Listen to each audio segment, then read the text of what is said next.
Good morning, YouTube, or afternoon, whenever you're watching this. Good news, we're doing a weekly giveaway on our YouTube channel for Amazon gift cards. All you got to do to enter is like the video, give us a subscribe, and comment below. The more comments you give us on the weekly videos for that week, we go Monday through Sunday, the more chances you have being entered, basically. So I'm going to go through whatever the most creative content is as far as your comments go, and I'll pick a winner, and I'll send you a gift card. It's pretty simple. Free money. Who likes free money? I know I do. Subscribe. Have a good day. So, good morning, everybody. Thanks for being here. Hi, Casey. Hi, Nolan. Undead Unicorn. Our brother from across the pond. You mentioned something about Brexit, and Josh has been paying a little bit of attention to that. I haven't been, unfortunately. So what's the update? What's going on with that? You know what? Maybe we need to do a quick catch up, because there's a lot of people that don't pay attention because it doesn't have anything to do with our backyard necessarily. Yep. So what's going on with Brexit? From my understanding, I can't remember her name, but she, as she was presenting in the Parliament, essentially got laughed out. Theresa May? Theresa May, yes, that's the one. And so it sounds like it's a real sticky situation right now. But I'd be interested on the guy from, Theresa May, from that side of the river, what his take on it is. Which guy from what side of the river? The Undead Unicorn. Oh. Yeah, he said Brexit's going sicko mode, so that's fun. Yeah.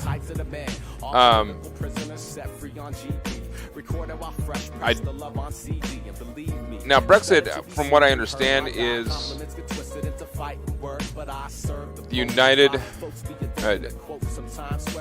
the Parliament countries wanting to kind of dismember from each other and become independent. But even more dependent on the people touched by it enough to want to see a brother rock live if it's not. Is that what the gist of it is? Stands for Britain and exit.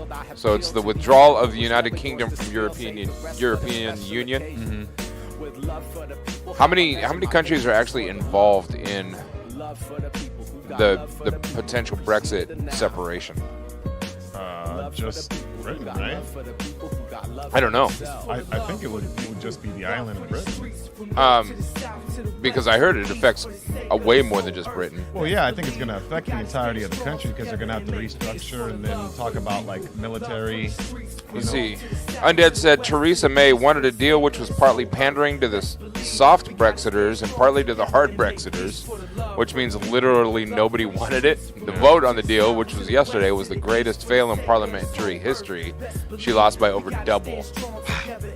That sounds the whole half the people want one thing, half the people want the other thing, and nobody wants to budge and compromise. Welcome to America. Right? That sounds like what we're dealing with here. So there's an article, the Non-Brits Guide to Brexit, because it affects you too. So basically, the European Union is arguably the world's most powerful bloc, but it's about to lose the United Kingdom, one of its biggest members. Just how and when the UK leaves the EU will have implications that ripple around the globe. So you've heard about breakfast. I'm hungry, can you tell? You've heard about Brexit, but haven't been keeping up with every twist and turn of the developments. We get it, you're busy. No worries, here's everything you need to know to become an Insta-pundit. Now, what is Brexit? Britain plus exit equals Brexit. It's the idea, once unthinkable, that the Brits will leave the European Union, but in a stunning result, the United Kingdom voted to do just that in a bitterly fought referendum in June 2016. Since then, it's been talks, disputes, finger-pointing, and threats, just like your typical divorce, but the UK and EU finally might have reached an agreement in which they can finalize their split. How does it impact the rest of the world? If you're a European nation, you have the most to lose on so many fronts. Just under half of the UK's exports go to the EU. Just over half of its imports come from the other 27 nations in the bloc. So there's 27 nations that are all affected by this whole split. Yeah. All of that is now up for a painful renegotiation. Then think about diplomacy. Whenever Europe's done something useful on that front, the UK, a serious military power, has often been in the driver's seat. So the EU is losing a heavyweight.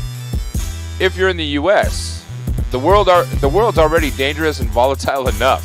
Some in the United States may worry about the unraveling of the Union, a vital ally, which will unleash more instability. The UK is also America's 7th biggest trading partner. Why rock the boat on such sweet status quo? If you're any other nation, the UK is the 5th biggest national economy in the world. Think of the effect Brexit will have on the world's markets. Even if they don't collapse, the uncertainty is bad enough. Markets, you see, love stability, and unstable markets equal potential bad news for your country's economy. Oh wait, before we go any further, what's the difference between England, Great Britain, and the United Kingdom? We sometimes use them interchangeably and incorrectly, so here's a quick geography lesson. The United Kingdom is not a single country, but a country of countries. It's made up of 4 nations: England, Scotland, Wales, and Northern Ireland. Great Britain is the island which holds England, Scotland, and Wales, and England is the big dog. It's the most populous part of the UK and holds the capital, which is London. What's the EU? The European Union is a bloc of 28 countries that decided it would be cool if its citizens could go about vacationing and trading with each other without worrying about all the red tape. It must be nice to go from country to country without having to deal with walls and border patrols. Depends on which country, I guess. Its roots date back to the period after World War II. After 6 years of fighting, Europe was decimated. The economies were in the toilet. Old enemies had to accept the fact that they needed to live with each other, like France and its old occupier Germany. So little by little, countries started forming partnerships. By the 1990s, we had the modern European Union. It represents 500 million people. The idea is, if you're linked economically, you're less likely to bicker and fight. Sounds like a great idea, so what's the problem with the EU? Sounds like a happy marriage, but you know how that goes. When world events walk in, these countries all react differently. They fight over how to deal with refugees coming to their shores. They can't agree on financial matters. They're mad that some of them have to pony up more than others to bail out countries that are doing terribly. And this has given rise to anti-EU parties all across Europe. It is the song. Some of these producers are sounds like the Democrats and the Republicans to me. Undead said after Theresa May lost by double, the opposition leader, Jeremy Corbyn, has called a vote of no confidence, which, if it gets a majority for yes, Theresa May will be removed from power. So there's a big chess match going on. Hey, Rage Queen, what up? Thanks for being here. Good to see you. Then Undead said, however, despite the fact that Theresa May has basically no supporters, the Conservative Party would rather have her than Jeremy Corbyn as PM, so they would probably vote to keep Theresa May. So it sounds like it's like a 49-51 split. Yeah. Welcome to America. Yeah, it really is sounding more and more like America. Yeah. Like, this is not almost sounding like the California situation where they wanted to the U.S. become their own sovereign country or whatever, sovereign nation. Very much like. I'd still be interested to just approach the California situation with a potential split into 2 states, like the rural part and then like the more city-oriented part. Because that's been essentially a huge complaint out of. Talk about California? Yeah. Split it in Northern California and Southern California. Yeah. Because basically that's what the divide is. That's exactly where it comes in. Yeah, the city territory and then more agriculture. Right. I mean, we'd probably have to figure out a way to draw the line over San Francisco and add them to the southern part. Yeah. But the music is pretty loud. all right. Thank you for letting me know. Turn that one German, please. Is that better? Hopefully that's better. In German. I am not going to translate anything to German because I would be horrible at it. Josh, go ahead. You think they let niggas in Germany? I guarantee there's black folk in Germany. I would like to see them. I'd like to meet just one. You just don't believe it? No. Probably more likely than Jews being in Germany. Yeah. Yeah, Apparently, there's an article that just came out in neonnettle.com. I'm not quite sure what Neon Nettle is, so I don't know how accurate it is, but since we're on Brexit, the headlines, this is disturbing, but the headlines read, British Prime Minister Theresa May, pedophiles should be allowed to adopt children too. Claims blocking adoption for child abusers is a breach of their human rights. So with Theresa May on shaky ground as the current Conservative leader and British Prime Minister, details of an executive order she made that would give more rights to child abusers have come to light. May had ordered a review of current legislation that would prevent pedophiles from adopting children, claiming that it was a breach of their human rights. The order spurred on by the late Helen Rees, who is reader in family law at the London School of Economics, who supported the then Home Secretary's policy on relaxing the law for child rapists because they have the right to build a family unit just like everybody else. Bro, somebody's trolling, right? This ain't real. Like I said, I don't know how.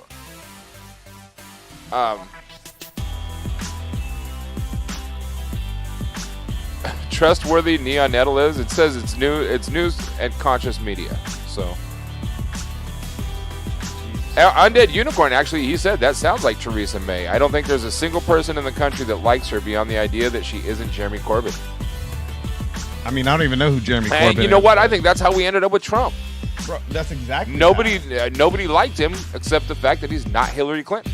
Exactly. It wasn't the status quo. It wasn't another career politician. And so anybody was really ready to roll the dice. And I think a lot of people were just doing it just to kind of like fight against the mold, you know, push against the status quo, essentially. Rage said, I don't understand everything, but I will vote for you. When you become a U.S. citizen and I run for president, we can make that happen. I might actually get involved in local office. I've been talking about it for years, but I don't know yet. Definitely should. Still haven't decided. I don't know if I want to take on that responsibility. Yeah, it's a huge responsibility. Like I know that I would put the people before my personal. Mm-hmm. So, like, if my personal views don't necessarily coincide with what the people that I'm supposed to be representing do, I will set my personal opinion aside. Yeah. I have no problem doing that because I will always live as a majority rules mentality. Mm-hmm. That's just the way I am. That's the way I was built.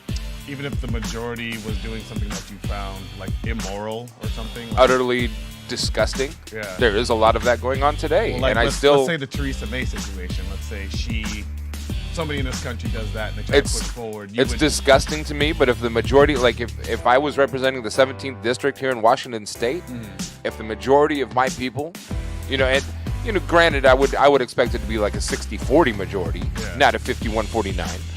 But if the majority felt like they're aligned with that ideal, I would support it.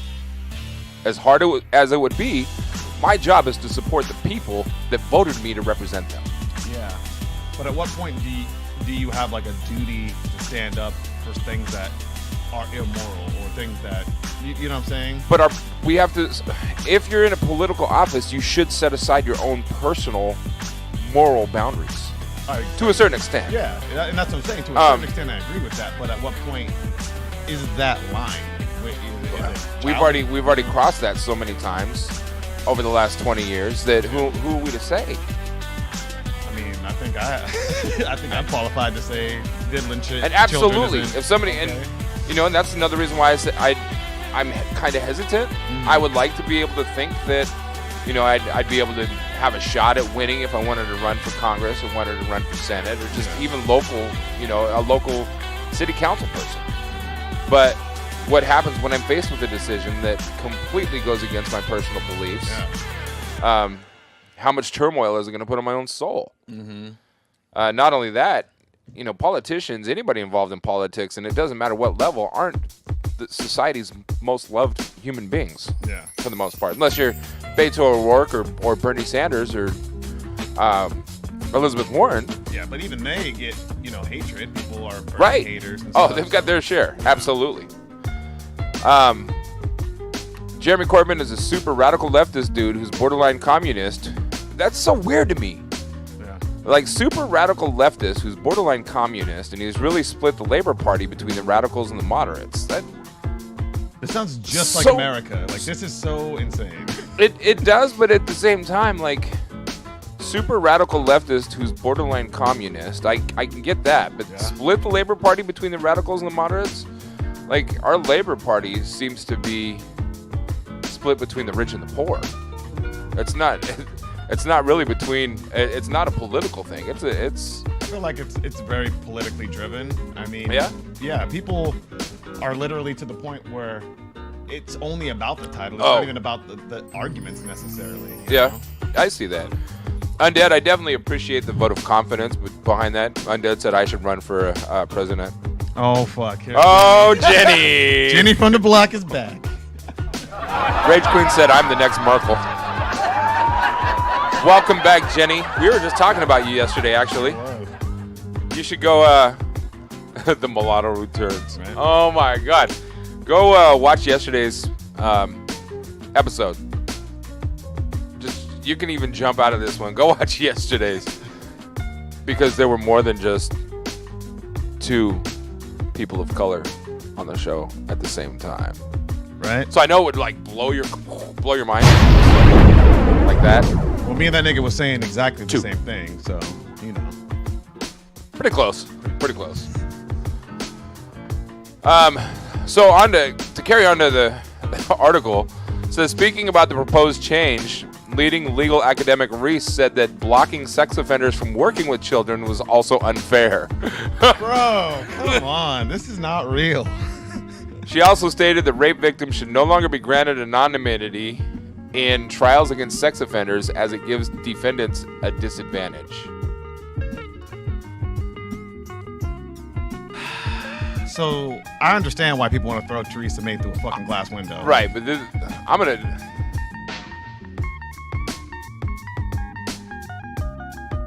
This is... According to... Well, I looked at just Google search Theresa May sex offender because I wanted to see what will pop up. According to telegraph.co.uk, so it's the Telegraph, it's the big paper in the UK. It says sex offenders, including pedophiles, should be allowed to adopt, Theresa May told. Rules which bar sex offenders from working with children are unfair, and even convicted pedophiles should have the right to adopt, a leading legal academic has said. So this Helen Reese, blah, blah, blah. We heard about Helen Reese. Where does May come in? Miss May offered the review amid concerns about the vetting of ordinary volunteers such as parents who drive children to football practice and church flower arrangers. In her article, Ms. Reese suggested that the review should also introduce an assumption that sex offenders, including child abusers, posed no threat once they had served their sentence. What? This is like the most loony shit I've ever heard. This is actually on the Telegraph, though. Yeah, that's Undead? blowing my mind. All right.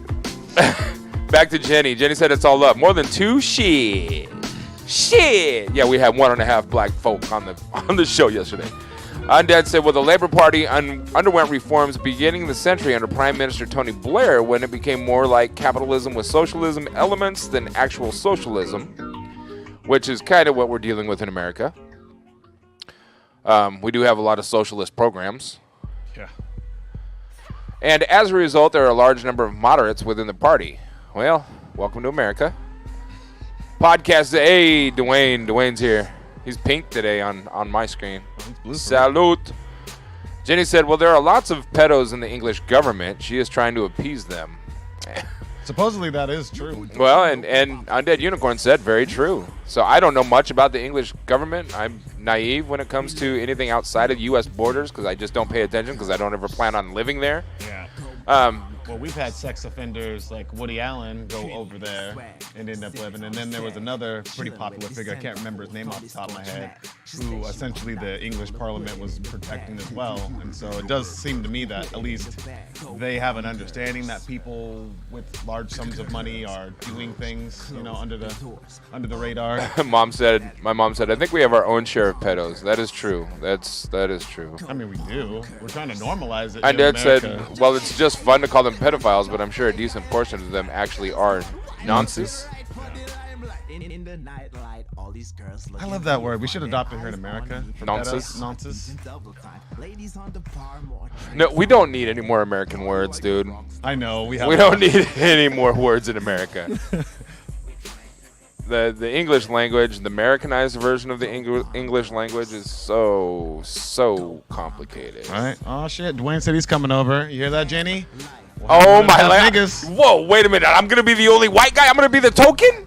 Well, I'll be half here. It'll be split down the middle. What?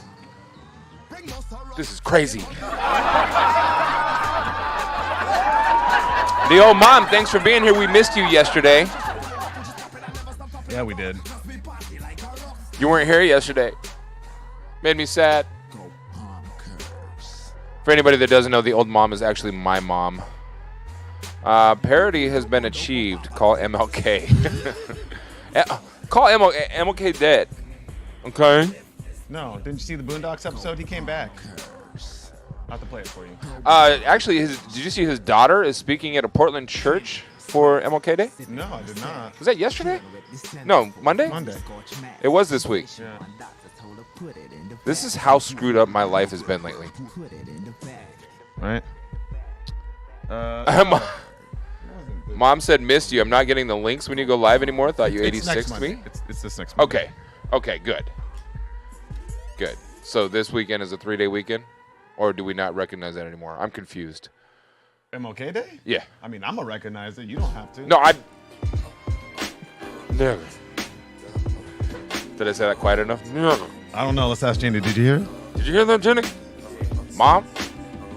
What's funny, I was having lunch with my mom, and one of my old bosses at Interscope called, and he's always like, when I was on the road with 50, like everybody's like, Biggz, you are one of us. We call you nigga, you call us nigga. That's how we address each other. So I'm sitting with my mom, and one of my old bosses called just to check up on me. I haven't worked for Interscope in years, but he calls every once in a while, even today, especially during political stuff, because he knows how fired up I get. He knows how much I was backing Bernie. So he was calling me like once a week, like, what's going on? What's up with your man Bernie? Are we gonna win? But he calls and I'm sitting having lunch with my mom. He's like, my nigga. And so I stood there and I'm like, yo, what's up? And he's like, don't you dare. Tell me you're not with your mom's right now. Like he knew. He was like, I'm like, yes, I'm sitting with my mother. He's like, you would have said it back if you He goes, you better recognize me appropriately. So I said it. Mom just kind of looks at me like, we're in a restaurant. What are you talking? Stop that. Jenny said I give it a pass. The black delegation approves. So many times being across the country, I'd get off a tour bus and people know that, you know, it's you're with a rap group. They know which artists are coming to town. We get to a venue and I'll get off the bus, or we, like, when I was on that 50 tour, it was a promo tour. We were also doing promo for Maya at the same time. When the whole Real compared to what? The Coca-Cola commercial, Maya did the Coca-Cola commercial. I was personally on the Coke bus. So we had a bus that looked like a giant Coke can. It was all red with just the white swirl on it. So I'd get off the bus, and we hit almost every single black college campus in this country, giving out T-shirts and free promo CDs and you know, doing guest spots and interviews and whatever. But every single time I get off the bus, I'd start walking and like there were not very many college campuses that I got out of the bus that I wasn't asked, is your mom black or is your dad black? And I'm like, you know what? I got to the point where I'm like, you take your pick. It's my dad. Take your pick. I don't care.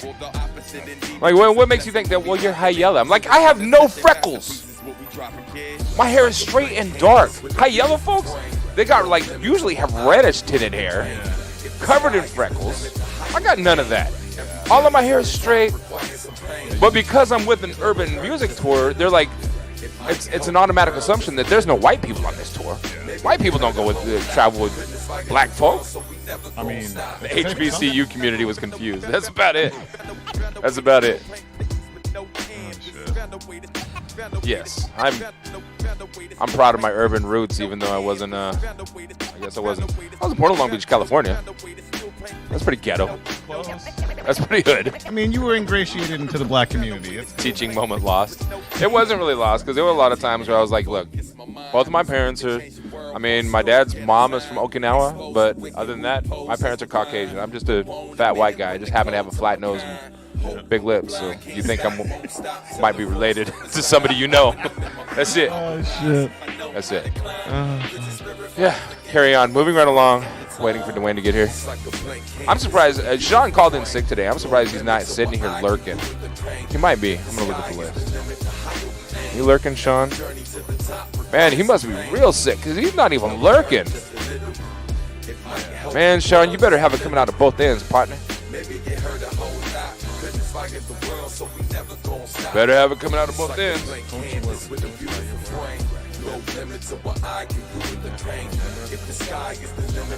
And in essence, I absolutely do become a member of the culture. It absolutely is true. And that's why people like in authoritative figures or bosses, my bosses at Interscope and stuff, that's why they're like, man, you're one of us. I don't care what anybody says. It was a term of endearment, but it was accepted. I've got a painting on the wall from VH1 Hip Hop Honors when they were doing their annual thing, and I have a letter that goes with it that says this is a token of our appreciation for your work in the hip hop urban music community. That's what's up. I definitely have a pass, and I've paid my dues to earn that pass, without a doubt. In other news, the people have spoken. Amen. I mean, Did I say that right? It was close enough. So, due to this federal shutdown, there's a lot of staffers that aren't in the White House right now. Really? Did you know that? No, I didn't know that. A lot of cleaning people aren't in the White House right now. And a lot of cooks and chefs who prepare the meals are not in the White House right now. So wait, what's Trump eating? Clemson Tigers got to visit the White House a few days ago, over the weekend, because they were celebrating their national championship win over Crimson Tide. Roll Tide! I can't believe Clemson Tigers beat them. That surprised the shit out of me. Someone sent him his honorary black card. I've got plenty of those. Believe me, I've got trophies all over the house. If you want to, I mean, we could go through a pictorial viewing of my Facebook pictures if you want. I got plenty. I think that he means he gets an honorary degree in African American study from Howard. I think she meant Harvard, but or Howard. Howard's a good black university. I know that. Ooh, how many cracker-ass crackers know that shit? Mom said respect comes without color, always transparent. Yeah, and I am pretty transparent. I'm as pasty as it gets. So, on Monday, the Clemson Tigers football team took part in a White House visit to celebrate its national championship win over the Alabama Crimson Tide. While some might have expected a fine steak dinner, now mind you, we'll just go through the pictures. They were still expected to wear their suits and ties, like any other team would. While some might have expected a fine steak dinner, President Donald Trump announced on Monday morning that the team would be greeted with a wide-ranging buffet of fast food options. I think we're going to serve McDonald's, Wendy's, and Burger King with some pizza, Trump told reporters outside the White House. I really mean it. It'll be interesting. Now, I don't know if you can see this picture or not, but this is literally a picture of Trump. And these are Wendy's burgers. I can see it in them Big Macs and a fucking. Those are Big Macs. Absolutely. Those are the salads. Howard is not the same as Harvard. Absolutely not. No. But I'll take an honorary degree from Howard too. Oh, I'm okay with that. Most definitely. So to carry on, Trump made good on his promise, displaying a sea of burgers for the players to indulge in later that night. So I had a choice, Trump told the team during dinner. Do we have no food for you because we have a shutdown? Or do we give you some little quick salads that the First Lady will make? Is that like a sexual joke? Or now, is that like a toss-out this joke? is where I want to say, what the fuck is wrong with you? Nobody is going to believe that Melania Trump is going to make some quick little salads for an entire football team. Not a chance in hell. So then he continues to say, I said you guys aren't into salads, Trump added. The president wanted to host a fun event to celebrate the college football national championship Clemson Tigers. The White House press secretary, Sarah Huckabee Sanders, said in a statement, The White House, which has reduced staff during the partial government shutdown, blamed Democratic lawmakers for the impasse, said Trump was providing the meal at his own expense.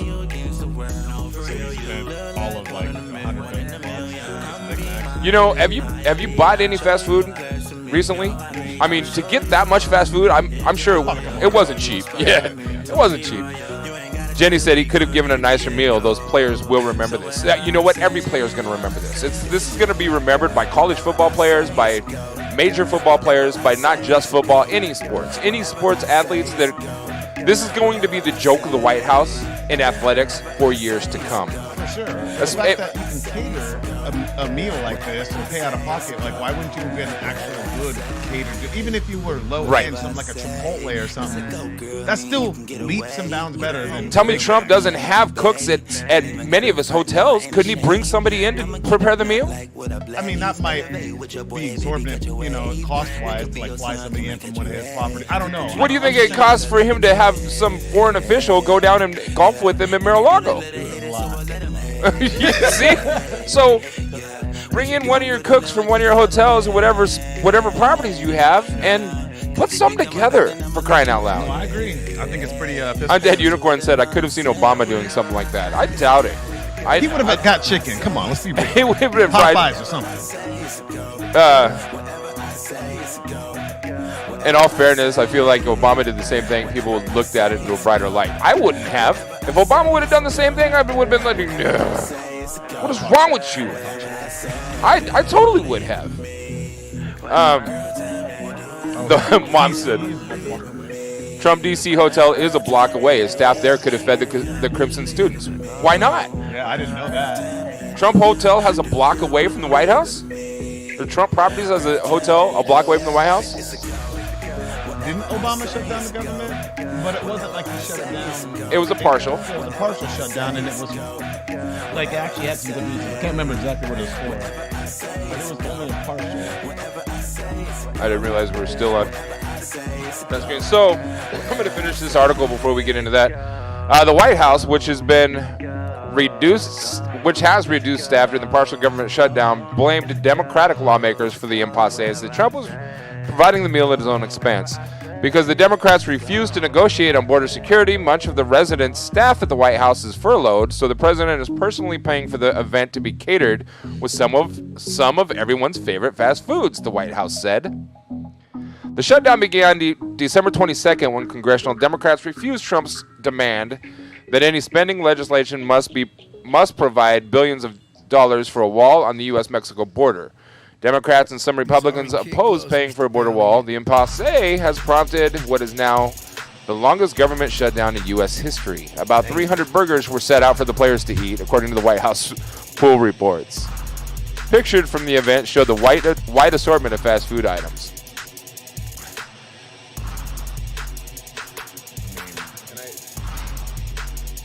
Trying to blow this up. There we go. There we go. Look at that. Now, I'm looking at this. What the fuck are these, dude? Oh, maybe they're croutons. Chicken nuggets don't come in plastic bags.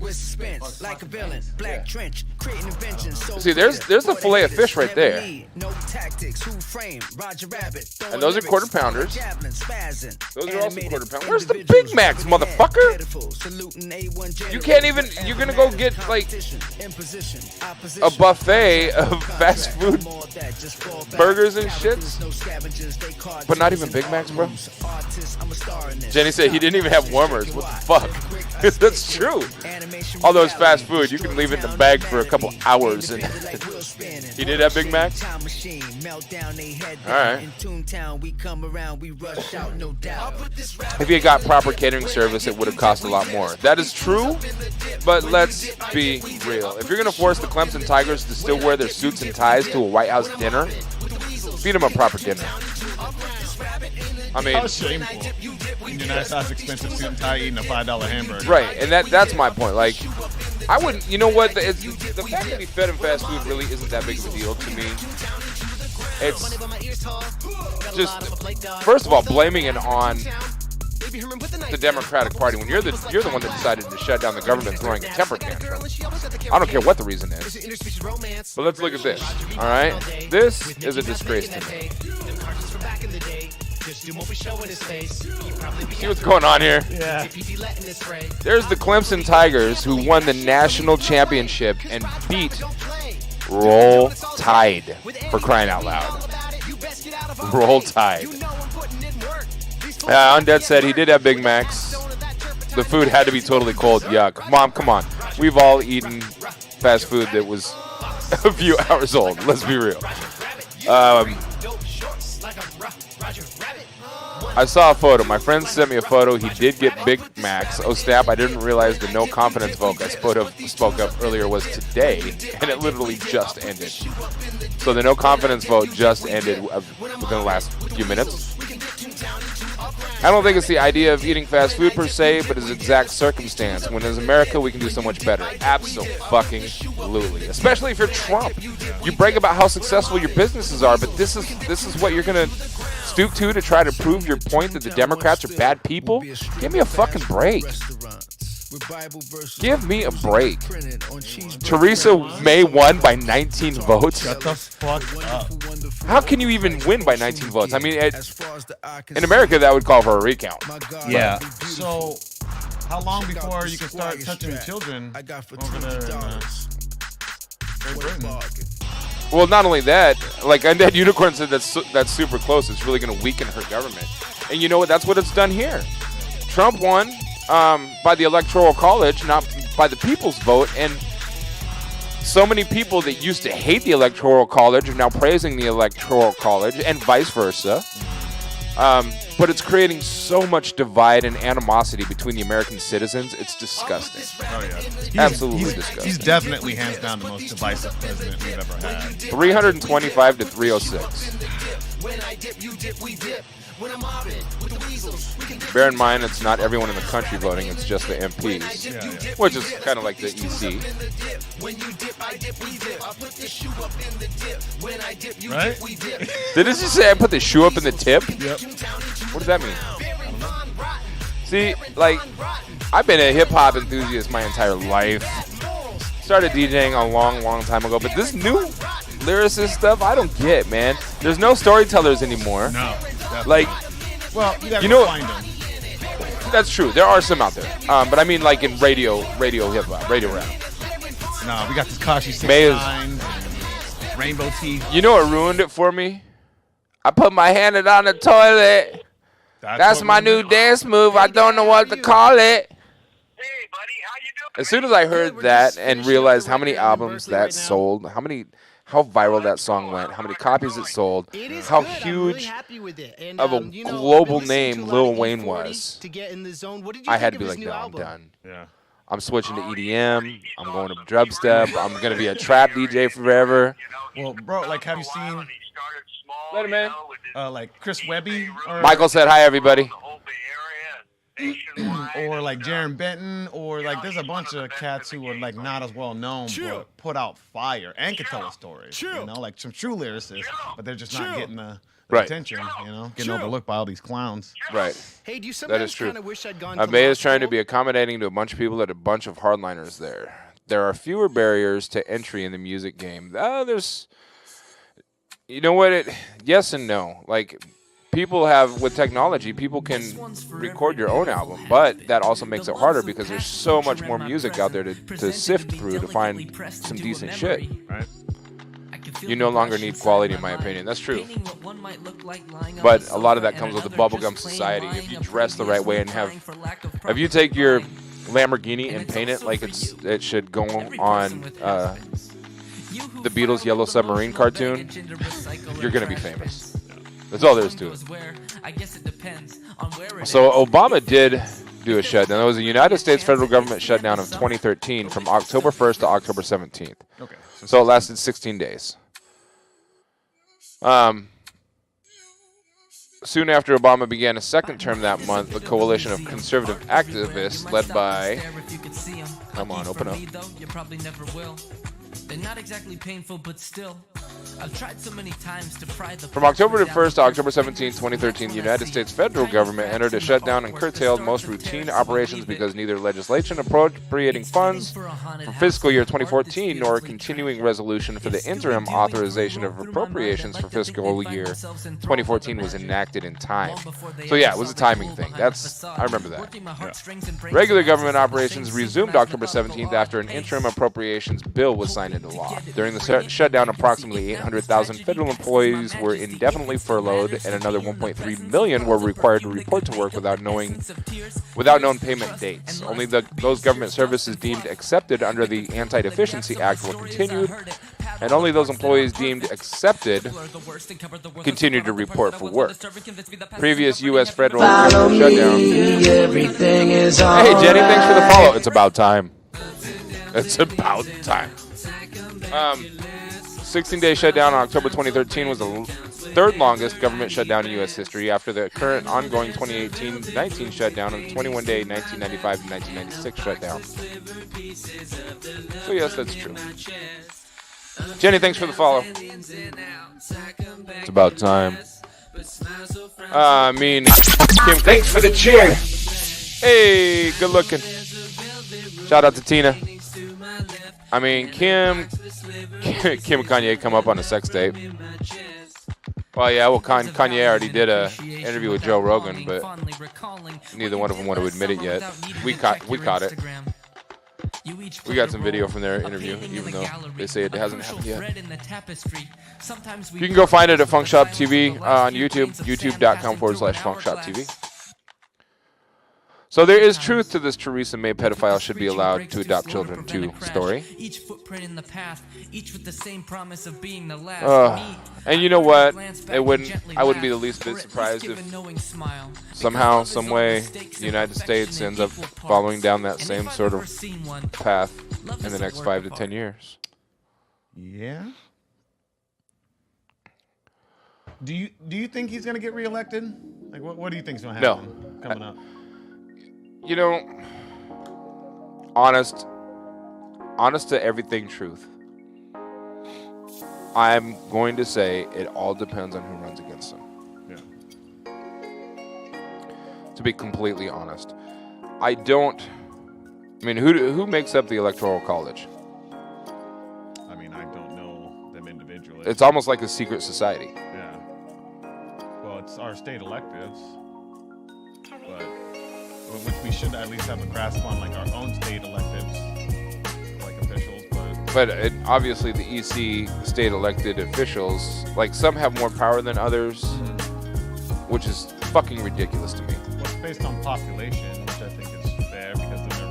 Well, the popular vote's based on population, but the Electoral College vote is based on more geographic than population. It's still population because you get so many electoral votes by population.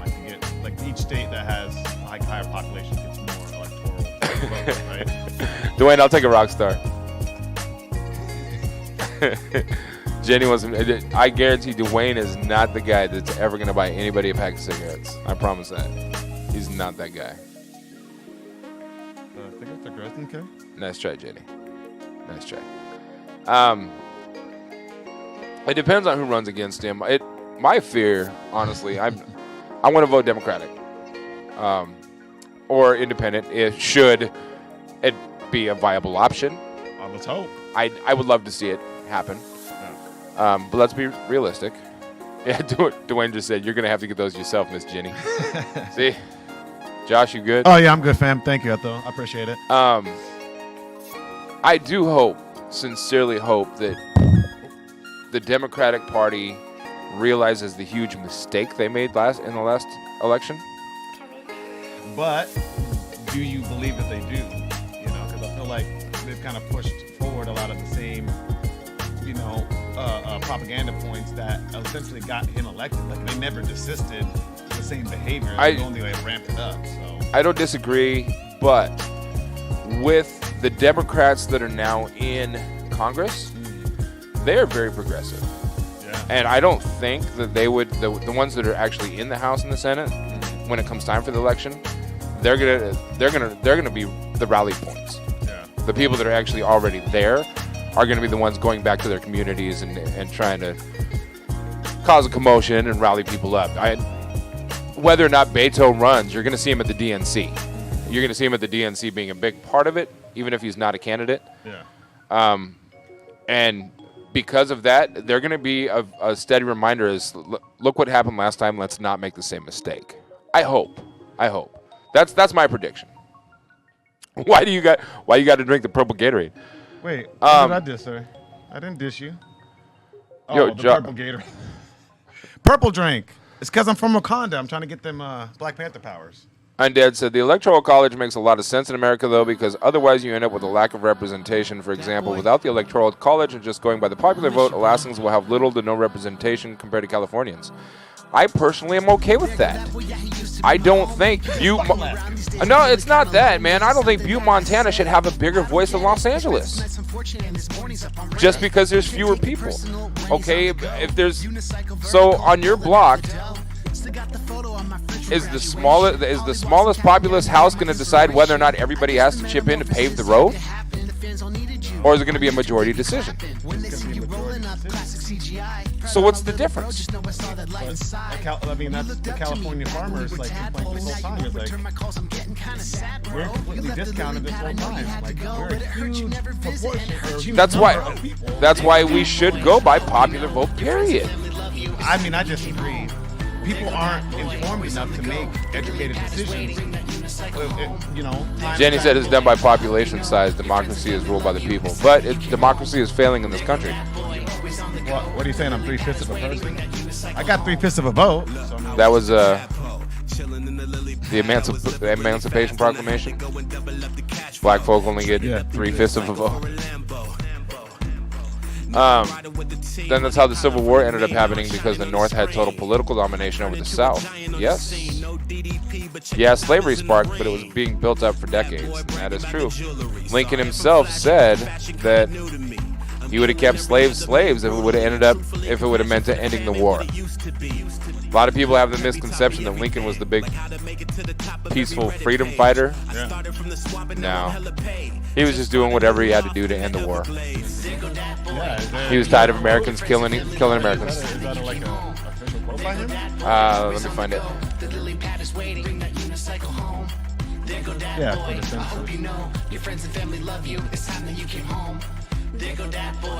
Everyone is someone except the niggas. They 3/5 of someone. Just 1 month after writing this letter, Lincoln issued his preliminary Emancipation Proclamation, which announced that in the beginning of 1863 he would use his war powers to free all slaves in states still in rebellion as they came under Union control. And then his letter to Horace Greeley, written during the heart of the Civil War. This is one of Abraham Lincoln's most famous letters. Greeley, editor of the influential New York Tribune, had just addressed an editorial to Lincoln called The Prayer of 20 Million, making demands and implying that Lincoln's administration lacked direction and resolve. President Lincoln wrote his reply with a draft of the Emancipation Proclamation already lay in his desk drawer. His response revealed his concentration on preserving the Union. The letter, which received acclaim in the North, stands as a classic statement of Lincoln's constitutional responsibilities. A few years after the president's death, Greeley wrote an assessment of Lincoln. He stated that Lincoln did not actually respond to his editorial, but used it instead as a platform to prepare the public for his altered position on emancipation. So, Executive Mansion, Washington, August 22nd, 1862. Honorable Horace Greeley, dear sir, I have just read yours on the 19th, addressed to myself through the New York Tribune. If there be in it any statements or assumptions of fact which I know to be erroneous, I do not now and here controvert them. If there be in it any interferences which I may be falsely drawn,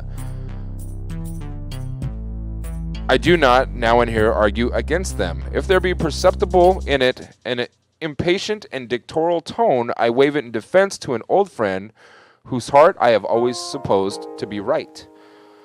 As the policy I seem to be pursuing, as you say, I have not meant to leave anyone in doubt. I would save the Union. I would save it the shortest way under the Constitution. The sooner the national authority can be restored, the nearer the Union will be the Union as it was. If there be those who would not save the Union unless they could at the same time save slavery, I do not agree with them. If there be those who would not save the Union unless they could at the same time destroy slavery, I do not agree with them. My paramount objective in this struggle is to save the Union, and is not either to save or to destroy slavery. If I could save the Union without freeing any slave, I would do it. And if I could save it by freeing all the slaves, I would do it. If I could save it by freeing some and leaving others alone, I would also do that. What I do about slavery and the colored race, I do because I believe it helps to save the Union. And what I forbear because I do not believe it would help to save the Union. I shall do less whenever I shall believe what I am doing hurts the cause, and I shall do more whenever I shall believe doing more will help the cause. I shall try to correct errors when shown to be errors, and I shall adopt new views so fast as they shall appear to be true views. I have here stated my purpose according to my view of official duty, and I intend no modification of my oft-expressed personal wish that all men everywhere could be free. Yours, Abraham Lincoln. Yeah, that seems pretty definitive. I mean, where did the misconception come from then? I wonder. Because, I mean, you can't get much more clear than that. Like, he literally said, if it came down to it, I would not free the slaves. So that meant the betterment of the country. So, right. Like, yeah, it perplexes me how you can then make the leap to he was in favor. If I could save the Union without freeing any slave, I would do it. And if I could save it by freeing all the slaves, I would do it. And if I could save it by freeing some and leaving others alone, I would also do that. How much more simple can you be? It's pretty cut and dry. As long as it saves the Union, he doesn't, He don't give a shit about the color of your skin or who he's freeing. He made it clear that he would rather end slavery, personally, many, many times. Yeah, but not if it meant the betterment of the country, Not necessarily the betterment of the country, but if it would have ended the war. Yeah. Now, here's where I believe that stance, as much as it bothers us, is what a true president should be. Because that is a true democracy. That is a true majority rules. If the majority of the people are like, okay, let's keep slaves, stop the war, then that's what we do. Yeah. If the majority of the people are like, slavery is absolutely wrong because black folk are people too, and we like chicken, then end the war. So he took the absolutely highest presidential road that he could have. But at the same time, being president, there is a responsibility to lead with some moral ambiguity. Yeah, and that's the whole thing where I have like the conflict, I guess, my level of disconnect is like, I feel like as somebody who's thrust into a position of power like that, you have a duty to like uphold certain, rights and thought processes. And I guess part of that comes with like not enslaving people. Jenny said a slave was 3/5 of a person for census and thus representation in the government. Duane said he still didn't believe black people should vote, although he didn't believe in slavery. Then Jenny said, well, they didn't get any education, so he probably believed they could be easily deceived, which is a very good point. Yeah. Very good point. What's that? It is the same argument against women getting the right to vote. To this day, there's definitely a lot more education, and there's a lot more women that are standing up. Back then, there weren't a whole... Percentage-wise, I bet the amount of black folk that were saying, no, you can't own me, was a lot smaller per capita than today's woman saying, I have the right to vote. Yeah. Overall. I mean, how many black folk didn't argue with it just because they didn't want to get beat or killed? Yeah. So they didn't stand up against their plantation owners. They didn't try to revolt. It happened on occasion, but... Undead Unicorn just said, holy smokes, Theresa May just invited Jeremy Corbyn to 10 Downing Street for talks. This is big stuff, and I'll keep you pinned if anything comes of it. Yeah, that's crazy. Somebody should go Twitch live so we can all watch it. Right. Because I'd like to be a fly on the wall in that talk. I'm just blown away. I can't push it. They're going to end up throwing tea and crumpets at each other. Sizable amount, too. So there's an article. I'm just scrolling down my Facebook now because we don't have a lot of articles picked out. I didn't do shit last night because I fell asleep. Bulldozers to soon plow through National Butterfly Center for Trump's border wall. That headline is a little misleading because we don't know if Trump's border wall is going to be built yet, unless there's some plan that we don't know about. So that's kind of unfair. Well, I mean, there is a plan. He's That's- going to declare a national state of emergency if we don't. Where's he going to get the money? I don't know. Same place they always get the money from fucking the ether. I think this whole thing is just a big smokescreen because he doesn't want anybody paying attention to what Mueller's talking about. I mean, also that. Mueller meets with Congress in less than a month. About a month. Yeah. We're a month away from seeing what happens with that. That's going to be interesting. It's going to be I- fucking massive. Shit is going to hit the fan, and that could create a civil war. Well, if some shit comes out, do you think the nation's going to move to impeach or what? Especially if there's like incriminating evidence.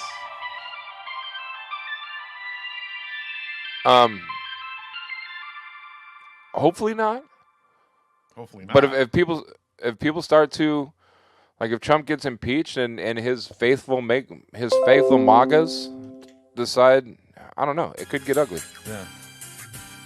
So as a non-American, who is Mueller? I hear about him all the time. Mueller is the FBI How I really get down. specialist that is probing Trump on whether or not he colluded with Russia during the... He did. He for sure did. He absolutely fucking did. Mueller's the one that's trying to bring Trump on charges for a whole bunch of illegal shit. There's a long list. There's something going on, or there's something there. It may not have been directly Trump himself, but it was either his kids or somebody's cat. I think there's a long list. I think it's also going to be a long list, but I just It is a long list. And a report came out yesterday. Mueller he's trying to subpoena Trump's interpreters, Russian interpreters. Even though half of them, Yeah, if he gets the interpreter. well, if they're honest, you know, They have to be unless they're like under threat. how many people give a shit about under oath anymore? I mean, people like you and me do, but let's be realistic. If it saves their ass, if Trump is willing to slide down an interpreter and say, look, there's $2 million coming down your family tree within the next 6 months, if you keep your mouth shut, they're going to keep their mouth shut. Oh, I'm sure. Or a dude show up with a duffel We bag. know that he's obviously tried to pay people for silencing on numerous occasions. Well, he ain't the only one. I mean, that's a big reason why people didn't want to vote True. for Clinton. You know, it's because they have damn near 50 people under their belts with potential, like, Right. you know, assassination targets. So, I mean, that's the whole system is so fucking corrupt. This is why nobody wants to play the game. We'd rather fucking... Yes, Mueller is very thorough. I have a lot of trust in Mueller. I have a lot of respect in Mueller. And Dad said, guys, I'm watching a live broadcast of what's going on in 10 Downing Street. So sorry in advance if I'm not paying 100% attention. Do your thing, bro. Like, if we had some major headlines going on and Trump and Hillary Clinton were meeting in the same room right now, I would be glued to the TV. I'd be watching it. We'd have the Be Right Back screen up. Familiar with HR1? Isn't that the new... The virus? No, that's H1N1. Anti-corruption bill? I'm not familiar with it. It's not a normal bill. I know that. House Democrats introduce anti-corruption bill as symbolic first act. It isn't your usual bill for the People Act introduced Friday by House Democrats, also known as HR1, symbolically their first legislation. It's a 571-page compendium of existing problems and proposed solutions in 4 political hot zones: voting, political money, redistricting, and ethics. Good. Thank fucking God. Now, anybody that's a Republican is probably going to be like, it doesn't matter because the Democrats introduced it. They're going to be against it just because the Democrats are for it. I mean, I hope not. I hope that reasonable people are going to be for it. Just try to interrupt them. It needs to be. It needs to be a nonpartisan thing. Exactly. But a pledge to pass the bill was a common theme among Democratic House candidates last year. We heard loud and clear from the American people. Representative John Sarbanes of Maryland told reporters Friday they feel left out and locked out from their own democracy. If the bill ever becomes a law, it's unlikely to happen this year. Republicans control the Senate, President Trump is in the White House, and the GOP vehemently opposes the basic approach of H.R. 1. This is obviously a pretty radical expansion of the regulation of political speech, said David Keating, president of the Conservative Institute for Free Speech. If this bill had become a law now, he said, anti-Trump groups would find it very difficult to speak as effectively as they have over the past 2 years. Some of the bill's provisions pushed the envelope, including reaching into state law to settle the controversy over redistricting. The bill would simply take away the power of state legislatures to draw congressional districts and have independent commissions do it instead. That way, presumably, the local politicians could no longer gerrymander the districts to help their party and cripple the opposition. I'm not opposed to that. I'm not at all. Undead said, what are we talking about right now? The proposed H.R. 1. So it's a bill that House Democrats have introduced that is, in essence, it's a 571-page compendium of existing problems and proposed solutions in 4 political hot zones: voting, political money, redistricting, and ethics. So here's a rundown of the bill's major provisions. Concerning voting and election laws, voter registration would be made easier. Citizens could register online or get registered automatically via data from driver's licenses or other government sources. For federal elections, states would have to provide same-day registration and at least 15 days of early voting. Election day would be a federal holiday. Ooh, I like that. It's necessary. It really is very necessary, especially in states that don't have such a early voting period. It's absolutely necessary, and it should be a 24-hour. Like, voting places need to be open 24 hours. We live in a 24-hour society now. Closing a polling place at 5 p.m. is fucking stupid. I definitely agree. The bill would crack down on efforts to take voters off of the rolls or prevent them from casting ballots. Felons could regain their voting rights after finishing their sentences. Federal elections would require paper ballots to prevent computer tampering. State chief election officials couldn't get involved in federal campaigns. I'm okay with that. Yeah, I really like this bill. Yeah.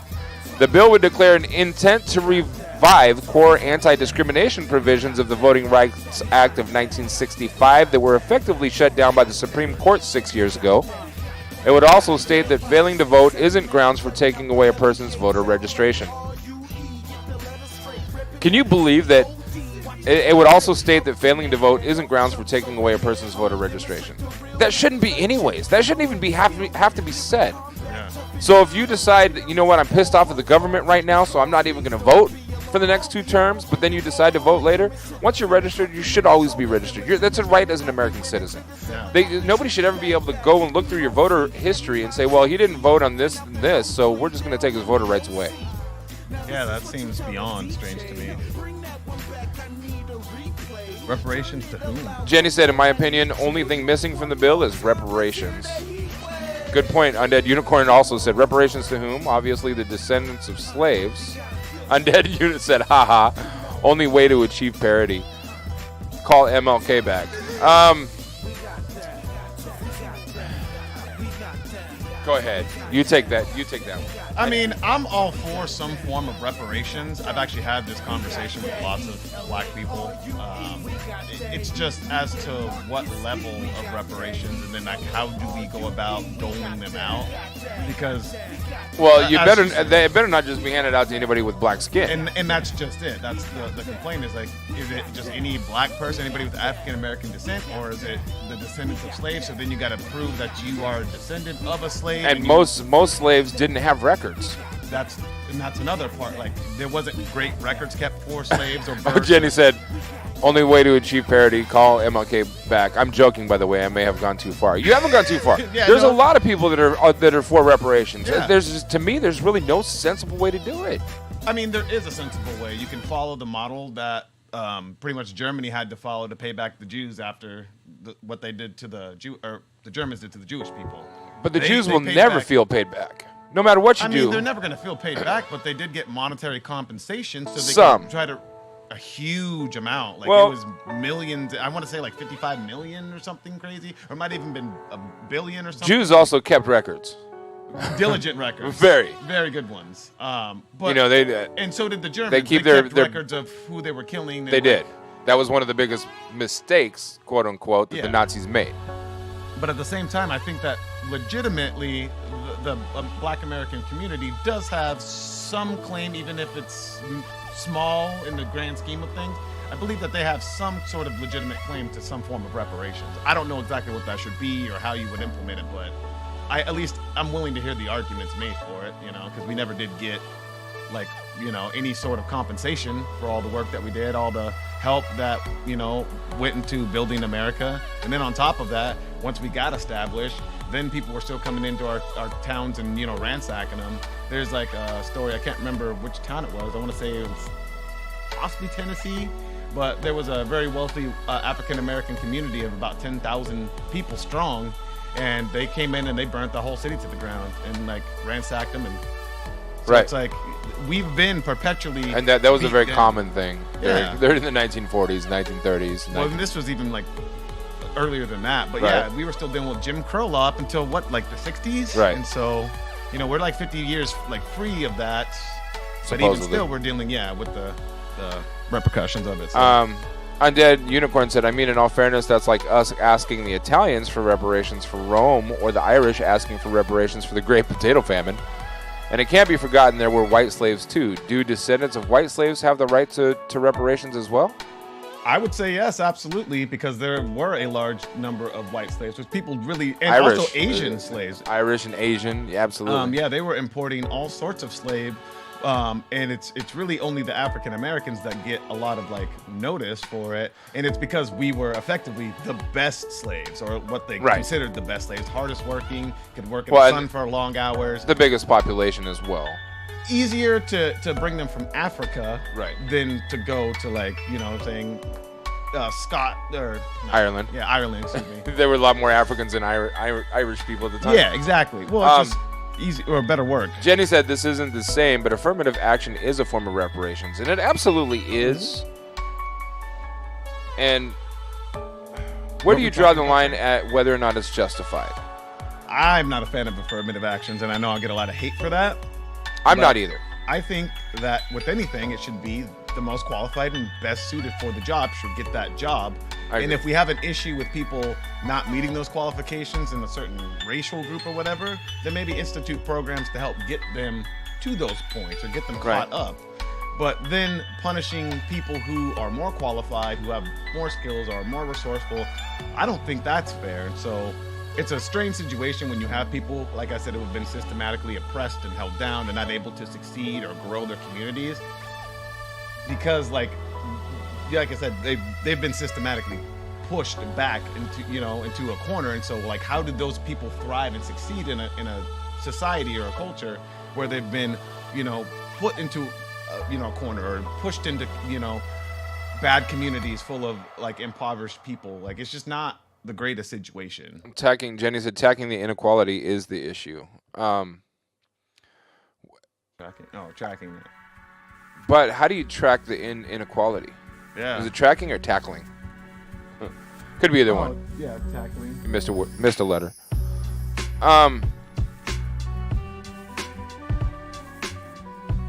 It's tackling. So tackling the inequality is the issue. But at the same time, inequality by race is not the same thing as inequality by qualified. I mean, if you're qualified to do a job, you shouldn't have to worry about somebody else getting that position because they're at their quota of white people or at their quota of black people, whatever. There shouldn't be a quota based on race in any work environment. It should be qualification, tracking the quality of the actual person themselves. Mm-hmm. We have definitely seen a lot of signs of society getting to the point where color really doesn't matter. Yeah. There is a lot of progress, and there's a lot of evidence of further progress. Obviously, there's still a lot of racist dumb shits in this country, but for the most part now, those racist dumb shits, the rest of society is kind of like, you're just fucking dumb. They don't really, it's really not paid that much attention to anymore, as much. We can see a redneck driving around with I shouldn't say redneck. I apologize if I offended any rednecks out there.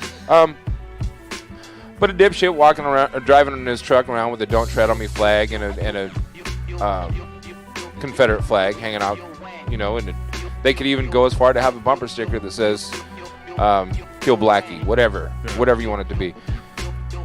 We don't really get as upset about that anymore, because now we're just like, society in general is like, that guy's just fucking dumb. That's just ignorant. Well, most people wouldn't do it. I wish, as a society, we would let those people do that, so we know who to avoid. I agree. The feelings are still going to be there. They're still going to be racist, regardless of if they have the Confederate flag up or not.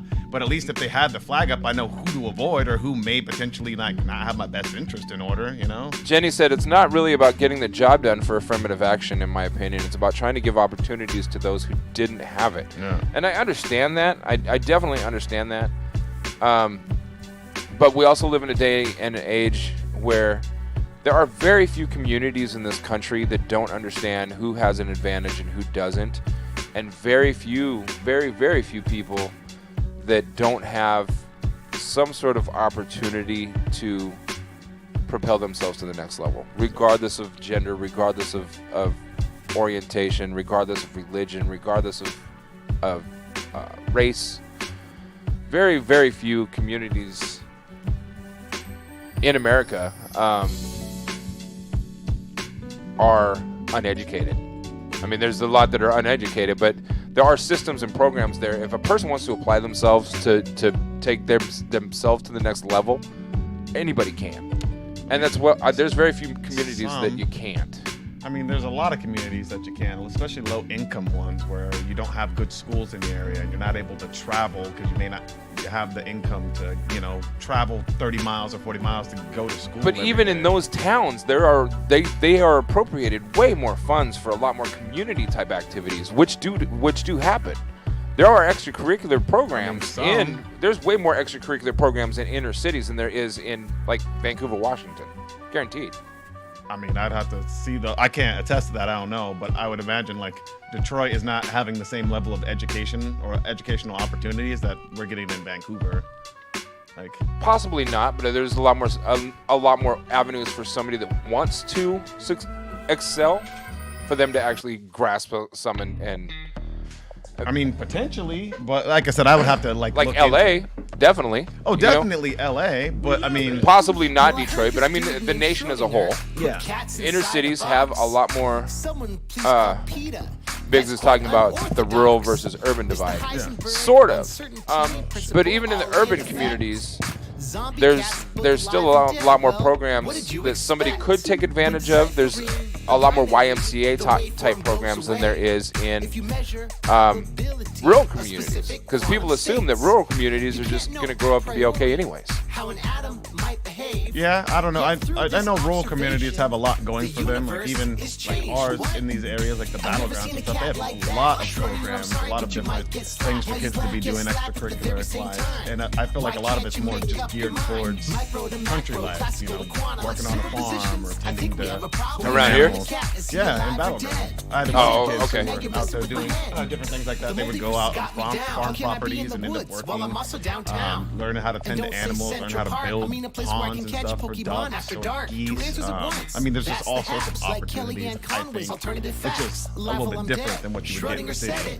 Wait, you can go take an extracurricular activity to learn how to build a pond? Yeah, I had a kid. Shut a up. Group of kids. That's a real thing? Yeah, well, they had. See, Jenny, you're just. Ducks and geese on property. Okay, Mom. Thanks, Mom. Also, the music kind of drowning out Josh's vocal. That's probably for the better. No, shut up. Oh, here, bro. They didn't have big ones, so I got you too. That's fine.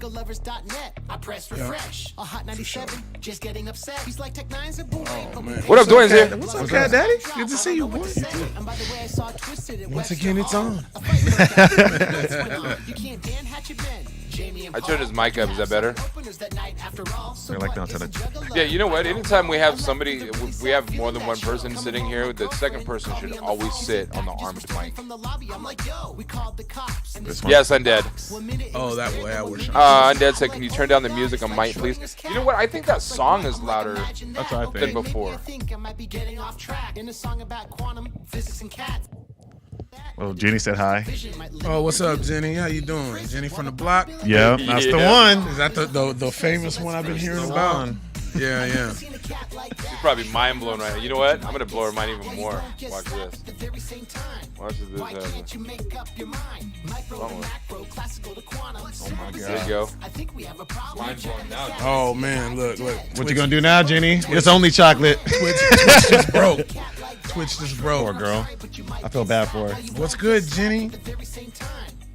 She left now. I know, huh? She's like, there's too much. Damn.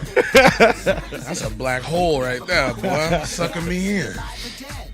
Oh man. Yeah. Once you get sucked in, shit. you don't get out. You know Mom what said, I'm hi, saying? Duane. Hey, moms, how you doing? Good to see you. I apologized to you yesterday on the podcast because the day before yesterday. She wasn't watching yesterday. Oh, I know, but I'm just saying. Credibility purposes. Moms, I was, because the day before yesterday, I was passionate about a certain subject. I can't remember what we was talking about. But I was going off at the mouth, throwing probably more F-bombs than I should have. Oh, it was about Shawn's dad. That's what it was.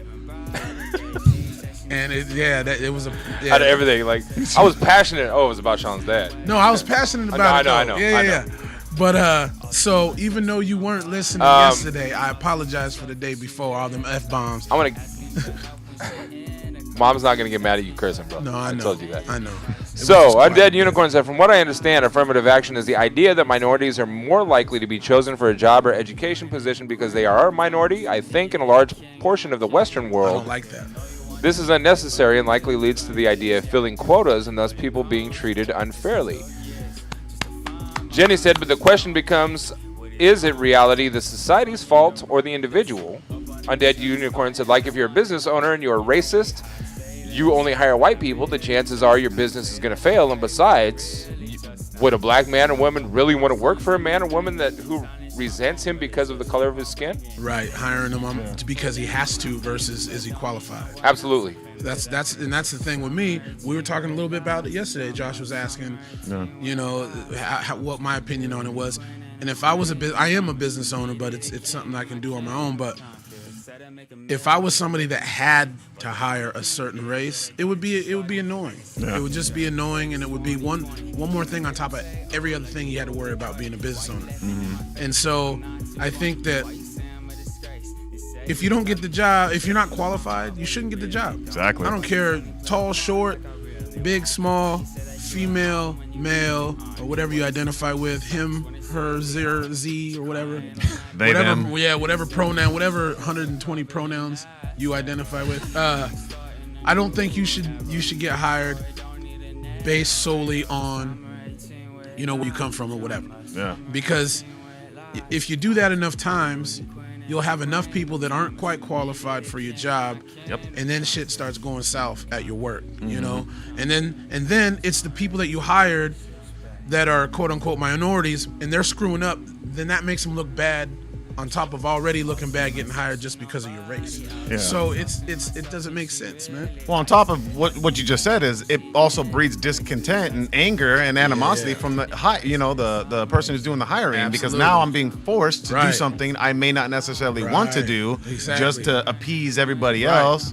And then, like you said, on top of it, I may not get a skilled worker, and I may be dealing with bullshit. Exactly. And it's like, why does my company have to suffer Right. to appease a Right. number or quota? And then where do you draw the line of, like, you know how bosses like to go out sometimes after work or whatever, and they take employees?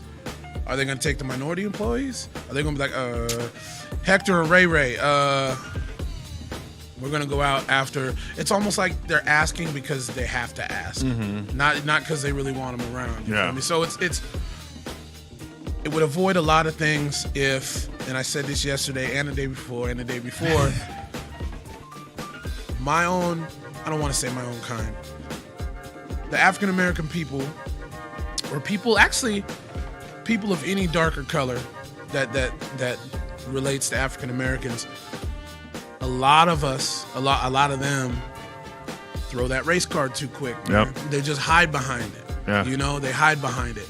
And the example I gave is if two people were at a job interview sitting outside the office waiting for their name to be called in, both guys go in, give the same exact answer, same exact questions and everything else, but the white dude gets the job. black people be like, oh, it's because I'm black. No, it's just because this dude has more accolades than you do. Yeah. Or this guy has more education than you do. Or something like that. It's not always because you're black. But what happens if it is because they're black? Because Now. they've actually done those studies Right. where they turn in the applications and all they do is change the name to an African American Very true. sounding Right. name versus a white name, and Yes. all of a sudden they want to hire them more often because they're white. Now, because of that, though, not enough people see that because it's oversaturated with people that are just throwing the race card out there, right? Yeah. So it's like if you have 100 people and 90 of those people are just throwing out that black card like Gambit on X-Men, man. Just throwing shit out, right? The black card? Is that what you're talking about? Yeah. I got But one now. then- Jenny gave me one. Oh, no. Oh, she's certified to hand them out? Is that what it is? Well, apparently, Oh, we were okay. talking about like my old Interscope days and how my Yeah, old yeah. boss was like, man, if you don't call me nigga, we're gonna have a problem. We're going to have a problem. You must be sitting with your moms right now. Yeah, well, So what happens is you take 100 people, 90 of them are throwing out the black card, but then 10 of those are really going through racist issues. Yeah. That 90 gets heard more than that 10. So the general public doesn't listen to that 10 anymore. Yep. Because now it's just noise. So beautiful. There's always something. Well, it's what we're dealing with the Me Too Sorry about the movement. noise. You know, all these Yeah. people want to like devalue actual Oh, rape man. victims and Exactly. actual sexual assault cases Right. with weird shit. He nudged my shoulder at a party one time. Yeah, Do you not exactly. understand like what that does to actual people who have been through sexual assault, people who have It's- been raped? Yeah, it pisses. Like if I was a female, and you know, you might identify as one tomorrow. So I might. this is a heads up. In Well, case I'm I'm gender gonna fluid. tell you this though. If I was a Facts. female, Are you? Yeah. Oh, absolutely. The second I found out I can be fluid, I can change it on a dime to suit me or monetary value. or suit, Yes. or suit the Okay. situation. Yeah, whatever I need it to be Yeah. is what it's Well, going then to be. I'm gonna be racially fluid. So next time I'm gonna go start applying for jobs, and Well, when they don't- don't. you already Can't do that. you already Rachel have Dolezal Japanese tried that and it didn't work very well. Wait. Remember her? Oh, yeah, yes, I do. So, but if I was a woman, though, well, side note, if I was a woman, I'd probably be more like Medea than anything. But if I was sexy and big. if I was a woman, though, I would be livid at the females that are just throwing out the. I don't want to say ticky tacky as in it's not important, but not as important as straight up rape. Did you Yeah. say ticky tacky? Yeah. I've never even heard that term. Real quick, Undead Unicorn said, well, if it's a situation where they're not hired due to the racism, I go back to my previous points of A, that business will likely fail due to the lack of skilled employees. I don't think so anymore. B, would you like to work under someone who hates you just because you look different in the first place? There's so many people in America. This is what's one of the most twisted things about today's society. So many people will do something just out of spite. Yep. So there are a lot of people in this country that will go work for somebody just because they know that that person has to hire them, just so they can do a lackadaisical fucking job, collect their hourly paycheck, just barely get by, do the bare minimum because they know their employer hates it. Yeah, and they'll intentionally try to get fired so that they can sue them. Right. you Right, know? right, or collect unemployment, whatever. Exactly. That happens a lot. Yeah. Way more than anybody would fathom. If you stop and think about it, you're like, man, I know people that do that. Yeah. I really do. A handful of friends. It's nuts. So Jenny said, Yeah. if the black employee and white employee are equally skilled, the business wouldn't fail. agree. I would agree with I that. hope to agree. But I'd like to see the studies because there's not saying that they wouldn't. I would agree. If you have enough skilled people at your job, it should flourish, right? Yeah. But unfortunately, we live in a society right now where race is taken into consideration, which shouldn't.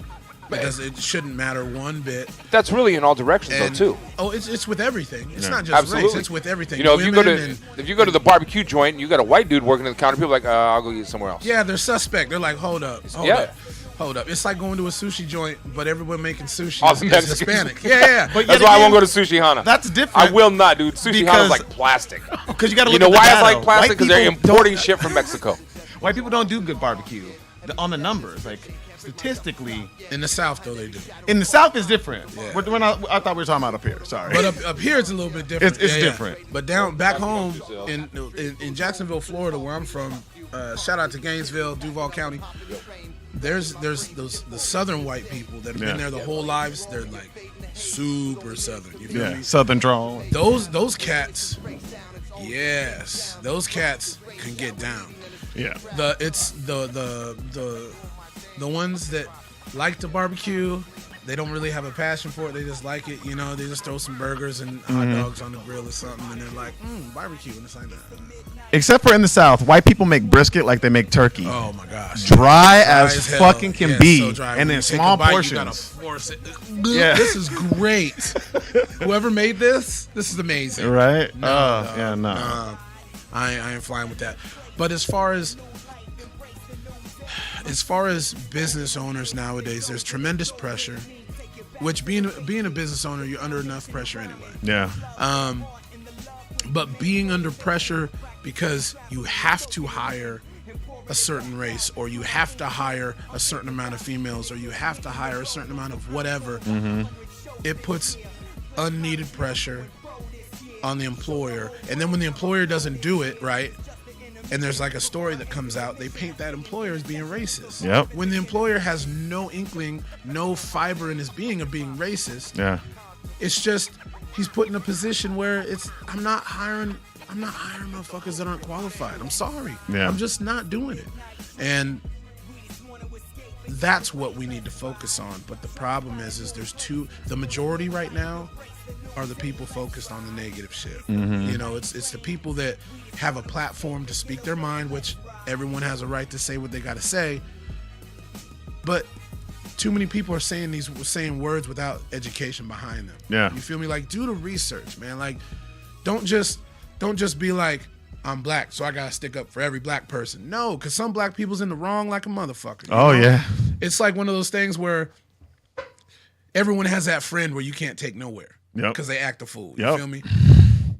Black, white, whatever. Everyone has that one crazy ass friend. Jeannie, I feel like you that friend in whatever way.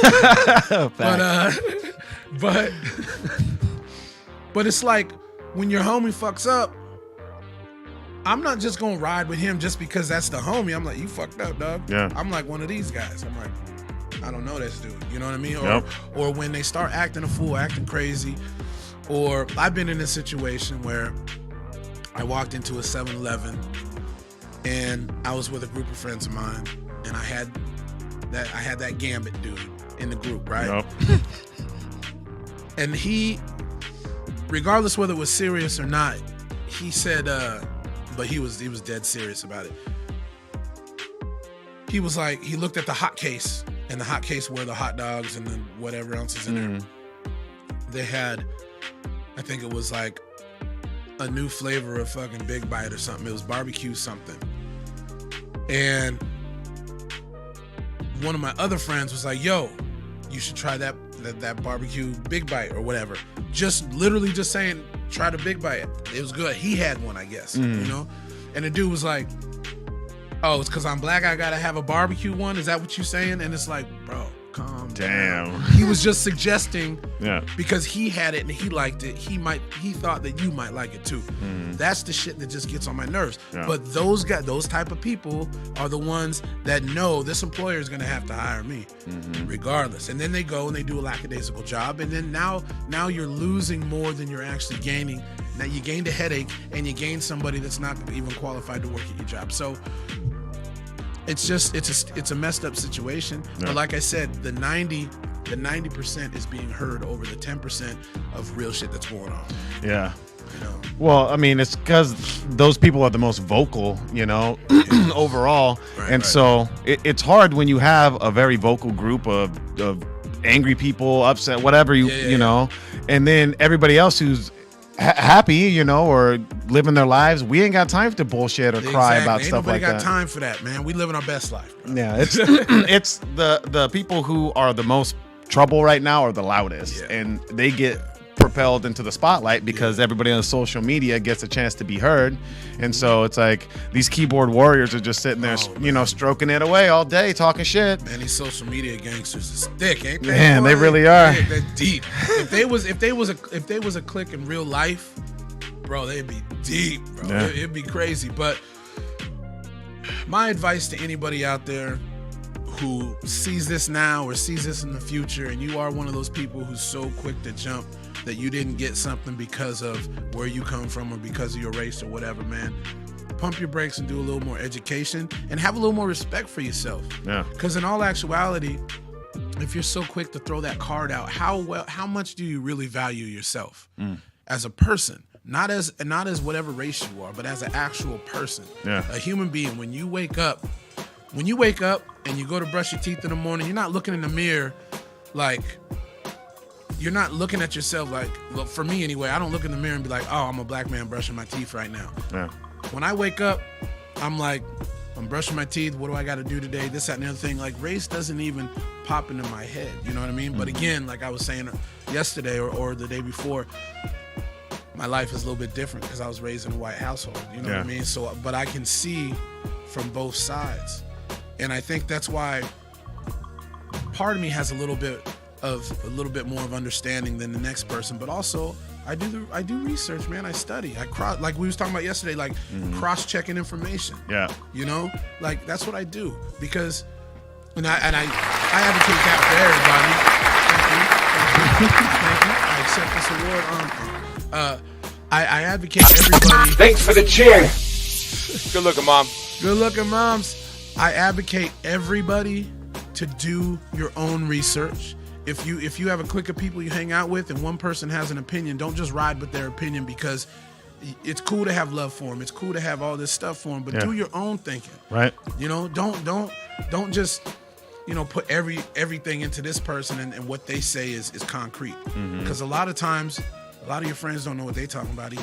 Yeah, well, even if you put credence in something that somebody says or it sounds right, it can maybe reinforce your thought process or whatever, but you should still fact check it or go and, you know. Exactly. Nolan said Duane Hart.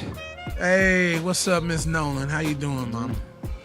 Have you guys caught up in chat at all? No, I'm just getting ready to Jenny said, conversely, I've had instances of racism by white employers. I remember a white chef was smoking heavily, so I said the city provides free nicotine patches to wean you off. The guy responded under his breath, you people always trying to get stuff for free. I mean, it's true. I knew she was black. I fucking knew it. Jenny. Or Dominican. Or she could be, yeah. So Jenny, I know you something she's something kind of brown. Yeah. I say Puerto Rican. Jenny, what are you? Inquiring minds want to know. I'm going to say either sister, Puerto Rican. Maybe Cuban. Cuban. Yep. Yeah, Cuban. I would accept Cuban. Dominican. And what is with Artemis? What is that? Is it Artemis? Artemis? You've been on that tip, bro. I just want to know. He's like, no niggas named Artemis anyway. Exactly. I'm like, that's not her last name, probably, Doug. Nah, she ain't putting her real name. Man, your picture, Josh, your picture looks clear on this screen, but when I'm watching it on Twitch, it's kind of fuzzy. I mean, Twitch is trying to do its best. It's the algorithm trying to save people's eyes. But on the replays, though, it's clear though. Oh, is it? Yeah. Because we record it instead of just going straight from Twitch. Oh, that's true too. Yeah. So I don't see that makes a big America difference. Post-racism or as a post-racism world. Oh man. Oh, she's from Ghana. She's from Ghana? What? That's my favorite soccer team in the World Cup. The only time I watch soccer is during the World Cup. Ghana. Are you for real? She's from Ghana? Guyana? Unless I thought Ghana was G-A-N-A. G-U-Y-A-N-A. Ghana is G-H-A-N-A. Okay. Oh. Then I really don't know what it is. She said G-U-Y-A-N-A. Yeah. Maybe you don't even know how to spell your own country. Nigga, I'm not from Ghana. I didn't look at you. I'm thinking Jenny. Baba. Okay. I'm looking at you, Jenny. I thought that Jenny. You did say that though. You was like, you don't know how to spell your own country. You was looking at, but okay, that's what's up. If you're from, if you're, nigga, I can't read. I'm sorry. Fuck. Words are hard. Okay. Undead Unicorn. When I said Jenny, so what are you? Undead Unicorn said, well, what is it anyway? Someone might know. Jenny said, have you ever heard of Guyana? And Undead Unicorn said, yeah, the bit owned by France or the independent part of my country used to own, or the Dutch part.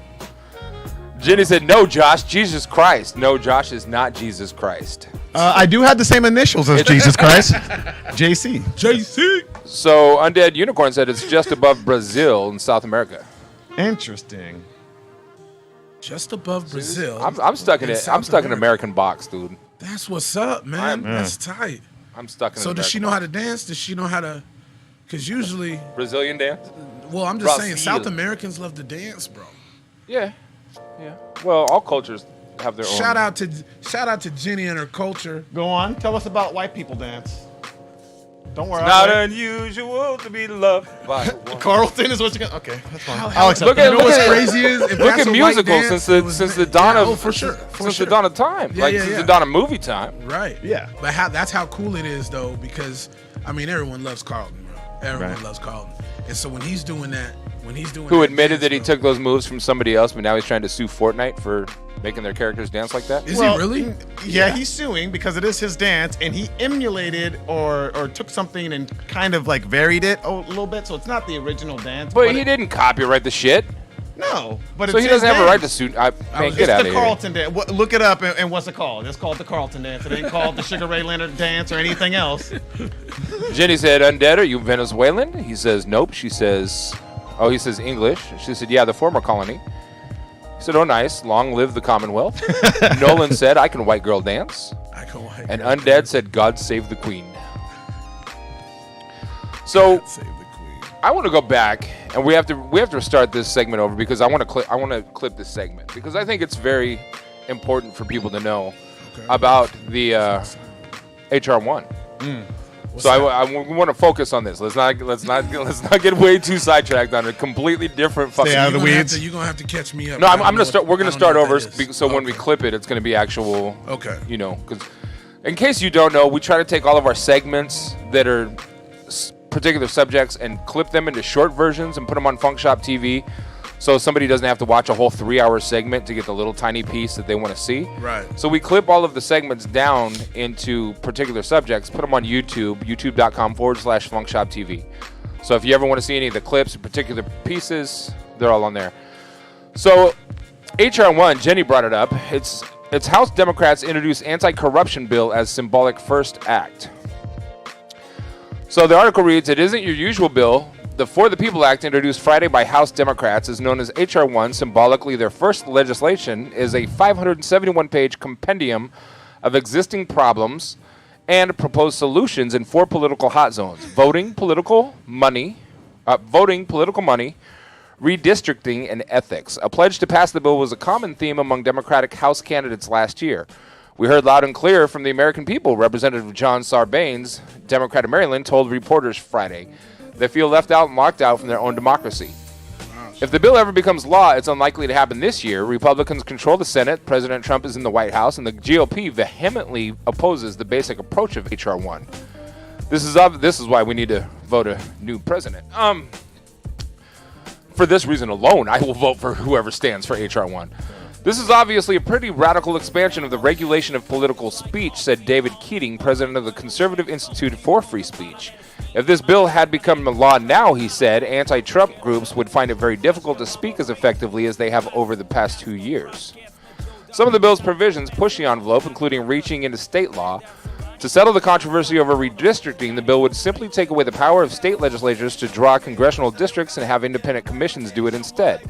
That way, presumably, the local politicians could no longer gerrymander the districts to help their party and cripple the opposition.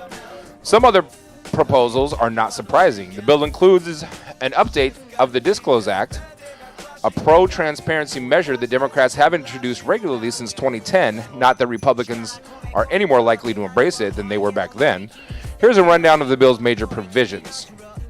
The first piece is voting and electoral election laws. Voter registration would be made easier. Citizens could register online or get registered automatically via data from driver's licenses or other government sources. For federal elections, states would have to provide same-day registration and at least 15 days of early voting. Election day would be a federal holiday. The bill would crack down on efforts to take voters off the rolls or prevent them from casting ballots. Felons could regain their voting rights after finishing their sentences, which is still applicable in some states, but not federally. Federal elections would require paper ballots to prevent computer tampering. State chief election officials couldn't get involved in federal campaigns. And the bill would declare an intent to revive core anti-discrimination provisions of the Voting Rights Act of 1965 that were effectively shut down by the Supreme Court 6 years ago. It would also state that failing to vote isn't grounds for taking away a person's voter registration. The second piece is campaign finance. Provisions from the Disclose Act would expand the prohibition on foreign policy money and mandate the disclosure of big donors behind politically active 501c4 social welfare organizations. Absolutely, positively important. Yeah. Most Americans don't even realize just how significant that would be. Digital companies like Facebook and Google would have to set up public databases cataloging political ad purchases, requests of $500 or more, and create new measures to block ad buys by foreign nationals.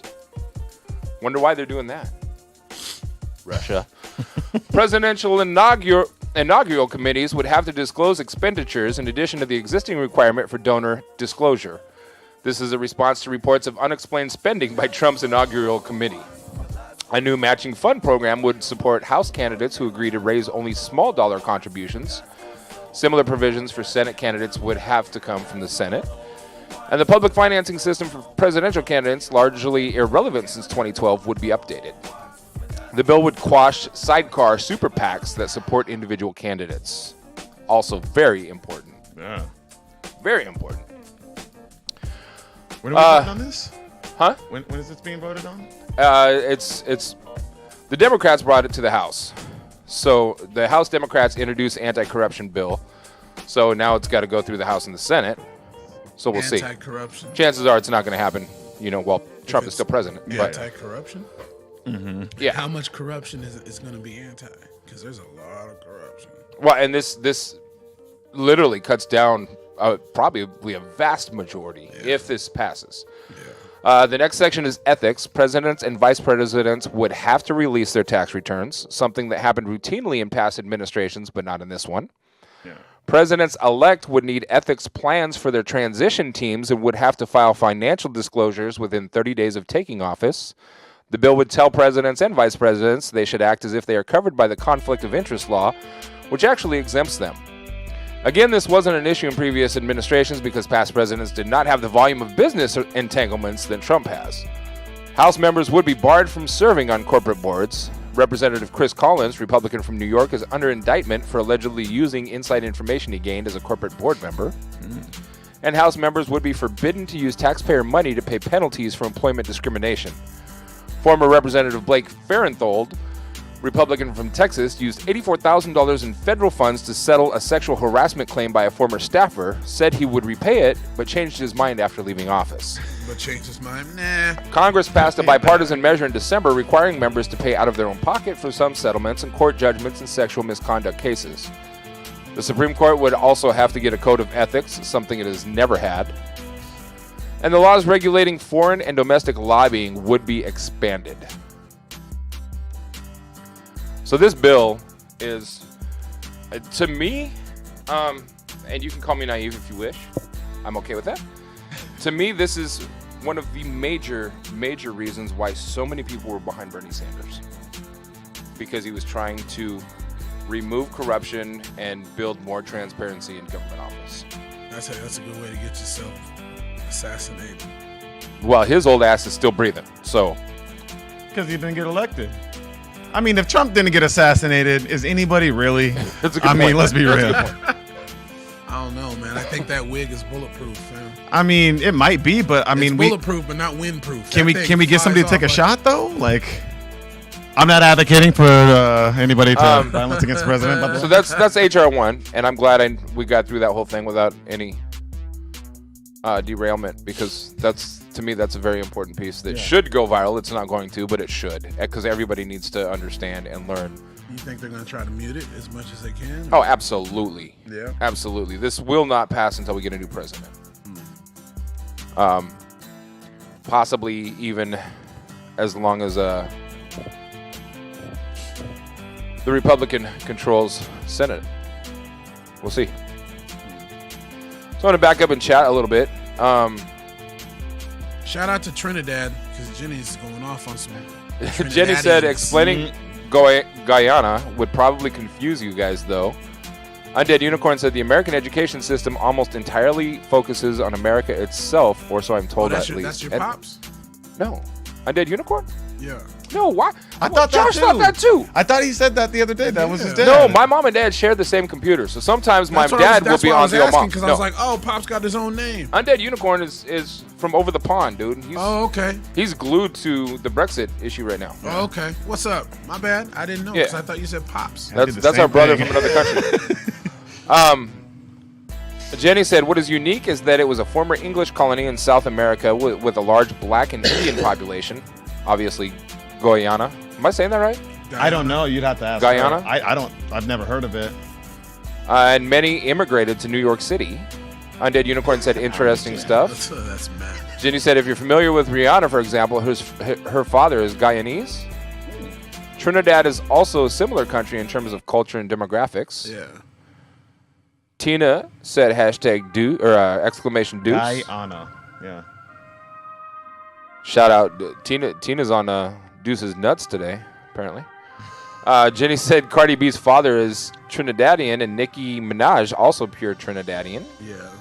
I knew Nicki Minaj was from Trinidad. Undead Unicorn said even if it doesn't go through, it will be significant. It will highlight the need for reform. Yes, absolutely. HR1, we already know that what it needs to be reformed, but this puts it in such simplistic terms that the American people can understand it. Yeah.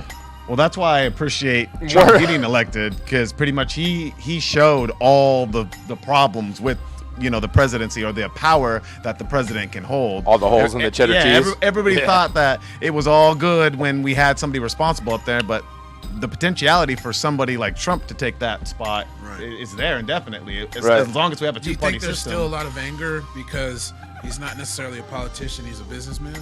I mean, that's part of it, but I think more so it's the social ramifications. He's been nothing but rude to black people and women and denigrated people. It's just I don't know why he has to tweet all the damn time. That's what I'm saying. He shoots himself in the foot, even if like the president should be above that. You know what I mean? Like the president of the United States should be above all little social media arguments and I would kick his ass or whoever he was talking about. Yeah, I agree.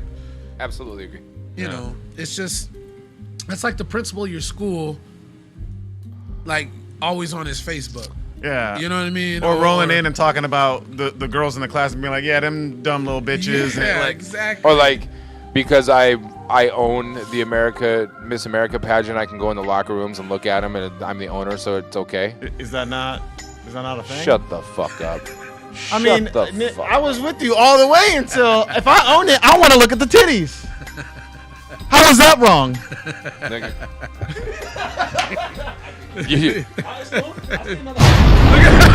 You just got Anthony, bro. Don't stop. Don't ever stop. You just when got your Anthony. mic gets muted, find another mic. Yeah, right. Start yelling. Your mic can still hear me, motherfucker. Someone gonna pick me up. You ain't gonna shut me out. You gonna hear me? Matt Lowe said, I'm your dad. That's right. Who's your daddy? Matt Lowe. You need to holler at me though, man. So this is disturbing. Disturbing. Do you guys know who Mike Pence is? Yeah. What about you, I've Duane? heard of him. That's the vice president. Okay. I don't know. Okay. As I said, man, I don't follow politics. Right. Bro. So this You're the wise one. Mike Pence's wife, Karen, she has a part-time job at a school, and she's teaching at an art school. The vice president's wife? Yeah. Okay. The school where Karen Pence is taking a part-time job has a parent agreement posted online that says their policy bans gay students and parents from the school. How do you know a kid? How do you know a student's gay though? Is there like something you fill out? Basically, you like find the dick in the ass. That's how you. I mean, you just gotta hide it. You can't be open about it. So dumb. We live in a world where, regardless of the opinions you have on same-sex marriages, same-sex relationships, whatever, regardless of all that, we live in a time where kids are getting denied education because. Undead Unicorn, the guy that's not even American, said Mike Pence is the gay curing lightning lord of thunder and conservatism. Damn. You know, we're going to have to make a meme, dude. Because that's exactly it. That's fucking nail on the head. Good. Applause to Undead Unicorn for that one. That's If you Google search Mike Pence gay, okay, Yeah. you will see how vehemently he is against the homosexual community. It's disgusting. Does anybody know why though? Because he's probably Because he is that churchy. You know what though? People that are super against it usually have tendencies of their own. Yeah, And it's they're because they're mad at feared of it. themselves. Yeah. You because know, they I want to feel say a that certain too, way. but that's like saying the KK member really wants to be black deep down inside. They do. I mean, They How probably- mad are they that their dicks are small? That they're like, we're gonna hang every one of them big dick bastards. String them my up in the mom tree by said their yes dicks. at Undead Unicorn. Pence is a closet gay pervert. Mom said that one. That's what I'm saying. I agree with your mom, 100%. Mike Pence literally He just doesn't even. proposed that gay people be introduced to shock therapy to cure them of their homosexuality. Oh man, these people. Now, No see, joke. That's real shit. So on to this article. Karen Pence teaching art at a school that bans gay students and parents. and she's It's cool in with it, Washington, D.C. and she's still working there. Of course, yeah. That's that's Karen what would Pence's piss me off. office on Tuesday defended a decision by the second lady to teach art at a Christian school in Northern Virginia that bans gay students and Christian parents. school. That, I mean, Yep. that's why. Right. It's because it's a Christian school. That's why they can get away with it. They hide behind that religion. Well, and that's one of the reasons I have such like a distaste for most organized religions is because of just the blanketed hatred that they can spew on people. Well, they're hypocritical. Yeah. And Yeah. it's not just Christians. It's Catholicism. It's it's all Well, of it- them. It's in everywhere. But my thing is, just real quick, side note, it's not about religion. It's about relationship with whoever you deem or wherever you get your strength from. So anyway, go ahead. The problem is these people are taking one verse and developing their entire ideology around that one verse, not realizing who that verse was written to, Right. who wrote it. Right. And in what content was it written? God did say, the Bible does say God detests homosexuality, but who wrote those words? He also says, doesn't it also say he hates divorce, but he still loves Absolutely. the divorcees? Man, it though? also says But- you should I stone mean- your children. It also says A that few chapters- how to own slaves. Exactly. It says a lot of terrible Who's things. he writing it to? What is the context that it's being written in at the time? People are forgetting to take all of this into the big picture. They just people do. take a few words. Jesus wept. Okay, so he was human. Big deal. Yeah. Well, Jesus wasn't an elite being because he cried once. Shut the front door, okay? Get out of here. And a few chapters away from the same line that says God detests homosexuality, man is not supposed to be eating shrimp or anything with a split hoof. love I these- guarantee love me Can't some wear clothing scripts. of two different types of material. These guys Like, are going to their morning Bible study eating bacon. Yes, sir. I guarantee eating that. a shrimp sandwich in their Yeah. double Yeah, fucking, exactly. Loving Loving Them that churches, swine. you think them churches in the South the aren't swine. eating crawfish etouffee and shrimp po' boy sandwiches and Yeah. shit. Oh, Like, bro, come on now. and Get that's outta my whole here. thing is like, at least let's be honest. If you want to cherry pick it and pull the things out that you want, more power to you. Like at least let's try to pull the good shit. Right. It's the people who act like they're all high and mighty and they're better than that, but then at the same time they don't even know the scripture, and then they're literally they're an abomination as well. Part, Like well, 3 lines part away. of the biggest Right. problem is they are putting all of their faith into whoever's at their pulpit. Yep. And when you're doing that, you're putting all your faith into a man or a woman. But 99% of the time it's a man, because most churches don't believe a woman should be at the pulpit anymore. It says that in the Yeah, Bible. They can't teach in the church or can't have authority in the church or whatever. depending on what people you're talking to and taking into Yeah, I context. mean different denominations and all that stuff. Right. But I mean the fact of the matter is this is normalized behavior. This is completely accepted as just what we should be doing. And for me, it's like you said, why can't we have a thing where everybody most of the Christians I've met, I'd say 9 out of 10, if not maybe more, 95% of all of them have not read the Bible fully through. Absolutely true. And definitely haven't studied. And if they have, they read it front to back, which is absolutely As a story. the wrong way to read the Bible. It's Well, not. I've It's done It not wasn't read written like that. front to back. Right. Yeah, no. But It that's was- why you can it read it was front to back, but you need to be diligent in your study, methodical with your readings, and go back. Right, over but things. there is a Matt there- says at least Scientology is the nice religion. bullshit. False? Tom Cruise is a dick. Bro, what's her name? Leanna Remy or whatever, who left Scientology. Oh, will yes. tell you all about it. Did you watch those documentaries? I watched Yes, every single it's- one of them. It's insane. what Partly they do because I have a for crush people. on her. Well, she's gorgeous. Oh, Thick- I would love to be the king of queens. Let me Right? tell you that. But it's like that religion is one of the hands down most evil. Like they take people and hide them away and not let them go out and see the light of day or be part of people, run them dry of their fucking money. Scientology is a real warped religion. I recommend, yet again, like we're talking about studying, go do your research on that if you think it's a good religion, and let me know what you come out with. And again, I'll be the first to let you know, I definitely don't have enough informed information to really be making political opinions, but I definitely don't on that. Only for the simple fact that I just plain don't have the enough information on Scientology. All I know is that Scientology is very warped. That is true. It's goofy. It's sponsored. It's a Ponzi scheme, really. But I mean, Tom Cruise is a huge advocate of it, right? Yeah. And Tom Cruise, it's like one of the top members. Crazy, man. Tom Cruise is crazy, dude. He's an asshole. He's crazy. Is he an asshole? I figured he's a crazy narcissist, but I didn't know if he was definitely narcissistic. But is he? I mean, I've never met him personally, so I can't really speak on it. But he's just, when he was jumping up and down on Oprah's couch and shit, you know what I mean? It's like, this shit ain't rented. He thinks he thinks he makes First of all, have you ever got pussy that good? I haven't. I haven't never jumped on a couch after I got some guts, okay? So I'm hoping to find the one someday, I think he was just jumping on the couch so he can get in front of the camera. Yeah, no, it was an insanity so when he thing. sits down, he, again, I don't have enough informed information to make an opinion. But I will say, I'm going to tell you right now. What's the difference between certain religions, and cults?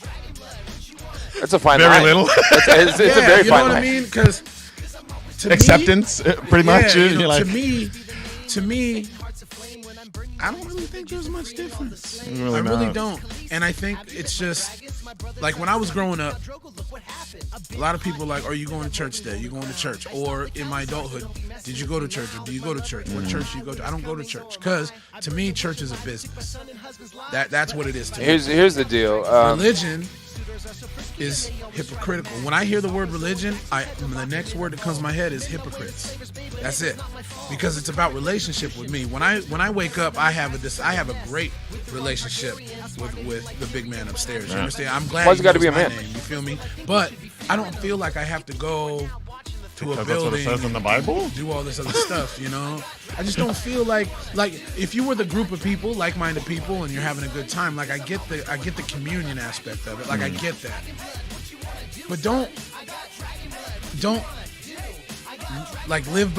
say live by these rules, and then the person telling you that doesn't do that. Yeah.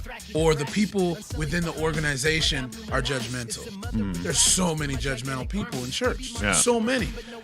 When they need to worry about their own lives, and I just think that it's a business. Church is a business to me, and I just get thrown off. The definition of cult is a system of religious veneration and devotion directed towards a particular figure or object.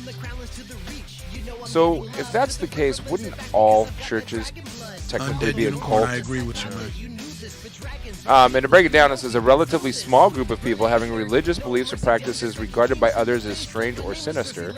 Every single sect of a religion has their own personal beliefs, and that's where we have different religions, because they interpret different pieces of the Bible differently.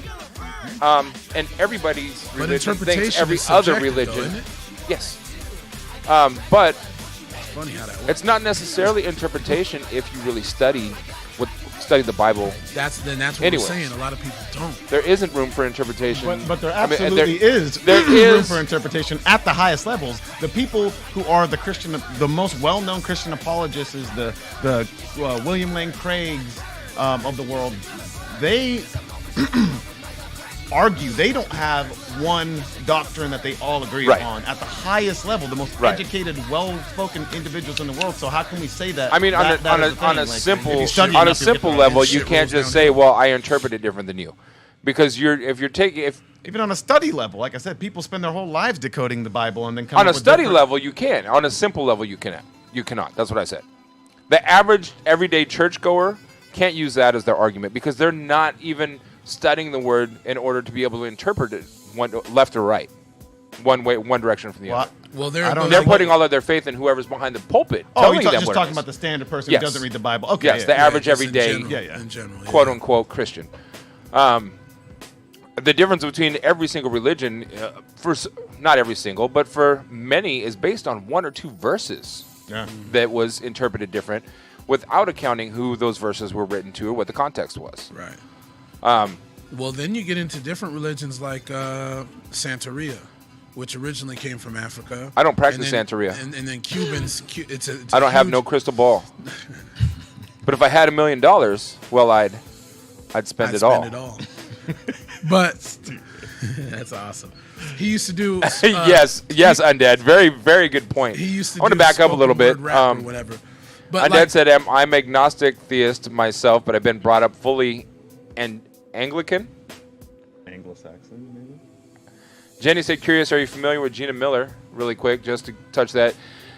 Gina Nadira Miller is a Guyanese and British business owner and activist who initiated the 2016 R versus Secretary of State for exiting the European Union court case against the British government over its authority to implement Brexit without approval from Parliament.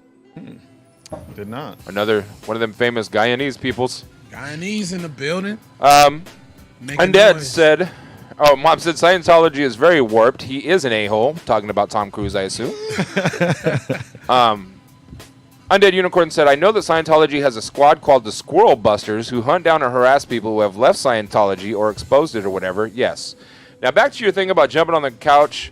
I'm going to tell you right now, if Carrie Heffernan wanted to date me, if she said, look, I like big boys, you watch King of Queens. Deep down inside, if Carrie Heffernan wanted me, I'd jump on a couch too. I'd jump on Oprah's couch. I'd jump on Trump's couch. I would jump on Jesus's couch. You know what I would do? I'm on telling Jesus. People's couches. I'd be like, Jesus heard me. Fuck your couch. Jesus heard me. Fuck your couch, Jesus. Fuck your couch. You can get another one. You know. Undead said I watched a documentary on it once. Like, you can look these Squirrel Buster a-holes up. They're a real piece of work. I agree with the D. Very flattering nickname, by the way. There's a reason. There's an inside joke, and you can go on YouTube and do some digging. Don't do it. You don't want to do it. You don't want to go down that rabbit hole. We explained the inside joke on an old episode of Funkshop TV. I believe there is a God, but I don't think going to church every Sunday is the way to go about respecting him. Undead, I absolutely agree with you because the Bible does say that church is a congregation of people that are talking about the Lord. Yep. So we're churching right now, believe it or not. Yeah, where two or more are gathered in my name, I shall be there. Yeah. But it's about your personal relationship. Exactly. It's not about going to a building, getting dressed up, which they're just getting dressed up to impress other people that are getting dressed up. They're not even, because to be honest with you, the big man upstairs don't give a shit what you're wearing. Yeah. He already knows what you look like butt naked. Yeah, I can worship in sweatpants the same I can worship in a suit. Man, right. Damn, you know? Now, you do have to put on clothes, though, because you can't go out. My old pastor used to say, we don't care if you were a prostitute and you just got done with your last trick. Come on up in. We're here to save you, too. But you have to obey the law of the land, and you're not supposed to walk around and naked. he wasn't going to let no chick come up in there with titties. Just swinging. Yeah, See? Told you.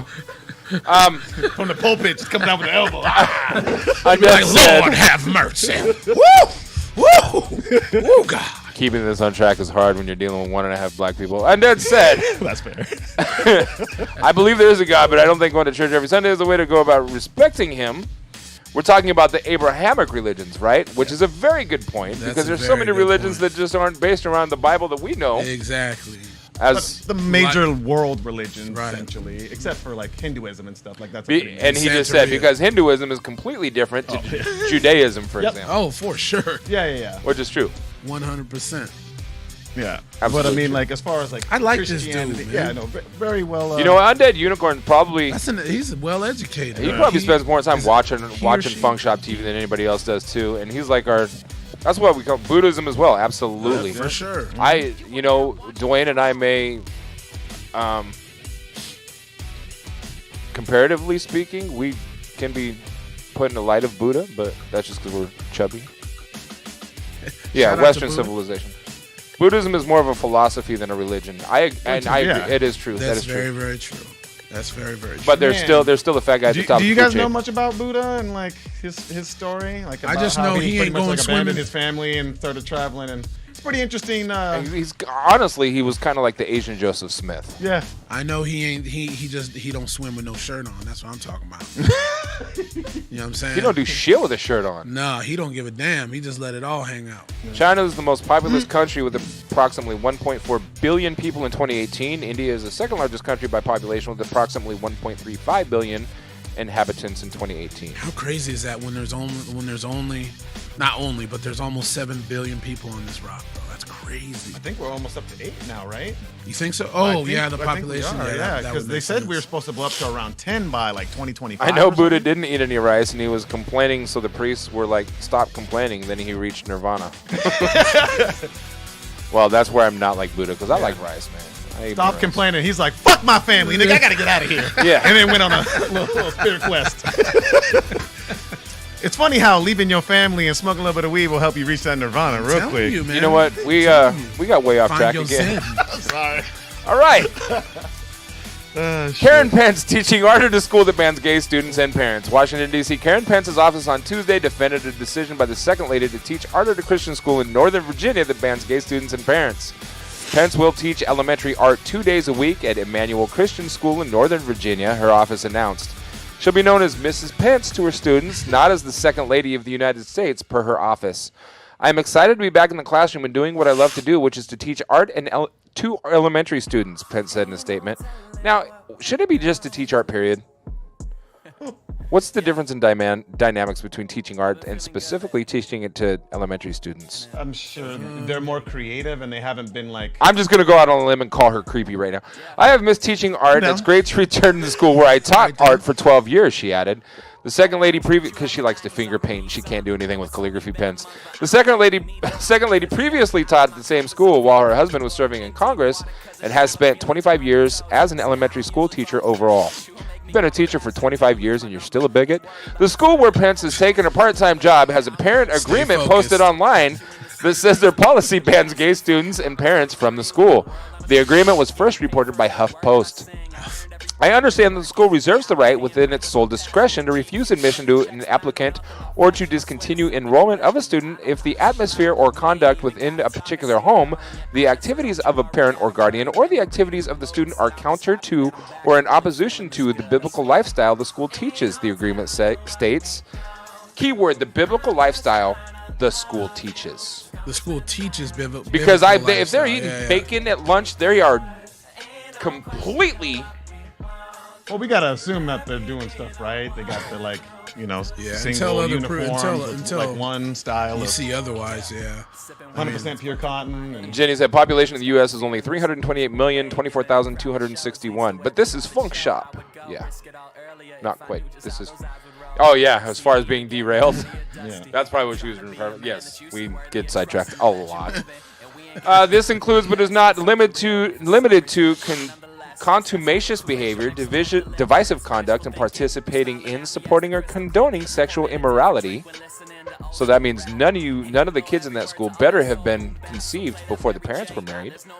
Also, are the parents watching pornography or Homosexual activity or bisexual activity, promoting such practices, or being unable to support the moral principles of the school, which specifically notate Leviticus 20:13 and Romans 1:27. I acknowledge the important... Well, if you're going to talk about Leviticus, that's where it tells you you're not allowed to eat shellfish. Yeah. And I love shellfish. So you hypocritical apologize. bitch. I acknowledge the Sorry, importance not of a sorry. family culture based on biblical principles and embrace biblical family values such as a healthy marriage between one man and one woman. My role as spiritual mentor to my children will be taken seriously. Kara Brooks, Pence's communications director, said the attention paid to the school's agreement is absurd. Ms. Pence has returned to the school where she previously taught for 12 years. It's absurd that her decision to teach art to children at a Christian school and the school's religious beliefs are under attack, Brooks said in a statement to CNN. She did not answer when asked by CNN if Pence agreed with the policy. Now, in my opinion, if that school is getting any sort of funds from the state that are allotted to go towards the school, such as tax monies that are supposed to go towards educational outlets, I don't know. I think it depends on the state. But if they're getting any tax dollars that are supposed to be appropriated for educational purposes, there's a separation of church and state. Well, yeah, inclusivity is a part of that, receiving those federal dollars. If you start saying that you're not going to accept people, especially on the grounds of their sexual orientation, then yeah, there's no way that you should be allotted that money. Absolutely. That's true. That's very Undead, so what kind of school is this? An elementary school? A high school? It is a Christian elementary school. Christian elementary Probably, school. most likely, it's a Christian K through 12 school, because most Christian schools are in America. Yeah, but I mean, honestly, as far as like the freedom of speech stuff goes, it shouldn't like people of a specific religious group be able to like segregate themselves like they do with Muslims? Like they're able to have mosque and not have to like let homosexuals in. So shouldn't that be kind of the same thing for schools? Not that they shouldn't get the funding. That's a good question. Absolutely. That's a good question. Shouldn't they have that freedom to kind of, make that decision? That makes sense. Yes. I do agree. I would say yes. Personally, I would say yes. As long as they're not getting any state appropriated funds. But on the same token, should the wife of the vice president be involved in such a controversial avenue? Well, no, but I mean, like, but look at all the earlier, shit that Mike Pence said. Trump won't stay off of fucking Twitter. People are just making poor decisions right now. I mean, it's just kind of what they do. So to continue, this says, in 1991, however, Pence, then an elementary school teacher, wrote a letter to Indiana newspaper in which she objected to an article that embraced gays and lesbians. The Washington Post noted in 2017, it's unclear whether her attitudes have shifted as public opinion has changed dramatically on the issue. Pence is also an artist herself, specializing in watercolors of homes and historical buildings. Her work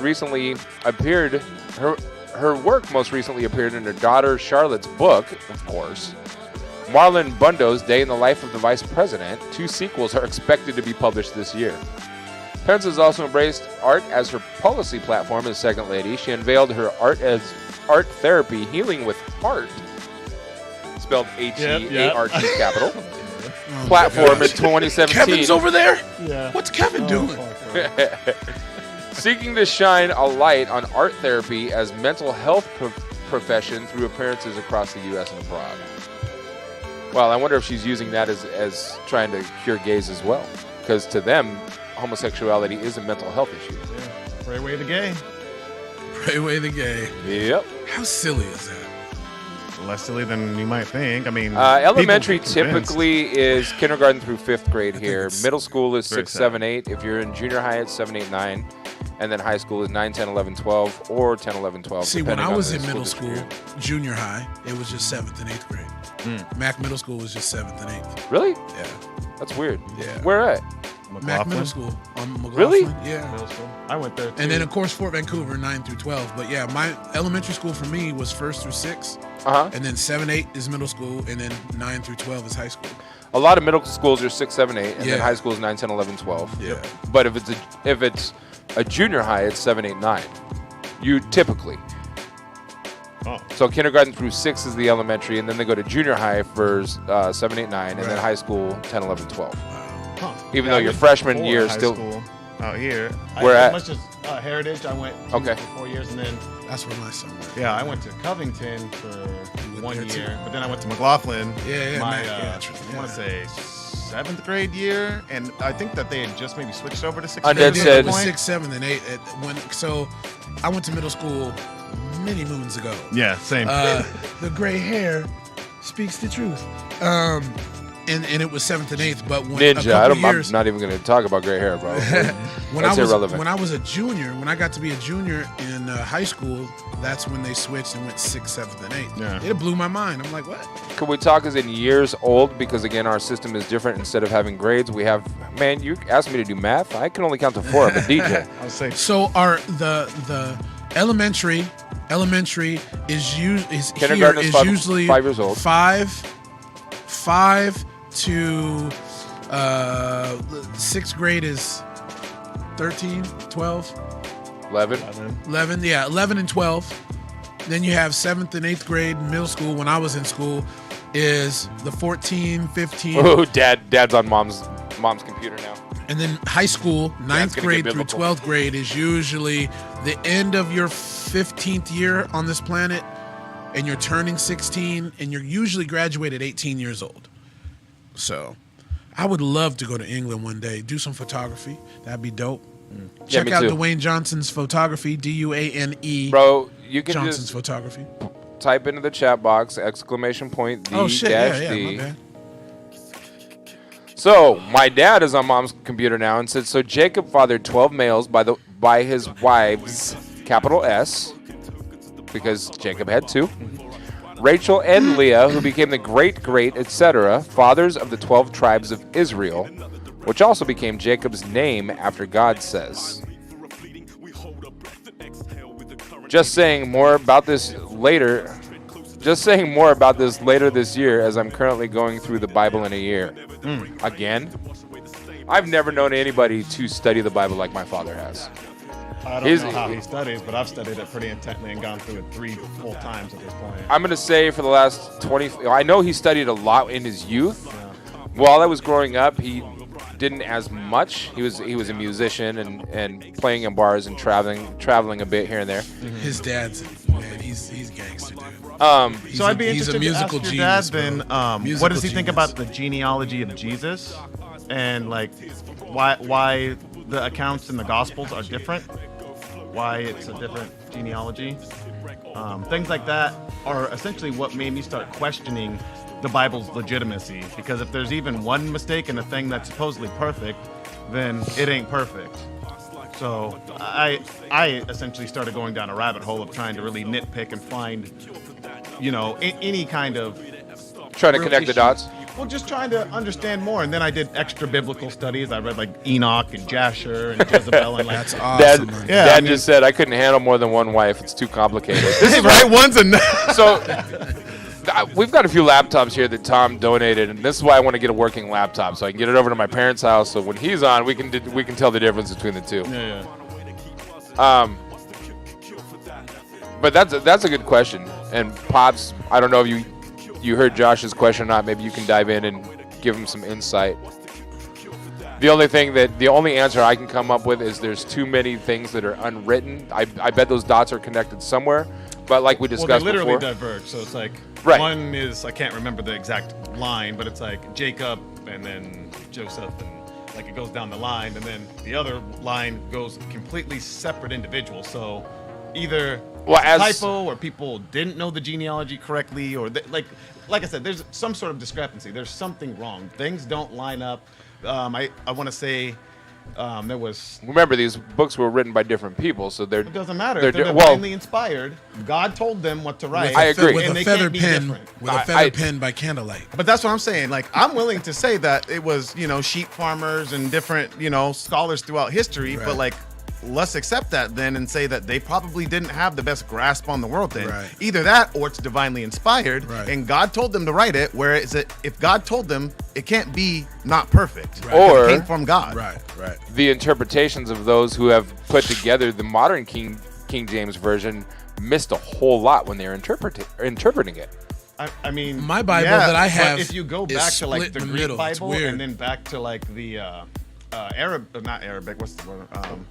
Whatever. If you follow the lines back, it doesn't matter how far you go back. The lines are still different. Once they get to the names, the pronunciations are different. So it's like it would match up. It would be the same genealogy the whole way through, matching. It wouldn't be a divergence or different names. You know what I'm saying? Like it just doesn't make sense. Dad said humanity represents imperfection. Josh, your arguments are well said. Absolutely. Thank you.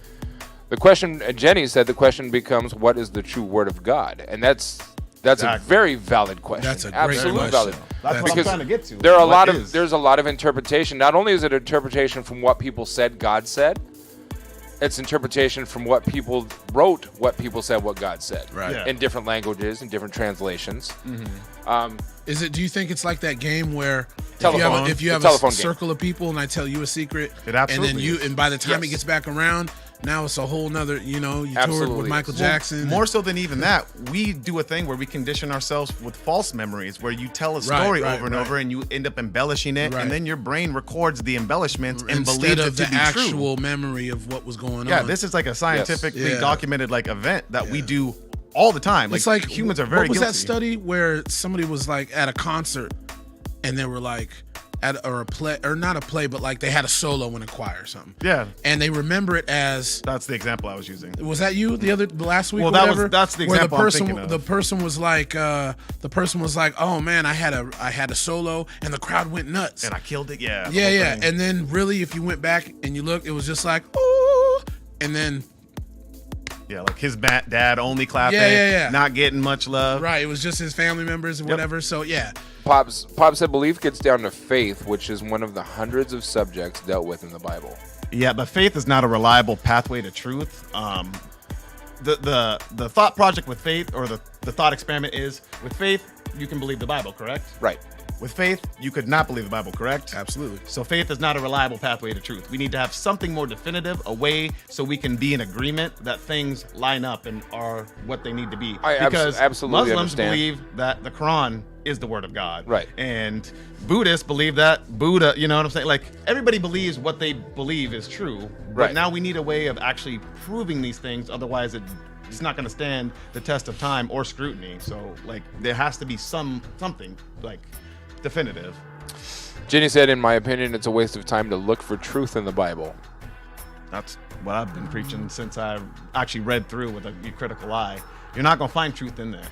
And what you're going to find is just more questions. If you want truth, you need to get out there and start doing acts. I mean, you're going to find happiness by helping people, by Do you think achieving the things. Bible might be a guideline, and maybe not just? I mean, I hope not, because of the things that it says about women and homosexuals and animals, and like, it just Isn't most of that Old Testament though?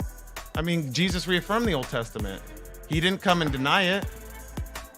But he atoned for. I mean, he came and gave The his ways of the blood past. for so essentially people didn't have to sacrifice animals anymore. Like, his blood became the sacrifice that cleanses us, washes us. Right. But at the same time, we don't even know if that's definitively true.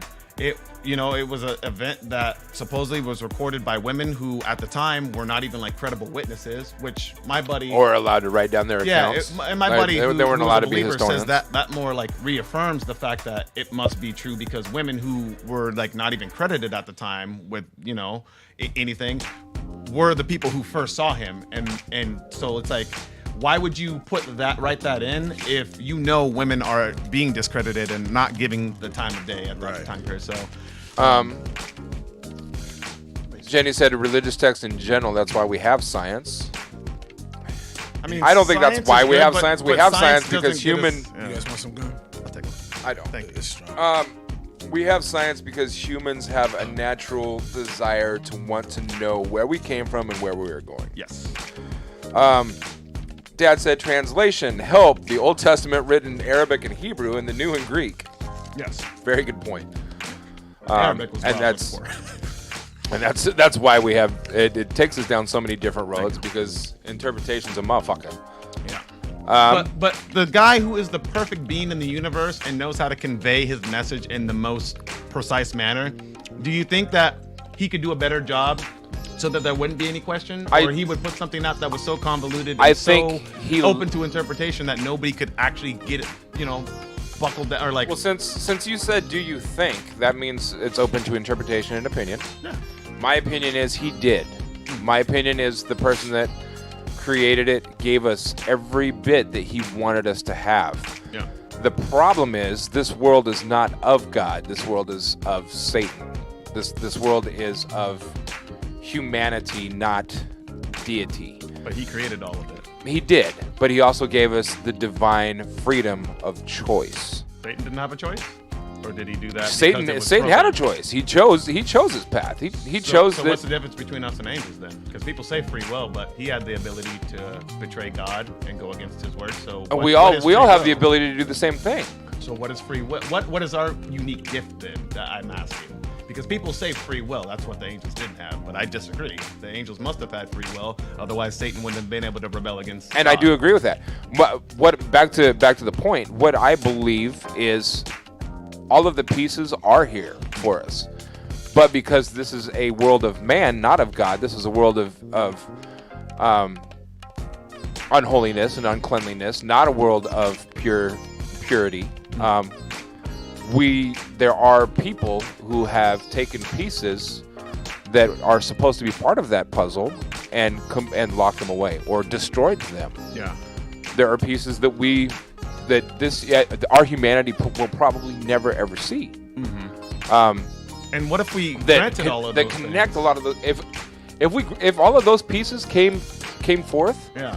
so many questions would be answered, and I don't think there'd be so many separations in religions. I mean, I could probably agree with that, but what do you think the justification for slavery is going to be? Do you think that there is even something that could justify slavery or subjugating women? Like, I don't think that there is. I think that women are equal. I absolutely agree with you, but I also think that there's maybe there's passages that say it was only a certain tribe or a certain culture that like did Jewish that, and maybe there Jew slaves or whatever. Maybe there are books where God and Jesus both spoke absolutely vehemently against it, but we don't know that. Yeah. I mean, maybe there are passages that, like the Catholic Church, for example. Yeah. I don't want to disrespect anybody that's Catholic, so I'm going to try to say this as gently as possible. But what if the Catholic Church found scripture that says men and women are created alike, but the Catholic Church was so used to women being in the kitchen and the men being, at the top of the food chain, and women being there to support men, that they didn't want that to be. They didn't want that to be exposed for all of humanity because it would ruin the basic principle of the Catholic Church. So, I mean, I'll just go back again to if this is a perfect being and it's divinely inspired, it would make it through. He would give it to somebody else to reprint or something like that. The thing is, if this man is perfect and he has the ability to communicate with any of us, he's the creator of the universe, he can have he can literally beam himself into your brain and tell you a message. Okay. He can do any of these things. So the fact that, like I said, any amount of people, and there's thousands of different Christian denominations, can continually come to different conclusions with the same material, tells me that this is not divinely inspired. It cannot be. It just cannot be. If it was divinely inspired, it would have clear-cut answers. It would have a path to him with no questions, no qualms. We wouldn't be able to say, well, you can kill people and you can't kill people and you can have sex with children and there wouldn't be that. It would be a definitive one way to him. That's it. And supposedly it's through Jesus Christ and all that. But yet again, we have all these, differing sects of Christians, arguing about that. Is it works? Thanks to humanity, we have all of these questions. Pop said God is different. It's thanks to God, because God created humanity, created angels, He created the Bible, He created this whole thing. He didn't even have to create a system like this. He could have created any system. So are you acknowledging that God created everything? I don't have any definitive answers. That's why I'm in the agnostic camp. I don't know if there's a God or if there isn't a God. I just know that you speak as if you're a believer, but I am a believer. So, and that's the thing. If people want to know, I am a believer. I grew up in a Pentecostal Christian church my entire life. I just don't have a definitive way to prove the things that I believe in my heart. And that is absolutely. And so until I can get to that point, I need to continue to have these tough conversations and try to Well, it comes down to belief, right? So if somebody asks you, it comes down to faith. If somebody asks you, okay, you believe in God, yes or no, and you say, well, yeah, and then someone says, prove it. My answer to that is, well, do you love your mom? Oh, of course I do. Okay, prove it. You can't prove it. Oh, I buy her flowers every Sunday. Well, you can do that for an enemy. You can show things. You can show acts. I hug my mom. I do things for her. But you can do that for enemies too. I can go up to somebody I don't like and hug them. Absolutely. You know what I mean? Absolutely. My main thing is, I guarantee the majority of people that Duane doesn't like don't know that he doesn't like them. The what? The majority of the people that you don't like have no idea that you don't like them. Exactly. I know that for a fact. Yes, very, very true. Because it's not in my heart to put that on somebody. Right. It's in my brain. If I just avoid you. I want to catch up and chat a little bit. There's a lot of good shit being said though. Yeah, which is this is the kind of stuff that probably Twitch doesn't want us talking about because this is all the stuff I love to talk about though. It's cool to talk about it. It's good for normal people to talk about it, and it's absolutely healthy for us to talk about it. Yeah. Dad said Christ didn't say misogyny stuff. I assume he's meaning misogynistic. Yeah. Pardon my spelling. Undead Unicorn said, I partially believe in parts of it, such as creation, but I also believe in scientific theories, such as evolution, which is really hard not to be in the middle of. Well, they don't conflict. I don't know why Christians have ever, tried to hold on to that thing. Like, evolution didn't happen. It's like, evolution doesn't conflict with the Bible. God could have been the catalyst that set everything in motion. And evolution, in biblical day, isn't what on a 24-hour scale that we know of it anyways. Yeah, it's 1,000 I do not believe is to God that in one day. Right. in 6 days, God created the heavens and the earth, and on the seventh day He rested. Yep. I do not believe that He created the heavens and the earth in one of our weeks. No, I mean, but I think it's that God scale of time. Right. It could be the billions of years. And that's where the universe into being. The creation and stars. versus evolution. Which is what One of those Lincoln and days I could have been a together. billion years. You know, the pterodactyl could have been alive during a portion, a minute fraction of what was one of God's days. Yeah. Our man-made scale can't fathom that, just like we can't fathom the fact that the universe has no walls, no boundaries. There is, There's it's it's infinite. ever we, expanding. we Infinite, can't yeah. we can't fathom, we can't wrap our heads around the fact that infinite is a possibility, because We we're can. We raised. got calculations. And just for so it. you know, It's- there it's- is well, we different can't. infinities as well. There's different But infinities. and it's getting easier and Which is easier that'll blow as your man mind. progresses, Yeah. and we're still evolving. Oh, absolutely. Evolution is still a process taking place. Yeah. And you know, who's to say that generations and generations and generations from now, hundreds of thousands of billions of years, if the Earth is still here, aren't gonna be looking and seeing the script that we leave behind, and saying, "Man, these guys were fucking idiots. Yeah. Oh, they absolutely These were. guys were stupid."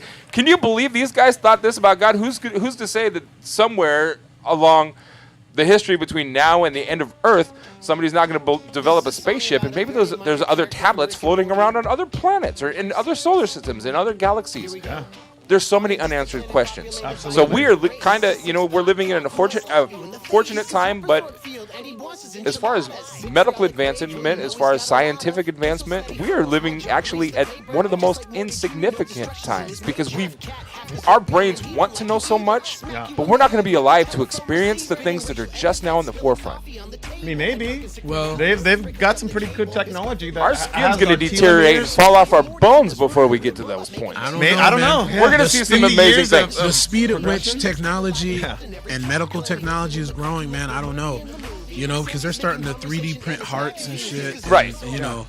And I mean, 15 years or 20 years ago, who would have heard of that? If they can And figure out I how don't to keep disagree. the I'm just- DNA from degrading over time and our telomeres from shortening. Yeah, we yeah. can live indefinitely. Oh, Right. for sure. This is Well, been and it's people. scientifically proven. It is happening. Like, humanity, in its purest form, is evolving into a species that is learning how to adapt. Just like viruses are learning how to cope with antiviruses. Right. Just Yeah. everything. Antibiotics. Evolution. too. It's Yeah. like Evolution is incredible. For instance, if But I wouldn't mind picking up where I am now and pushing it forward 400 years just to see well, the what thing it's is, like. let's say You're there right. was no That's let's my say point. there was no light, right? No light from here on out. And you have Maya, little Maya. She grows up in darkness as well, has a kid. That kid grows up in darkness. Eventually, over evolution, Maya's not what having happens kids. is our eyes. What? Maya's not having any kids. Okay. Any dude try A to holler child at her, her dude. I'm gonna age, when bust she his gets chops. older and has more children, and those children have children, those children have children. Evolution, if we lived in it was total darkness, evolution, we would naturally, our eyes would get more developed to be able to see in the dark. Our bodies would change to our surroundings. That's what happened with fish. That's what happened with birds. That's what happens with any evolution. Evolutionary is what process. happens. Yep. You know who's gonna see some cool stuff, some really cool shit? Maya. Right. She's gonna Absolutely. be, and I guarantee you, Maya is in a generation that they're gonna live on an average of 250 years, 300 years, because of the way medical science is going. She is going to take advantage of the forefronts that That's we're at exponential right now. technology, and we're coming on a brilliance of society where we're about to tell the FDA to F off, because if we want to explore these medical things, we're going to, because we're humanity and that's what we're going to do. We have been so confined by boundaries and walls and boxes. I think all the people making laws and these rules need to try some psilocybin, need to try some DMT, need yeah. because that will enlighten yourself. Go put some in their tea. I'm telling you. So, Dad said women were important in Old and New Testament.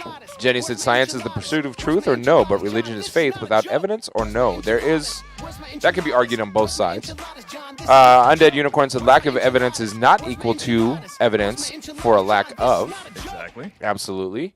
Dad said one needs to know time and place to enhance. Free will is so important. Jenny said, can you rephrase that, Unicorn? Dad said the difference between us and angels is the difference between us and Satan. Angels. He's an angel, so. That makes sense. Angels created by. Undead Unicorn said the fact that there is a lack of evidence for God existing is not evidence in itself to disprove God. Absolutely. Yeah, I agree with that. The lack of evidence 100%. doesn't mean the evidence isn't there. Exactly. Right. Dad said God is different than why God is different than why God created us. Jenny said the agnostic correct unicorn. Undead said agnostic theist. Yeah, I believe in God, but I'm just not quite sure which one. Dad said the existence of imperfection helps us to understand how profound God's love is for us. Jenny said a singular God. Dad said imperfection helps us understand perfection. Undead Unicorn said I'm unsure, to be honest, Jenny. I'm agnostic theist, like I said. Jenny said good enough for me. Dad said that's why there's faith. Undead Unicorn said my main argument against the prove it types is that lack of evidence is not evidence for lack of. Dad said the gospel of the Bible needs to be simple enough for a child to understand. Yet it's so convoluted. It is very can sit here convoluted and debate it, complex. and like spend their whole lives trying to decode it. Yeah. And codes and yeah. The D Johnson said I agree with the Undead. That's you. That's me. Funkshop TV said when free Funko Pop. Jenny said the burden of proof, Latin onus probandi, is the obligation of a party in a trial to produce the evidence that will prove the claims they have made against the other party. Yeah. Those are man-made rules, Jenny. It doesn't matter. The thing is, when you make an assertion like a God exists, the burden of proof then falls on you to prove it, not the person to disprove it, because you cannot disprove something that does not exist. But I don't have to. You absolutely don't have to. But if you want to be taken as a credible person or credible source of information, you can't just go faith. Because like I already said, as a true believer, I don't give two shits whether or not you think I'm credible. I mean, and that's fine. But like I said, how do you ever move the conversation forward? How do you 1 Peter 3:15 and spread the news of God in a cheerful way to people? How do you spread that word if you just go, fuck it, I don't care that you don't believe? That's not what it says in your book. It says to have an answer for your faith and to give it compassionately. So yeah, throwing your hands up is not, in my opinion, a good response to somebody who's actually trying to be biblical. But follow your book if you want to follow your book. But at the same time, like, be that person. Humanity also is not at a state where if somebody's made their mind up, they've made their mind up. Laws don't matter, right? It's about his laws. Right. So human stuff doesn't even come into the equation. If you I'm not talking about human laws. I'm talking about humanity in general. Our minds, we are in a current state where we've already made up our minds for the most part. I disagree. I grew up my entire life to be a Christian and only started to follow. Oh, I'm not saying we don't have questions. Yeah. But I know whether or not I believe in God. You know whether or not you believe in God. Yeah. Well, so it is my. I'm somewhere in between. And the Bible also does tell us that we need to lead not by words but by example. Exactly. Yeah. So if somebody says, "Well, prove it. Prove why your way is better than my way," I'm just gonna say, "Hang out with me for a week." If you don't want to, that's your choice. God gave us the choice. Well, if someone were to ask me, like for instance, if someone's going through a hard time, bad time, and they're just like, well, if God is real, God is supposed to be helping me right now, and I'm going through this hard ass time, and nobody's there for me, and I'm all by myself. And what my answer to that is usually this: if you're in school and you're taking a test, the teacher's usually quiet while you're taking that test. Yeah. Right? Yeah. Same thing as in life.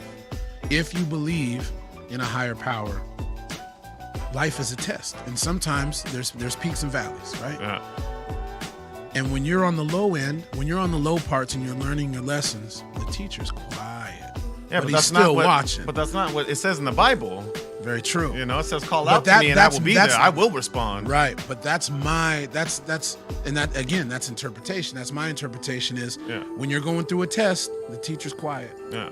And so there's times where you have to go through certain things, and that's how you learn, you know? So when you come out of the end of it, you're like, wow, okay, cool. And then that's when a lot of people, when they come out of adversity, they're like, man, thank God.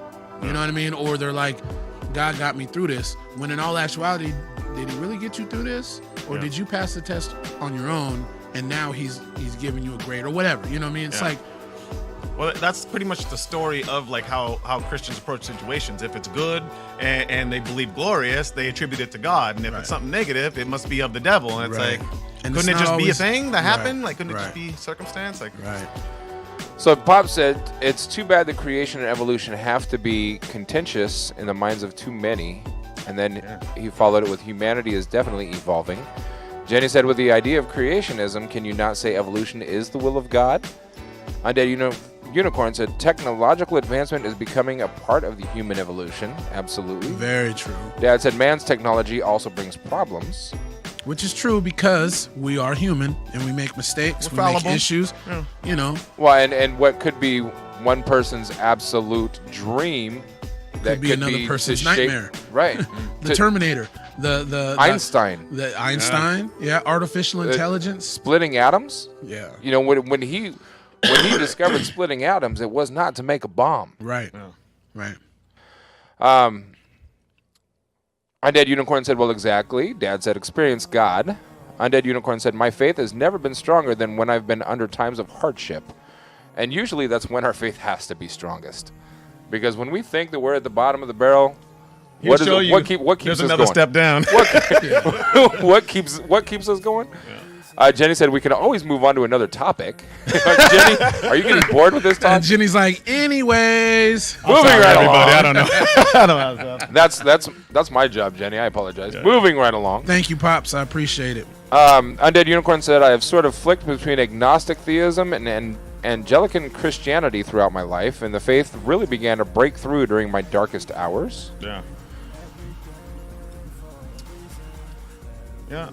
I mean, it really is hard, and it is the trials that really put it to us and make us, really take a step back and look at the world. Right. Like, for instance, my back injury, I threw out my back like 2 years ago or whatever, and I've been dealing with a pretty severe back injury because of it.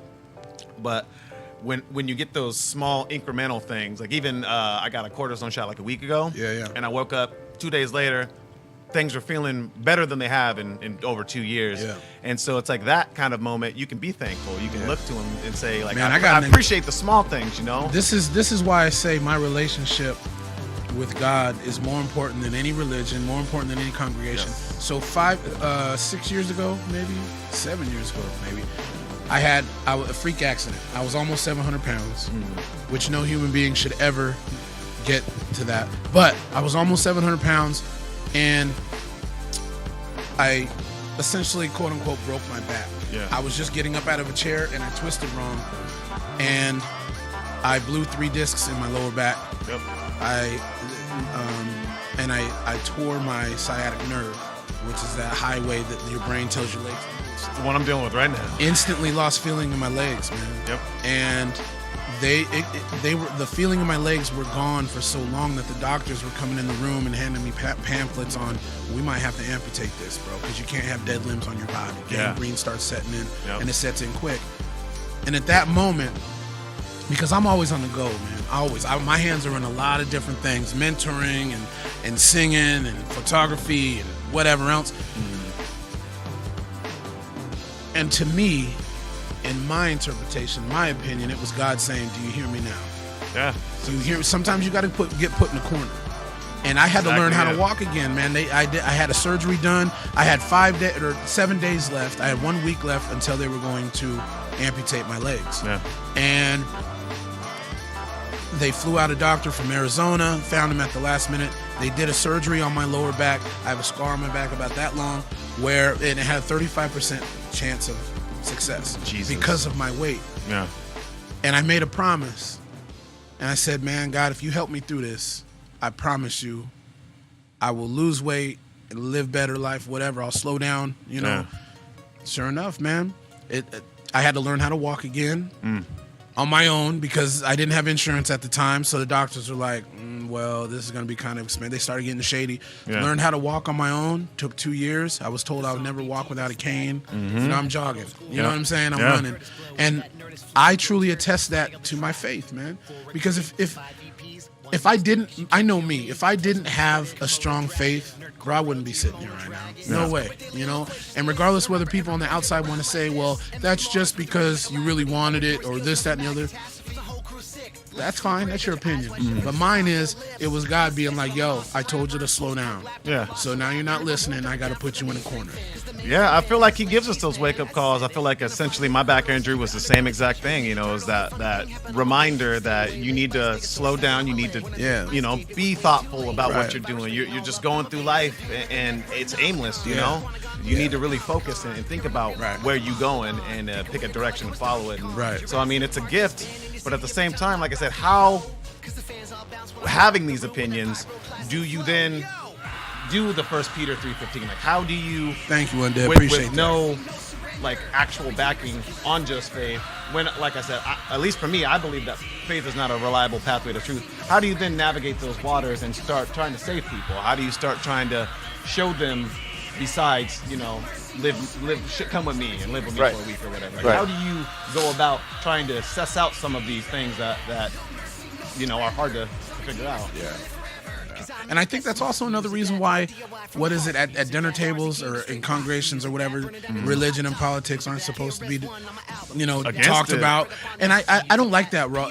I think political stuff and religion shouldn't be talked about if you're with people that just want to argue. Yeah. And that's why I was telling you, Paul, I'm not into politics, because 9 times out of 10, there's just, if you don't believe like me, you're an asshole, or you're a dummy, or this, that, and the other. And it's like, we cannot. It's okay not to see eye to eye on certain things, man. If you want respect, you must give respect. Yeah, that's what it is. Yeah, exactly.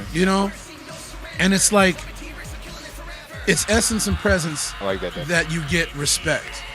That's what gets respect, and you can't have essence and presence if you're not willing to at least see where someone's coming from, even if you don't agree. Right.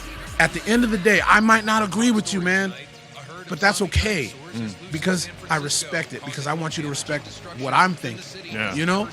And that's it. And because that's that common ground. Like I was saying yesterday, you can't build a house on messed up foundation. You got to find common ground, a foundation. And I truly believe this in politics as well. If you can find a foundation, if you can find one thing that you see in common, one thing that you say, oh, I agree with that too. Yeah. Then there has to be more things you can agree on. Yeah. It can't just be just one. We disagree on such few topics. The problem is you can't get to that point, because it's like, oh, you voted for so-and-so, get the fuck out. Exactly. And it's Also now you say can't that. talk to somebody like that. Like you were saying the other day, you cannot talk to somebody like that. Yeah. You know what? We all have our own roles to play in society as well. Just as like the apostles took different roads and different responsibilities. Not all of them taught the same way or used the same mannerisms. Some taught with a soft-spoken voice, and some screamed. We can't forget that 1 Peter was written by Peter, but it was also during his time as Bishop of Rome or Bishop of Antioch, though neither title is used in the apostle. But what was going on with the Romans when Peter was Undead bishop? Unicorn, great saying. There were very few believers. So he was encouraging the people of Rome to go out and speak about God as their divinity. He was instructing the Romans particularly to make sure that they professed their belief in God every day, because Christians were being so persecuted against. So you're saying you think that this doesn't apply to you or anybody else? I'm not saying that. Okay. Later, Jenny. But we cannot. Have a good one, Jenny. Have a good day. We can't Be good ignore to yourself. who it was written to in the same token. Does it necessarily mean that we have to be knowledgeable of those answers in today's society? I don't think so. And the reason I don't think so is because if somebody is truly seeking those answers, they're going to go to somebody who they know can give them the answers. If somebody's asking you personally, prove to me that God is real. I mean, it doesn't even have to be you prove me. I would like to know why you believe. Can you tell me why? Can you give me a good credible answer? Something besides that faith? besides I just do. Faith. Yeah. Okay. That's not a good. And answer. I understand that. I absolutely That's like understand saying that. But at the same token, I mean, you could do that for any subject because I think so. Then that doesn't get us anywhere. Can you go up to a gay person and say, "Why are you gay?" That's not even the same, because you can switch being gay or not. You can switch being Christian, not switch being gay. You're born and you have attractions to people. That's not the same as a religion. You can self-teach a religion or walk away from a religion. proof of that. Was Judeo-Christian, was a Pentecostal, no longer identify as that. Show me a gay person who is gay and attracted to men who can just stop being attracted to men. That doesn't happen. That's a false equivalency is what you're doing. It's apples to oranges. It's not the same. Some people can definitely believe that it's a choice. You can believe whatever you want, like we said earlier. Okay, then I can believe whatever I want with God. I don't have to prove it to you. I agree with that, but how are you going to win the hearts and souls when you just go, because I said? It's not my job to win the hearts and souls. But it is. That's what the book says. I mean, he's talking about if you did get into a conversation with somebody. The book says that you should be out preaching to people. You Where? should be out spreading. You should be out it says giving that we your should. testimonies. We should. You should. But it doesn't say you have to. says you should with kindness. But should with kindness doesn't mean it's you have to. It doesn't. Should doesn't mean has to. You should. Should is always in a suggestion. Yeah. So you should get up and brush not your teeth. steal. If you don't, what's going to happen? All your teeth are going to fall out. Okay. So you're not going to do that. You're just going to leave everybody to be damned, even though your book says to and go you save as should many abide people. by the law. And they're going to call you yuck mouth. Plenty of people don't. I agree with that. You should. Okay. And the ultimate punishment is going to jail when you don't do that. So If you're you get caught. going to go against If you get the caught. book and you know, potentially go to hell for that. Like, it doesn't seem like a wise decision when the book instructs you to do a certain thing. But in today's day and age, It doesn't matter about today. The book It was does written- matter. It completely matters about today because Bro, the you're book trying to is- compare today's humanity and today's educational system to something that was thousands of years ago. You can't.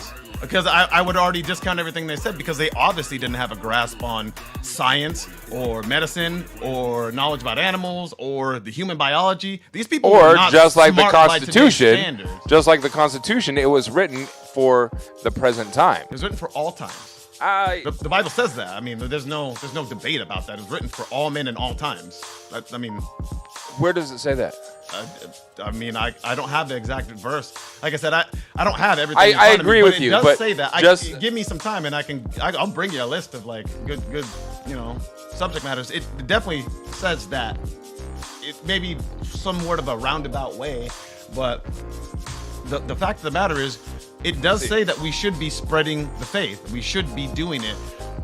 It doesn't say it in such a malicious way, which I don't believe the Apostle Peter was telling me that I need to spread the faith because I'm not a Roman. no. What does Roman have to do with anything? When Just Peter- because it was written to the Romans doesn't mean it doesn't apply to other people in all times. But it doesn't mean it necessarily does either because I agree, but this is what we're talking about, that subjective opinions of the Bible and how none of us have a definitive answer. Right. We can just speculate shit all day. Right. Does it mean? Does it not mean? Is it this? Is it not that? That's not...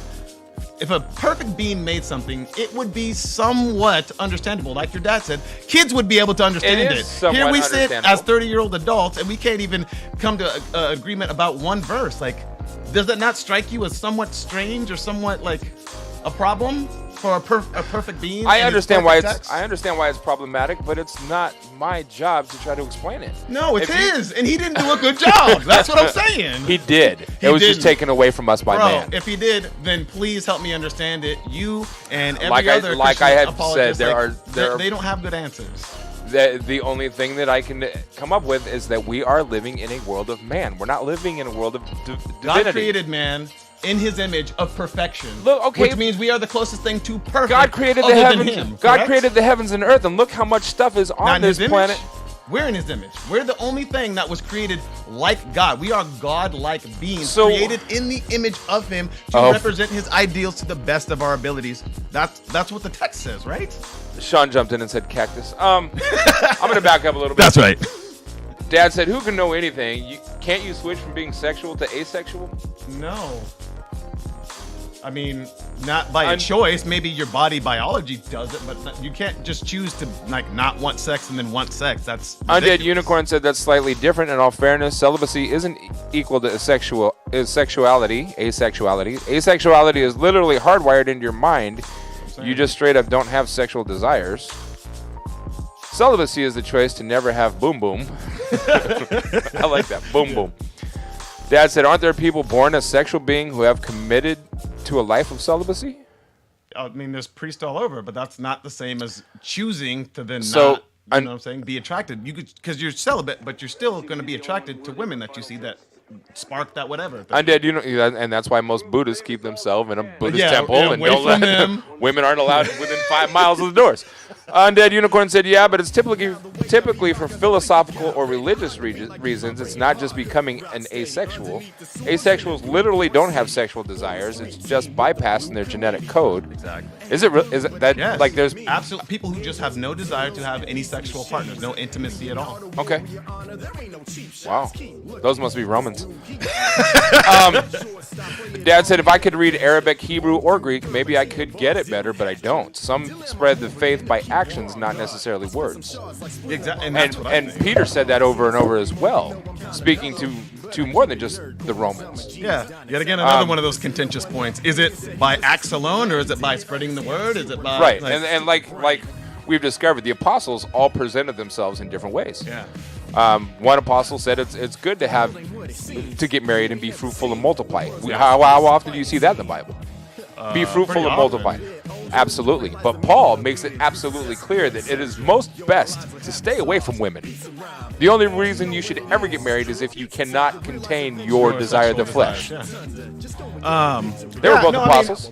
Yeah, they and I think that depending on the person, you should have different avenues or ways to navigate this life that all can kind of like lead, like all the roads lead to the Yes. peak of the mountain or whatever. But I think we need to have a standard that's applicable to everybody, though, like a flat-based standard.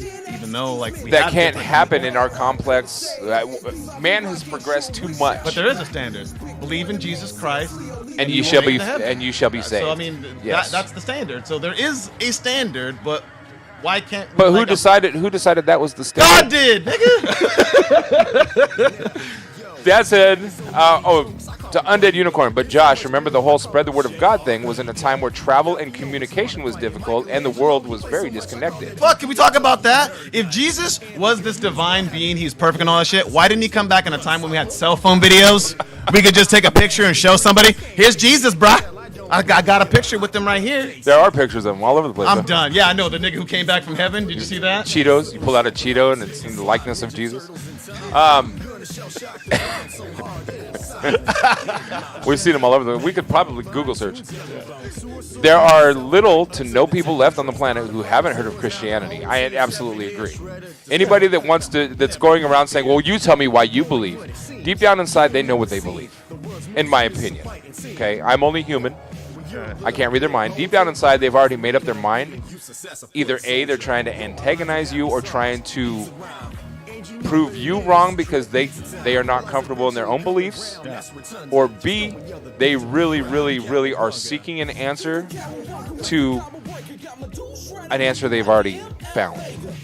Well, I think there's other people, the C category like me, who I am trying to get to. I'm trying to believe as many true things. You really are a C category, okay? I'm You're trying to believe as many true things. Not only are you half black, half gay, you're the guy that Mike Pence really hates.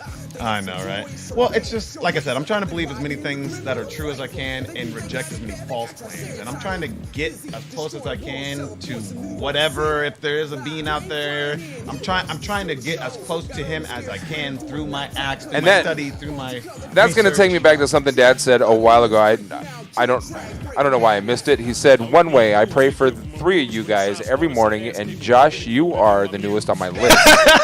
He doesn't say that. He doesn't say that. He's being sincere. No, and I genuinely. And he followed it with, it's part of my labor of love because I'm sort of retired. That gonna pray for Dad me. said I'm going to pray for all three of you guys every morning, and you, Josh, are one of the newest on my list. He heard That's that. part of- He's like, I'm gonna get that nigga back. appreciate it. I'm gonna get him.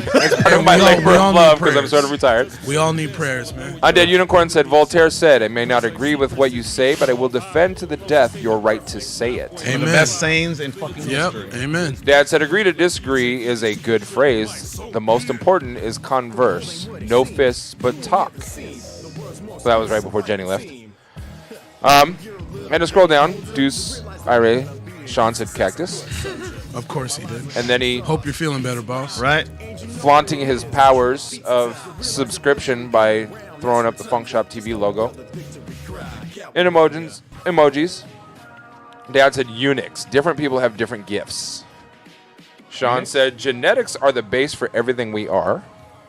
Dad said, our gifts are what we use to bless others. Each of us are different. He will, capital He.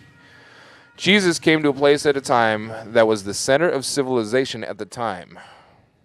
But he didn't come to this civilization Sean said, with turn more all your niggas mics and- down a tiny bit and add more compression. I'm not adding more compression, Sean. That's your fucking job. I'm sorry you're sick and we sound like shit, but you're not here. I'm not dealing with a compression. That's not my thing. Dad said the Roman civilization, which was a result of conquering the Greeks. My prayers are for blessings to you all. And that is always appreciated. I appreciate that, Pops. Thanks, man. Yeah, I mean, it really means a lot. I'm not adding more compression. Sorry you're sick, Sean. I hope you feel better, man. This is what happens when you're sick, bro. Yeah, I find the whole The show would be just fine without me, but it is not just fine without you. So you need to keep yourself healthy and make sure that you're here every day. seriously. What are you saying? I was gonna say I find the whole. Should I leave? I mean, could you? Bye, Felicia. Niggas only. Wait, what did you do? Was this? You snapping it? Okay. Trying to get that Might have down. been a snap in a I got Z this for thing with my in a wrist, Z it's not working formation. Oh boy.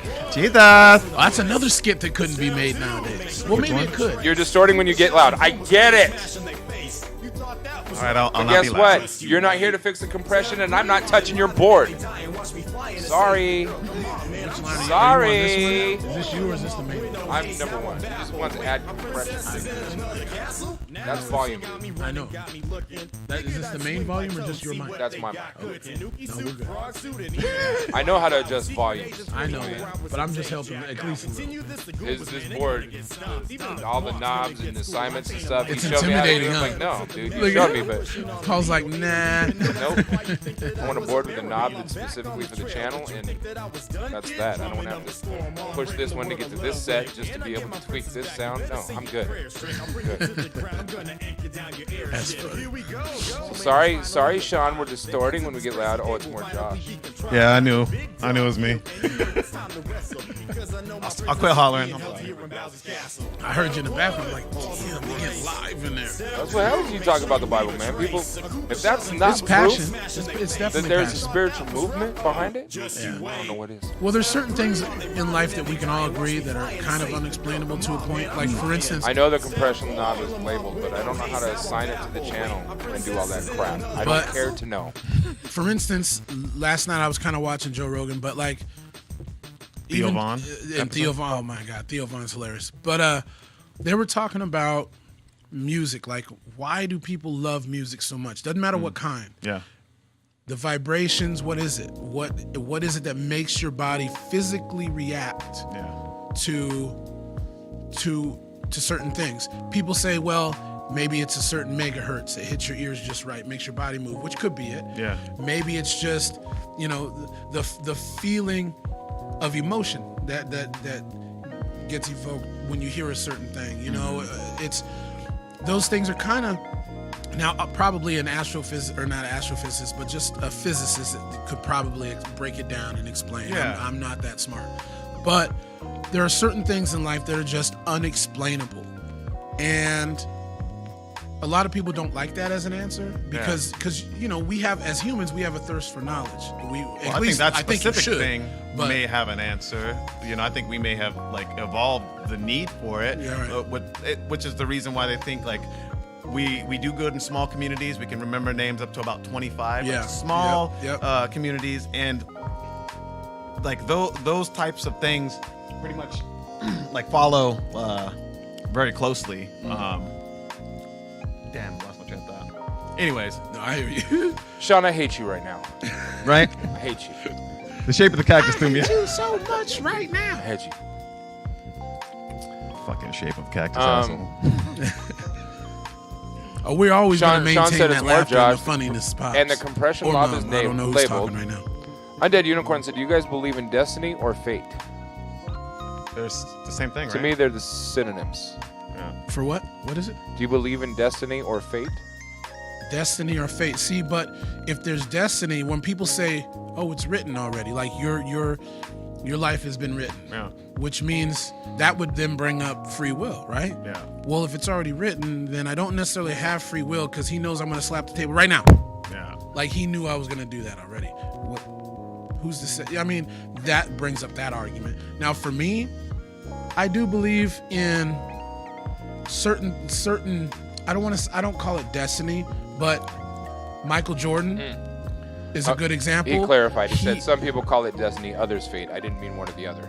Oh, okay. Yeah. Michael Jordan, I believe it was destined for him to be Michael Jordan as we know him.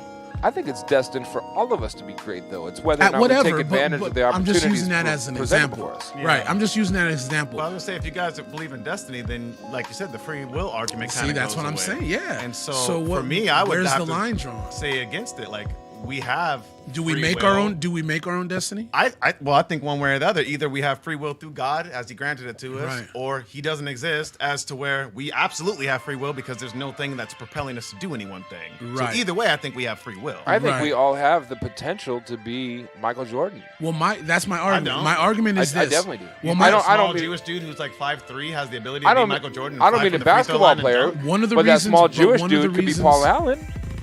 Right. That small Jewish I dude mean, that's could not be Michael Jordan, though. But He said let's everybody take- can be Michael Jordan. great. Let's take into That's my point. consideration. Everybody could be though. great. Hold on, but let's take in consideration. We could all be Michael the GOAT. Jordan wouldn't be Michael Jordan if he didn't shoot 1,200 shots a day. If he didn't run gases And all day. that's my point. You know what I mean? He used his free will to sharpen his knife. Right. Yeah. So that's where I think destiny kind of comes from, is in the effort you put in for your own destiny. Right? Absolutely. So, Absolutely. because Joe Montana wouldn't be Joe Montana without practice. Yes. Jerry Rice wouldn't arguably be the best wide receiver ever without, and he came from one of the smallest schools in the country ever. You can and be the became- best singer in the world, but if you don't sing in front of anybody, who's ever going to know If you that? don't sing, if you don't practice, if you don't, you have to be a student of your craft, right? That's where that saying comes. Will Be you a quit student. closing that door every time you come back from the pisser, bro? My bad.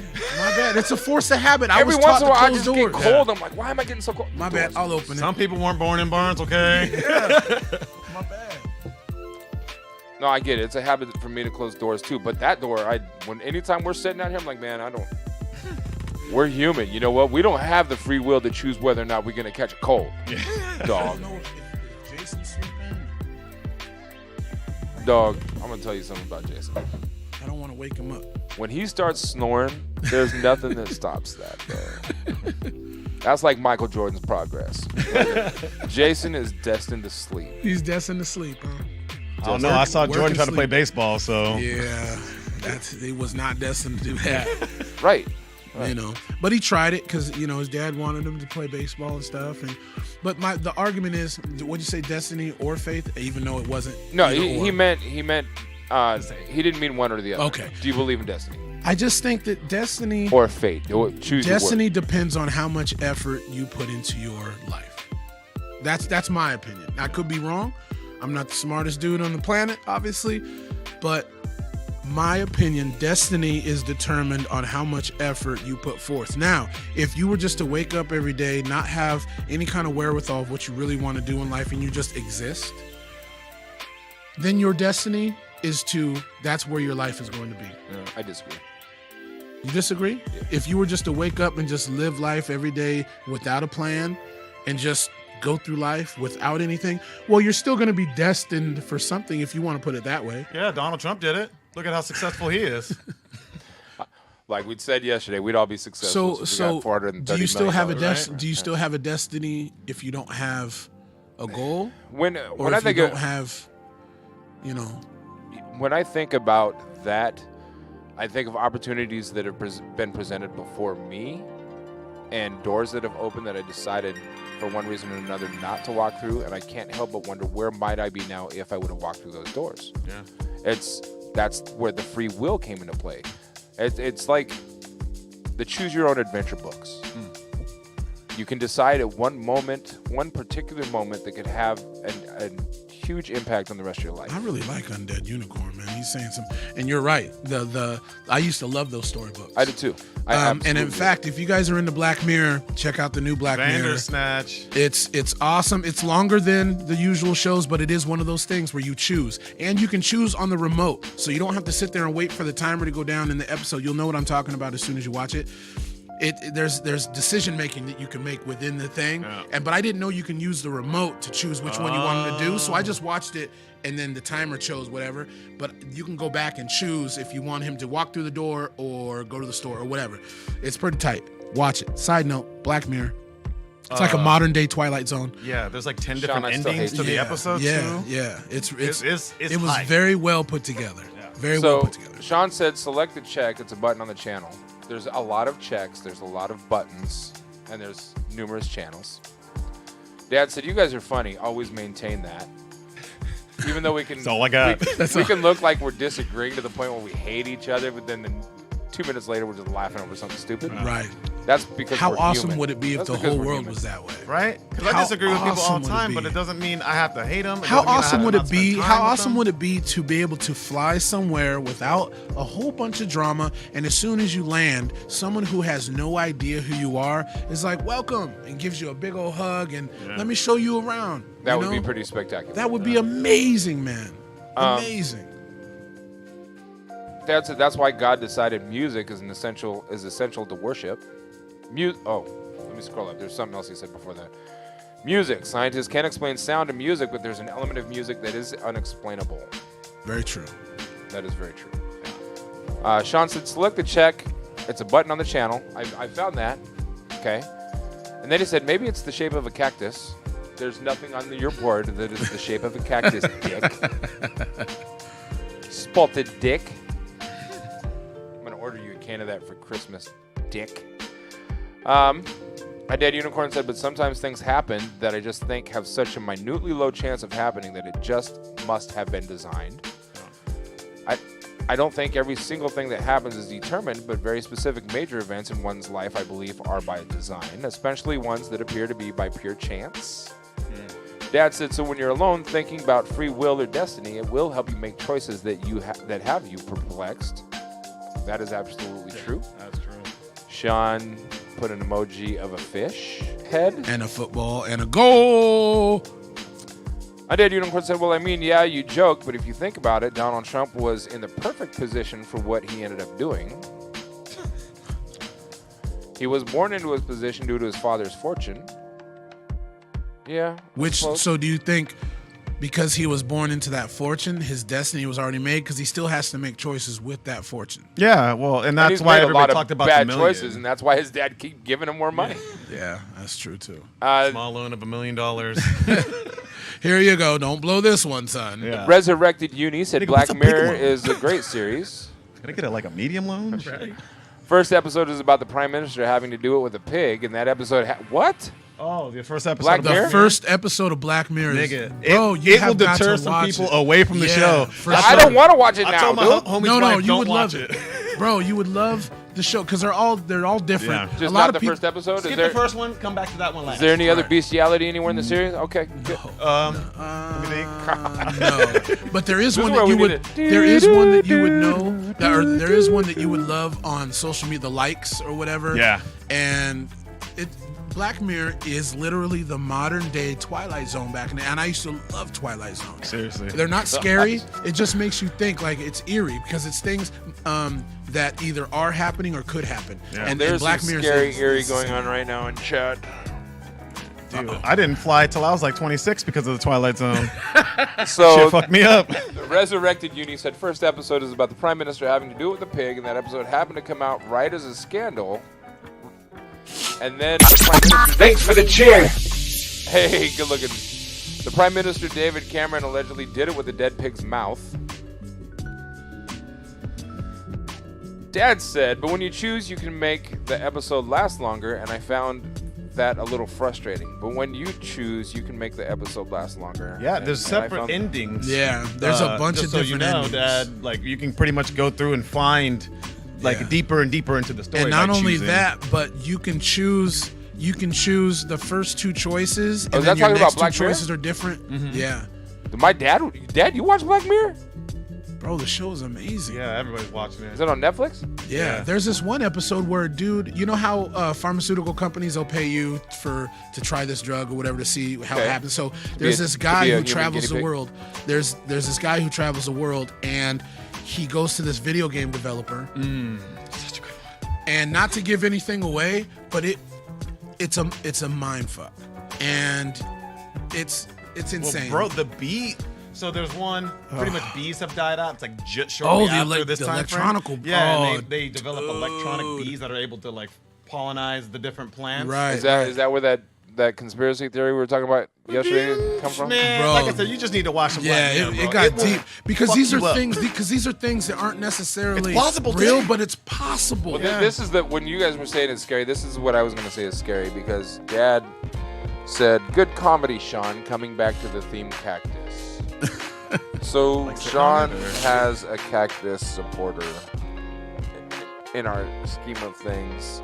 Shawn told me that I needed to design a Funkshop TV T-shirt with a cactus on it, and he really wants to start marketing some cactus stuff. He's a cactus. What's your obsession with cactuses, dog? But now my dad is supporting it. No, we haven't talked about Nexium yet.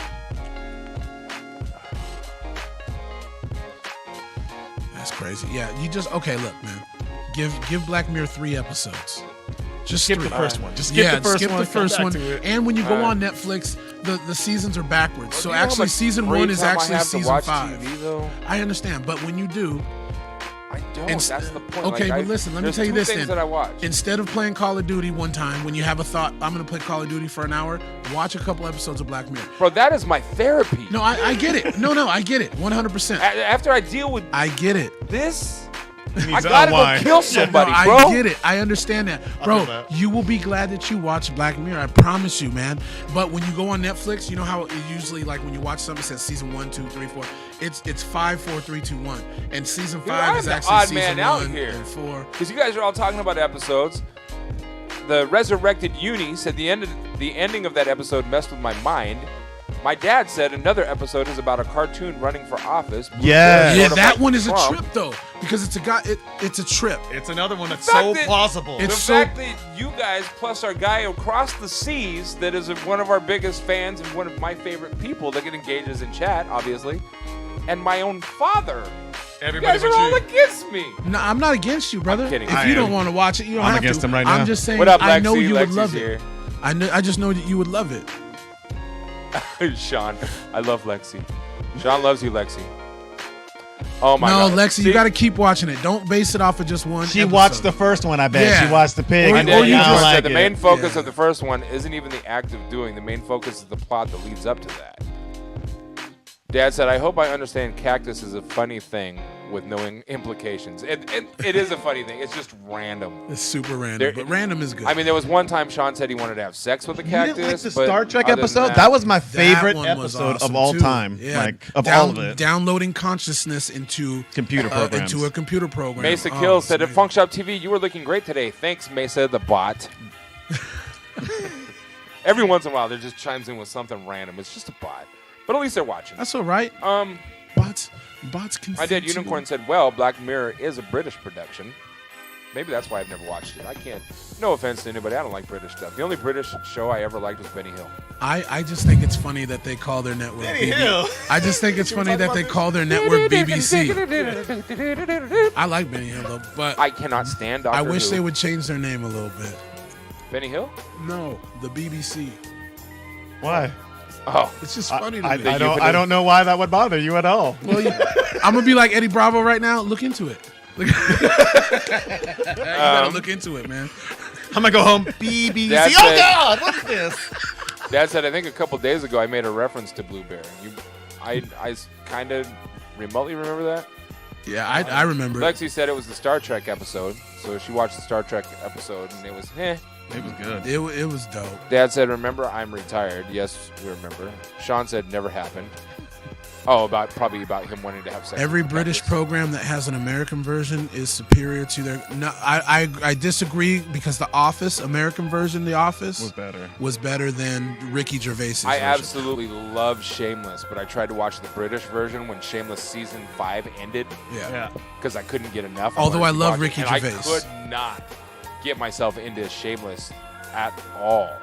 Yeah. at all. I like most British shows more than the American counterparts, but yeah, The Office is the one that stands out to me as like not even comparable. It's not the American and I gave it a fair shake. I watched as many episodes that were on Netflix of the actual very first launch of it, and I just couldn't get into. I just couldn't, and I don't know if it's because I'm here in the States.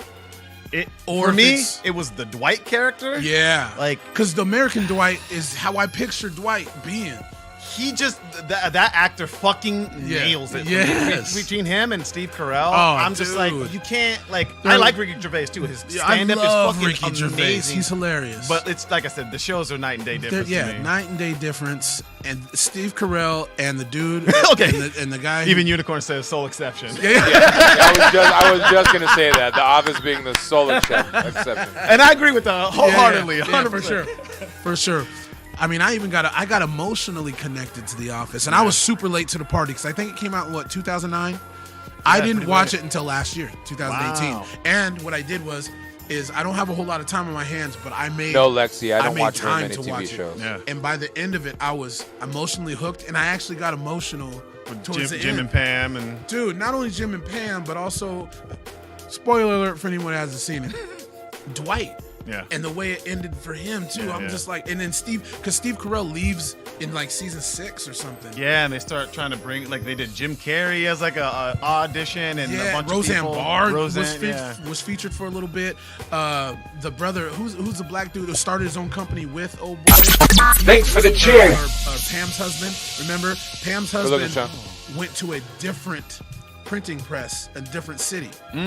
And that's where they started introducing more characters and stuff. And then he started. He goes. He wanted to start his own company with the black dude who worked in the basement with the shipping. Did that scare you, Lexi? It was. I mean, it's a dope show. Black Mirror's a dope show. I guess I have to watch more BBC. I have to watch. I wouldn't recommend it. I think I have to just watch more British programming. I've tried, and I give everybody a fair shake. I think it's because I'm in the States. Some of the shows I don't get. Although Netflix movies are very, very This is going to end up being a overseas. 5-hour podcast, by the way. They're overseas. If you watch a lot of Netflix, a lot of them are in England. A lot of them are from overseas. A lot of the movies. Yeah. You know, it's entertaining, and I like it, and I'm glad I'm exposed to that. You know, because as I said, I'm somebody who loves everybody from everywhere. I don't care where you come from. It allows me to kind of connect a little bit. You know? I just love the way they pronounce things. It's like very aluminium. Yeah. I fucking love you guys. I love it. So, backing up a little bit, Dad said, was the Trump baby balloon first seen in England? Yes, it was. Well, United Monty Kingdom. Python. Monty Python is right up here. It's Wait a minute, so what amazing. are you talking about? I was just reading the comment. Oh, my bad. I'm back to the comments above. I know, my bad. Go ahead. During an official visit to the United Kingdom by the President of the United States, Donald Trump, an inflatable caricature of Trump, usually known as the Trump baby or less commonly the baby Trump, was flown in protest of him, his visit, his racial views, his history of alleged sexual misconduct, and his policies. The balloon depicts Trump as an angry orange baby holding a smartphone. So yes. Pretty accurate. Yes, it was first in the UK. All that technology and still has a sucky And then ass Unicorn wig. said that's where it debuted. Yeah, Duce I Rae put an emoji of the power up R, whatever that is. Lexi said, am I the only American who doesn't watch TV? Yes. No, Lexi, you're not. Don't lie to her. Undead, I don't watch every TV show. There's 2 shows I watch. Undead Unicorn said, come on, guys. I even said The Office was a sole exception. Yes, we know. Chat was a little bit behind. Dad said, well, son, I find it hard to get into Shameless. Guess it's a generation thing. I don't blame you. I can understand why you don't like Shameless. It's on Showtime. Oh. I haven't watched it. I've heard of it. But I love it. But I understand why my dad wouldn't. Dad said, I have a hard time getting into Ricky, a generation thing, maybe. Ricky Gervais, probably. Oh, okay. Ricky Gervais is so funny. His Shawn stand-up is gave us 2 cheers with an R.I.P. tombstone. Are you dying, Shawn? He is. From that sickness. Lexi said, God damn, that was loud. Probably talking about Shawn's cheer, the sound effect the custom sound effects. I'm pretty proud of those. And I'm kind of glad it's loud. It's supposed to catch our attention while we're rambling and talking. So It definitely does. Scares me sometimes. good. My instant Duce I Rae put an emoji of a Dorito? pepperoni cross made out of pepperoni. Oh, you're way back there. Yeah. Okay. Undead Unicorn said, I don't know if their films are on American Netflix, but you got to check out the Monty Pythons if you haven't already. Yeah, everybody. Monty so many Python people is in America are huge here. huge I literally Monty just Python watched fans. The Holy Grail Yeah. the other I day. love Monty Python, The Holy Grail. Instant classic, dude. Right. Dad said Instant also classic. Australia. I don't like any of the Monty Python movies. What? I really don't. The one where they start in the office and it becomes a flying ship. Yes. That was so good. I can't remember the name of it off the top of my head, but Yeah, Monty Python. I know plenty of people that have You watched wanna them. know Like why, even when I though? was involved in the youth group at church, and people that get together and watch the Monty Python movies. Yeah. You know why I liked it? It's not only because it's funny and I find went it for the entertaining, but it was just different. It's totally different. It's always good food. that's why I miss church more than anything is the potlucks. Getting together after church. I mean, can we just do that? Can we just reinstitute potlucks like every Yeah. Sunday? Like Yeah. get together and go meet at a Well, I park was and- trying to do that for football games on a regular basis, but then a lot of my friends decided. You know what also We'll Biggz talk was about that doing? We used to do Bitches we ruin did everything. we did what we True. do Tuesdays we get together, he would barbecue or he Mondays. would make was it Mondays? Monday Fun Day. And then like every once in a while he would come over here at least once a week and he used to make mogo or what was it? Loco Moco? Loco Moco. So good. So good. But it was always like one day a week he would do something, you know, because Yeah. he's about gatherings and getting people together. Me too, and I've been trying to figure out a way since I left church to like have that or organize something, and it's Man, just it's tough not. because when you're not under the umbrella of together and love and faith and all that stuff, Yeah. people just So, don't want to come. They Undead Unicorn said, "Hey, aluminium Aluminium. Yeah, how they say it on, how they is say the it on correct way to Netflix. pronounce it." Can't even read it. Is that Aluminium. Shawn said, Dorito chip, Uwat, kapow. Dad said, Jupiter Ascending on HBO was pretty cool. Shawn said, Which one was that? Was that? Referee with Wings.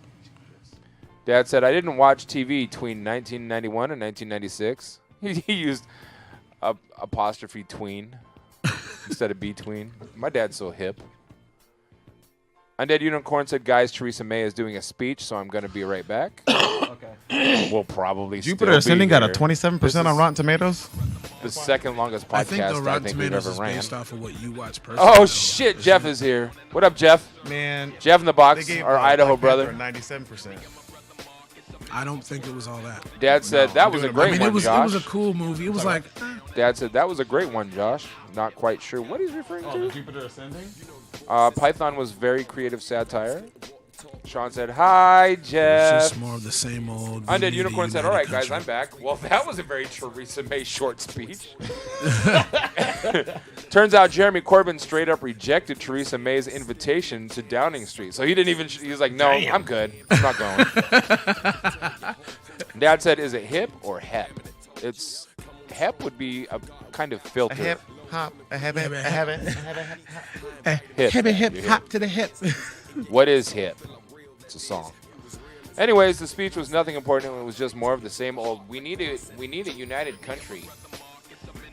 And Duane Johnson follows up with that's fair enough. Fair enough. Can we get through the last 3 frickin' articles that We still got 3.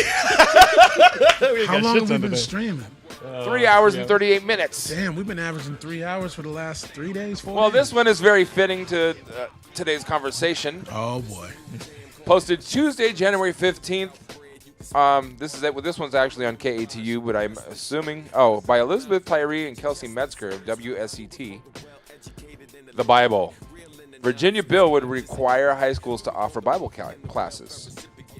Richmond, Virginia. Virginia legislature wants to make it a requirement for schools to offer electives that teach the Bible. Okay, to offer it, but Yeah. not make them take it. Yes. Okay. Because I was about to go off. Yeah, like a mandatory class. Yeah, like yeah. Bible. Because that's suspect as hell to me. Well, teaching it during history class isn't a bad idea, though. No, or having it as an elective. Yeah, make it I'm elective. more than Make okay people with that. choose. I think Senator- they should have it for Yeah. multiple religions. Senator make 'em Bill do it. Carrico, Republican representative from Fry's, has filed several new bills for the 2019 legislative year. Most notably, Senate Bill 1502. SB 1502 would require school boards to offer classes in the Hebrew Scriptures / Old Testament, the New Testament, or both as credited electives in grades 9 through 12. ABC 13 asked people in Lynchburg what they thought about the bill. I shouldn't be able to learn about the Bible only in church, said Crystal Burton. It should be like a worldwide thing. If they want to do it, they have the option to do so. Yeah. Senator Carrico wants to make it so the Board of Education would develop standards of learning and curriculum guidelines for the courses at high schools across the state. The bill's purpose is to introduce students to a biblical content, characters, poetry, and narratives that are prerequisites to understanding contemporary society and culture, including literature, art, music, mores, oratory, and public policy. I'm iffy about that. I was gonna say, why you look so not on board? Because it's the bill's purpose is to introduce students to a biblical content, characters, poetry, and narratives that are prerequisites to understanding contemporary society. Biblical content doesn't necessarily paint a very good picture of contemporary society. What are you saying? Revelations is not all sunshines and lollipops? I mean, that's hilarious. Put it out there. The bill does include that the classes would not use religious text and would maintain religious neutrality. As an elective, students would have the option to take the course. Local pastor Charles Dunning II said he likes the legislation, but agreed it should be a choice. I think it should be optional, just like churches. That's pretty amazing for Lynchburg, Virginia, for a pastor in Virginia to say it should be a choice. Usually that's the Bible Belt is like, no, you learn the Bible. If you don't learn the Bible, you're going to hell. I mean, I'm all for it. I think if it's a choice, you don't have to be forced to do anything. It's completely within your right to steer clear. Right. You know? Dad said, what is hip? Do you think you know what is hip? You know the essence it made show. Hipper than hip, hipper than hip. Shawn said, spaghetti monster class. I mean, they could have that too, but... Resurrected Uni said, I mean, when I was an infant junior in school, we had the local vicar come around every week and teach us stuff. Vicar? My bad. Stupid foreign words. Come around every week and teach us stuff from the Bible. He knows I'm kidding. So I personally have no issue with that, but I don't care. Or I don't know. Shawn said alien history. Moving right along, the next article. I'm going to speed through these. This was posted January 16th, updated 8 hours ago by Tom Hayes of the Associated Press. The headline reads, El Chapo Trial. Drug trafficker claims former president of Mexico took a $100 million bribe.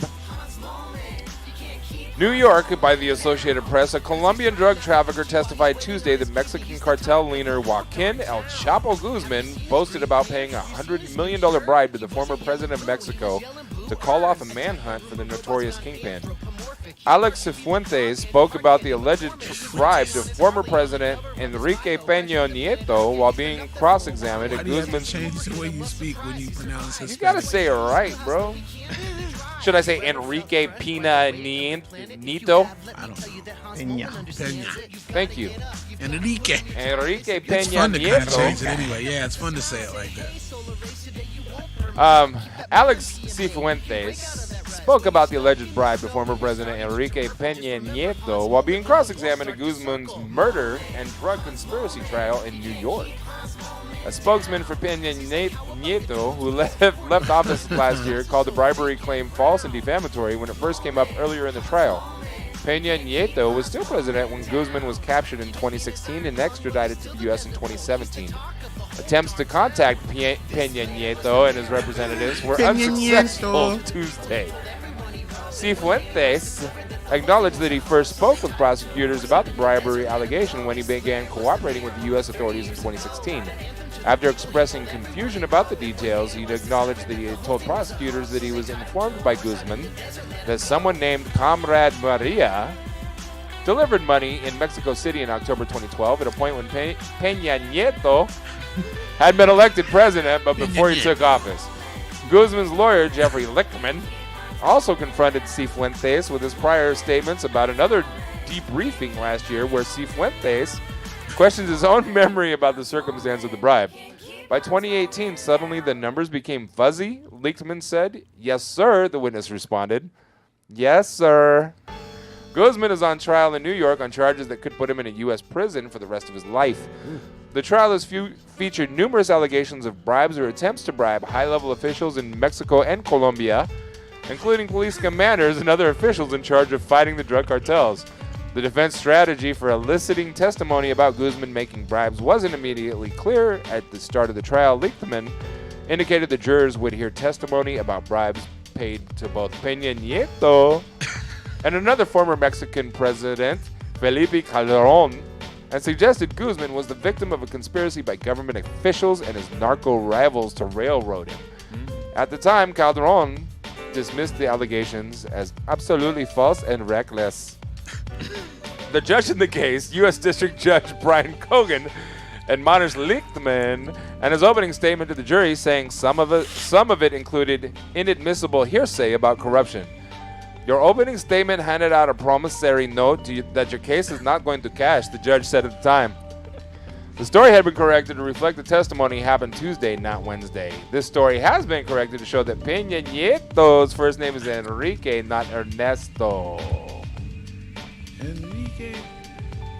That's crazy. El Chapo paid $100 million to the former president to call off the manhunt. It's been bad since Diaz. I mean, Wonder how much money Trumpo has taken in bribes. well, yeah. for well, various. How much would it take to bribe you to let El Chapo go? Wouldn't take $100 million. Nope.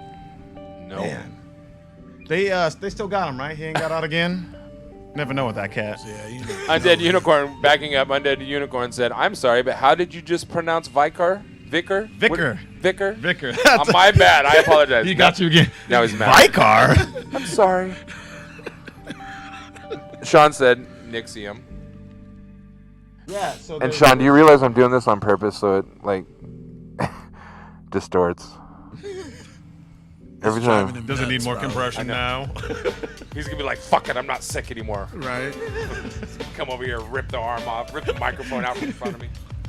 You Talking from over here now. Yeah. Dad said when I was in high school, there was a unit in Greek mythology, so we would learn what the shell oil flying horse was originated from. The Pegasus? Isn't it a Pegasus? Oh, the shell oil. Yeah. Undead Unicorn said, I could believe that. Mexican government is corrupt as fuck. Yes, it is. Since Zapata, the Mexican government has been mega corrupt. Yes, it has. Heck, it's been bad since Diaz. Also and true. Not Shawn, Joey. emoji. Joey Diaz took over fucking Mexico. Oh, There'd be dude. cocaine everywhere. Yeah. He'd be like, okay, motherfuckers, listen. Yeah, listen up. There's going to be Cocksuckers. Yeah. He's like, hey, I need you We're to get the building a train track, and it's one the way, thing over there. one straight train to Cuba. He'd be like, oh, that reminds me, 1987. I was in the. Yeah, exactly.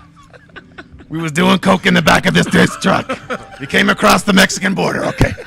They didn't check us back then. They didn't check us back then. Look at that. Do you see? We just got through 2 articles in like 5 minutes. Nice. That's the first time ever. You know why? Because neither one of you are interested in this white people news. I get it. Oh, yeah. Why you got to throw it out like that?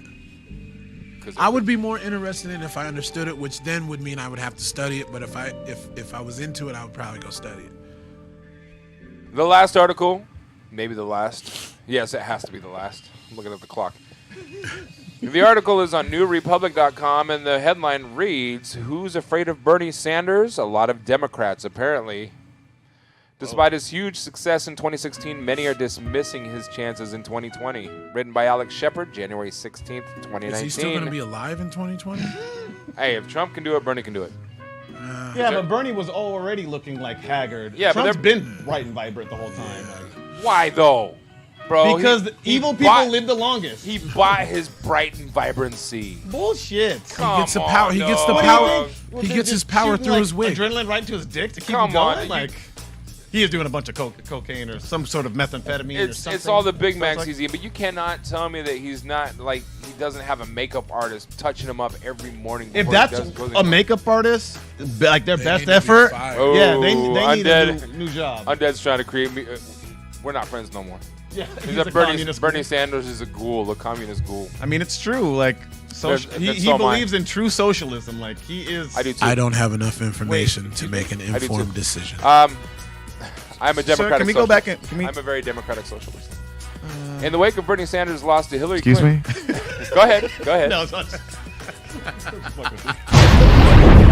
In the wake of Bernie Sanders' loss to Hillary Clinton in the 2016 Democratic primary, some people argued that, as Vanity Fair put it, he won in the end because his race had a profound and lasting effect on his party. This was not a fanciful idea. The Vermont senator's revolution has succeeded beyond progressives' wildest expectations, pushing the party leftward on healthcare, climate change, economic redistribution, and foreign policy. Guess what? Those are all socialist.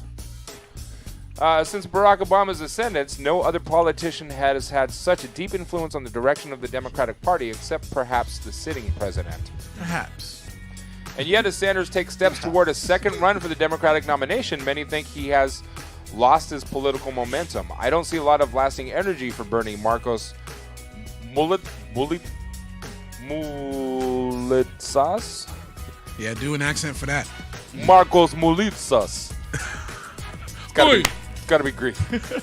The founder and publisher of Daily Costs told the Boston Globe, "It's different from the last time when he was the alternative to an unfortunately flawed frontrunner, and then there were just two of them. Right now, the mantle of progressive can be carried by any number of candidates and potential candidates." I can't argue with that. Sanders, this line of thinking goes, is a victim of his own success. Yes, he moved the Democratic Party leftward, but he's been neutered by younger, more broadly appealing candidates who are aping the ideas he popularized. Like, who are they touting is so superior to him?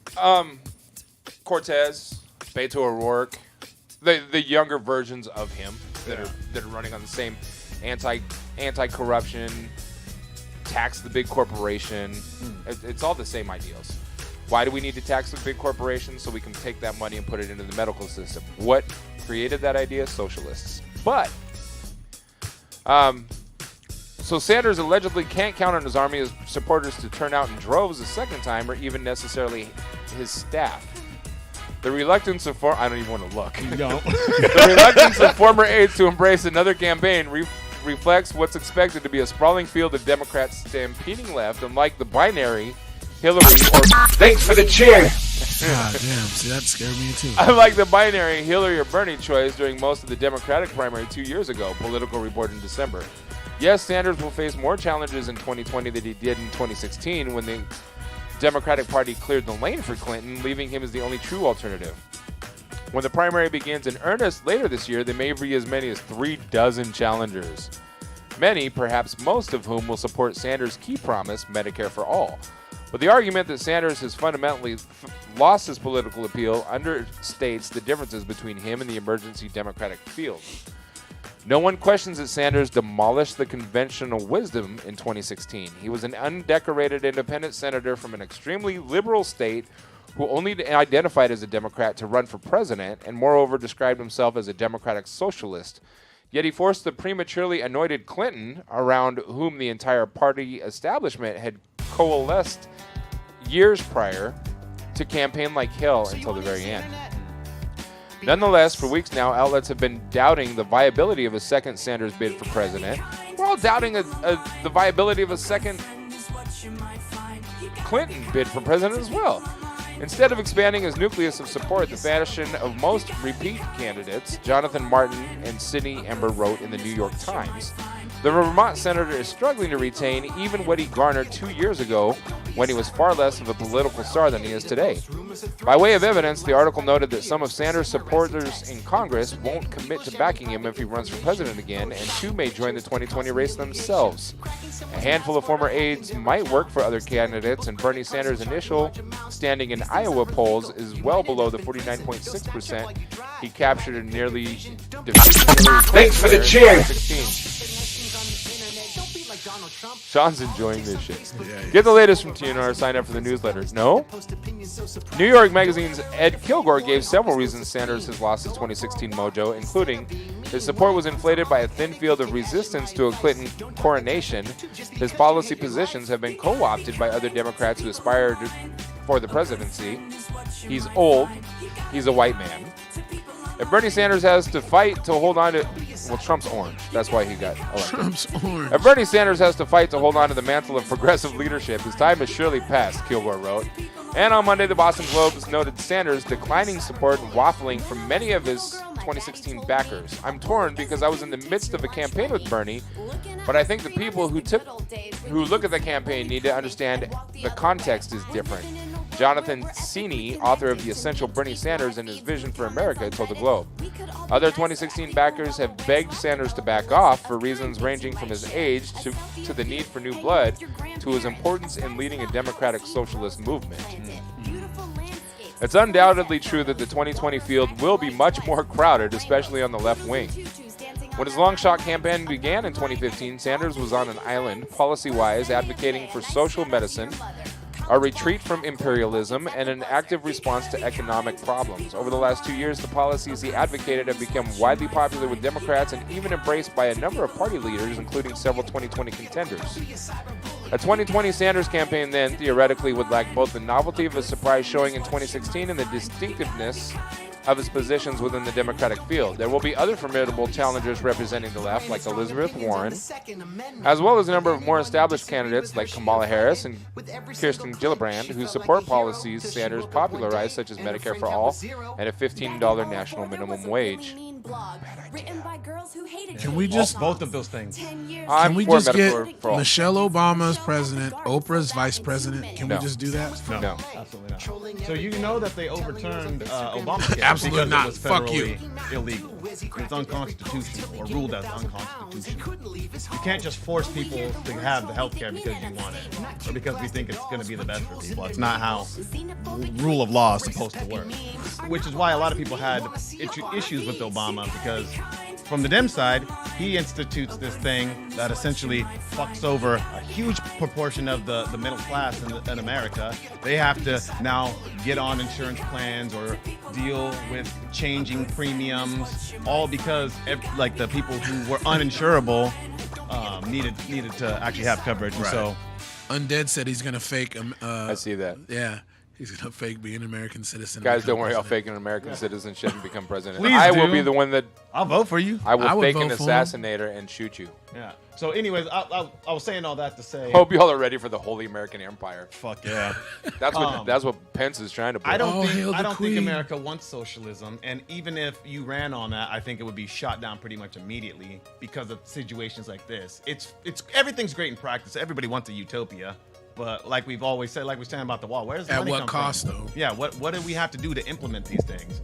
Tax the American public, make people take on insurance premiums that they can't afford. Some people are now destitute, don't have the right amount of insurance. They can't, keep their homes. They're having to take new jobs. Like it was a bad situation, but it was for a good cause. So we need to be able to look at these things and make wiser decisions. Yes, everybody wants everybody to be medically covered. I would love for everybody in America to be medically covered no matter what their pre-existing conditions were.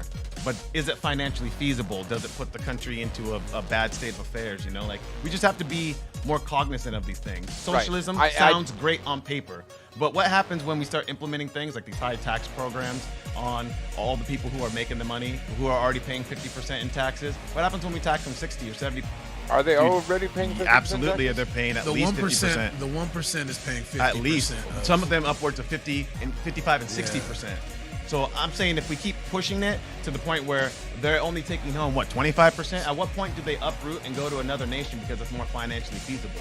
Jobs are already going overseas at a huge rate because it's cheaper to go manufacture things in China, or it's cheaper to go get manual labor from Mexico, So it's like I said, everything sounds great in practice, or, let everybody in the country, no borders. We'll give everybody money all over the world. Right. But how do we do these things in a way that's responsible and doesn't put us, the people who are paying for all this in jeopardy, Yeah, it's true. I mean, even taking steps towards that costs so much. Yeah. The ACA, Dad said the ACA in part represents a big pharma influence. Single payer takes corporations out of it altogether. Undead Unicorn said socialism can work on a state like America. The different socioeconomic groups are far too widespread. Very true. Then make it an option. Dad said the 1% aren't paying high. Undead Unicorn said socialism can only really work in a society where there are only 2 or 3 specific classes.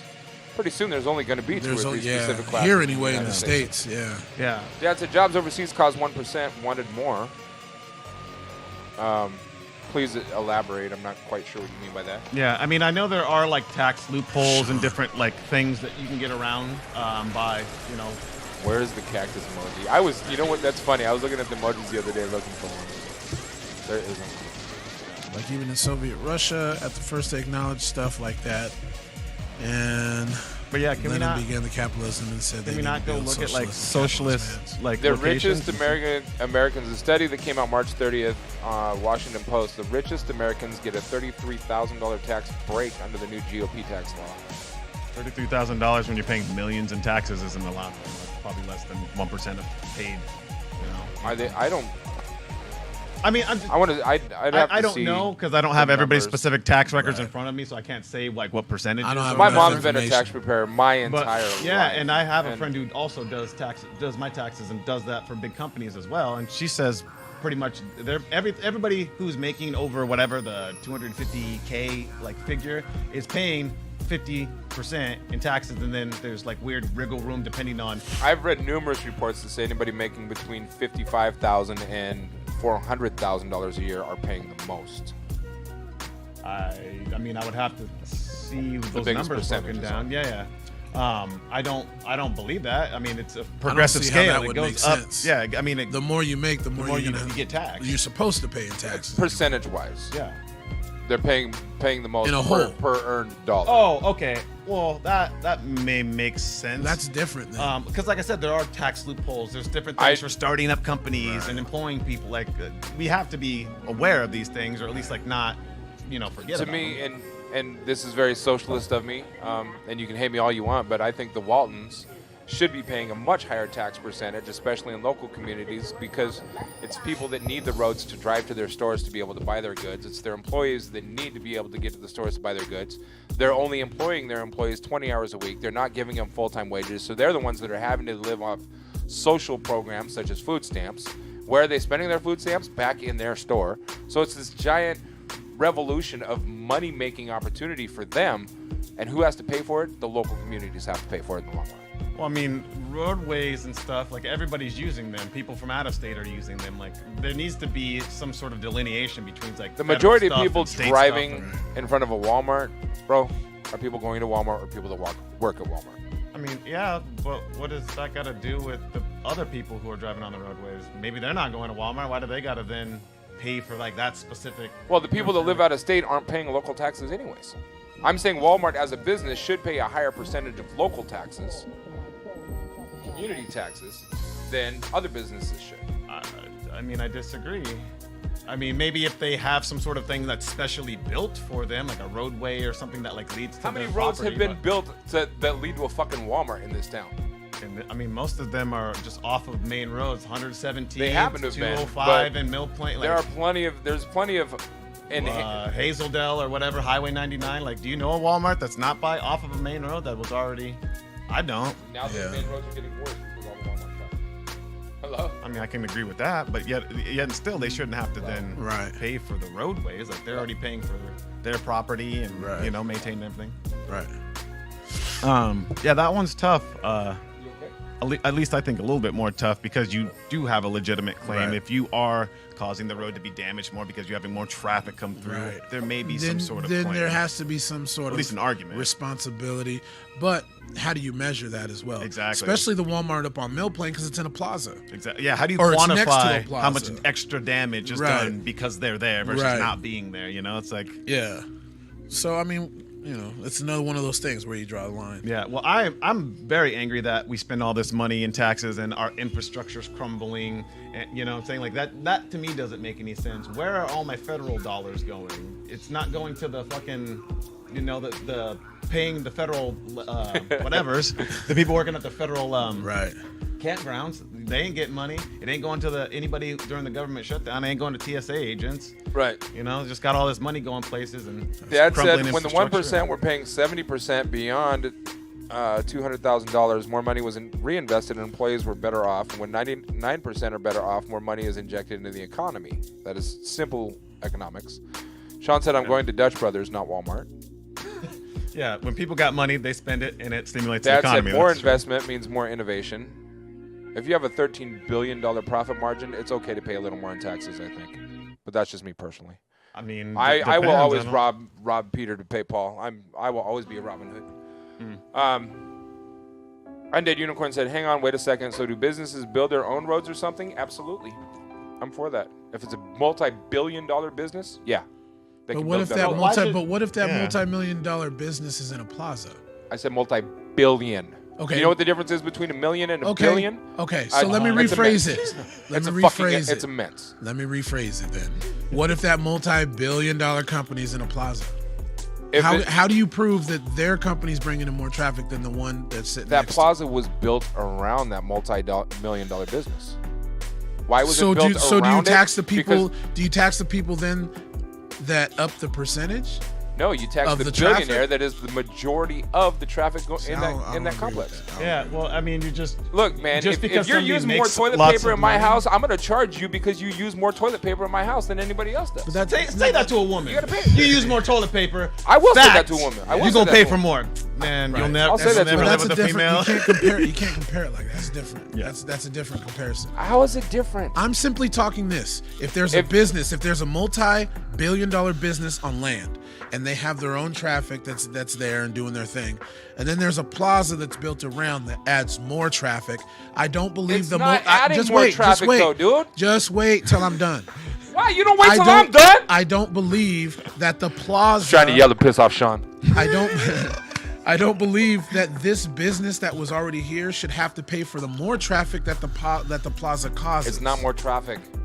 How is it not more traffic? Those if little there's not more businesses are putting their businesses there so they can feed off the big ones. It's like the little fish that feeds off the big shark's scraps. But still, that's why they put those little strip malls there. But that still causes more traffic. It still causes more traffic. A small percentage based on the big So you pie. think that multi-billion-dollar company should pay for even that slightest inkling? It's not a slightest. I'm just saying. The small businesses are a small percentage of the big pie. So should they have to pay accordingly? Absolutely. I don't believe that they should have to pay for more traffic that's not their response. That it's not because of them. But it is because of them. Well, how do you prove that? Like I said, how do you quantify it? How That's do you like, show okay, damage done versus traffic? Like, no, you know, numbers don't lie. If you have hundreds of thousands of people going to Walmart in a week and you have 15 people going to Subway every day, obviously the traffic is going to Walmart. That's true. I don't. The Subway that's not was, what I'm talking the about. Subway bro. was built there to That's feed not off even of the what I'm business talking going to the about. big one. Okay, if you have Fred Meyer's here, Fred Meyer's, and it has its own traffic, and then like a Zales opens up right next door. Okay. Fred Meyer's shouldn't have That's to not gonna pay. happen because Fred Fred Meyer's has Meyer's its own should not jewelry have shop. to pay. Fred Meyer's should not have to pay for Zales traffic. That's my point. They're not having but you to pay were for saying, Zales. But you were saying they should. I'm saying they should pay a bigger percentage. No, they should just pay their own that they have. No, they should pay a not bigger everybody percentage. else's. Not everybody else's. They should pay a bigger percentage.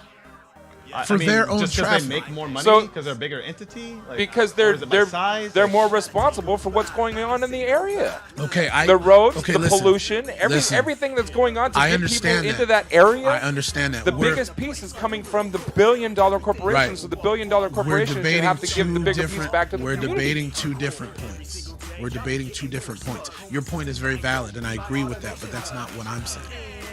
What I'm saying is this. If Fred Meyer's has a certain amount of traffic, and then there's stores built around that Fred Meyer's that adds more traffic, Fred Meyer's should not have to pay more of what they're already paying for these businesses and their traffic. That's what I'm saying. They're going to pay a big percentage because, yes, they have huge amounts of people coming in. I get that 100%. I do believe, yes, you should pay for roads then. Yeah, because you have the majority, but I'm not paying more for other businesses' traffic. I'm not doing Nobody ever said that. That's my point. We were debating two different points. I'm confused. Oh, can we go back to the Bible? No. Yeah, when the Bible's easier than talking about Walmart roads. Fuck. Dad said we all support the roads, but we're not all benefiting. Undead Unicorn said, gotta love the bot, always coming in with those words of encouragement. Shout out to Mesa Kills, because Mesa Kills said, you got this. Undead Unicorn. Who's Fred? I'm lost. Fred Meyer's is a store. It's actually Kroger, but Fred Meyer's is a store here in the States. It's actually Kroger, but Fred Meyer's is a store. The Northwest offset of the Kroger. Yeah. Shawn said businesses do pay taxes based on extra traffic. There's a coffee cart on 112 that had to pay $30,000 to the city of Vancouver due to traffic influence. That's the way it should be. Simple socialist principles. Yeah. When people have less money to meet needs, that leads to more crime. That is true. That is true. Unfortunate, but true. It's very unfortunate. Mm-hmm. Shawn said, just depends on the business. It shouldn't depend on the business. The more profit you make, the bigger chunk of taxes you should have taken up. No, it should be based by traffic. Something quantifiable. Just because you make more money shouldn't then be like the end-all be-all. Like what happens if you're really successful and Funkshop gets super huge and then you start having people come in for guest spots and stuff? You got to pay for the roadways now? Go ahead and ask anybody that knows me what the answer to your question is. I mean, I'm sure you personally would, but I'm saying ask anybody that knows me what I mean it. Well, I can tell you from my perspective, I don't want to pay it. If I was Jeff Bezos, would I be giving away half of my net profit every year? Fuck yes. I wouldn't. If I was the Walton Company and I grossed, or my net profit was $13 billion last year, guess what I'm putting back into the communities? $7.5 billion. Like 2, maybe? That was big, maybe. Ask anybody that knows me. So you're the half guy. Half Eddie. Half Eddie. If my net profits are $13 billion, absolutely. So what's the lowest denomination you would take home where you would start giving away half? Like $1 million take home, or 250,000 take home? Or? That's a good question. That's a really good question. But again, when you're talking $1 million versus $1 billion, it's fucking astronomical. Oh yeah, that's apples and oranges. And most people, the average person doesn't equate it. They think, okay, well, $100 and $1,000. That's not very much. It's not much difference. But when you get into that on a grander scale, it's 100 million. Most people can't fathom the difference between $1 million and $1 billion. Yeah. Well, most people that if they had $1 billion, wouldn't know what to do with it. For one, you can't fathom that much money. For one, no. Because it's just one of those things. It's like you would never be broke. Unless you're super stupid. I was to say people win the lottery all the time for they go broke, hundreds of millions of dollars and go broke in a year. Pro athletes, 80% I think it is. Pro athletes go bankrupt 3 years after they're done, or whatever. 3 to 5 years, something like that. The thing is that when it comes to money, there's so many loopholes and crookedness that it's hard to really find what should be done versus what is being done. Yeah. So Pop said there's been a war on the 99% by the 1% for 2 centuries. Yes, that is true. Undead Unicorn said I'm completely lost. Who's paying for who? I think I was lost as well, but we're kind of on the same train now. Dad said the 1% think the rest of us are the rabble, and their social position gives them the right to make policy for us, but it's to make sure that the rabble doesn't rise up against them, make demands like a more equitable wage. Who's Fred? I'm lost. Unless Freddy's was responsible for more storefronts as an investment, and that's a thing. Shawn would know. Dad said paying fair share of taxes would take care of one's responsibility and vice versa. Shawn said Jeff has been investing into fusion power plants. Oh, Bezos? Yeah. And that's what I was going to say. Like, those people who are starting up companies or investing in the community, giving back in other ways, not necessarily just... Right. And I'm okay with that. That to me, that could fall under the tax deduction.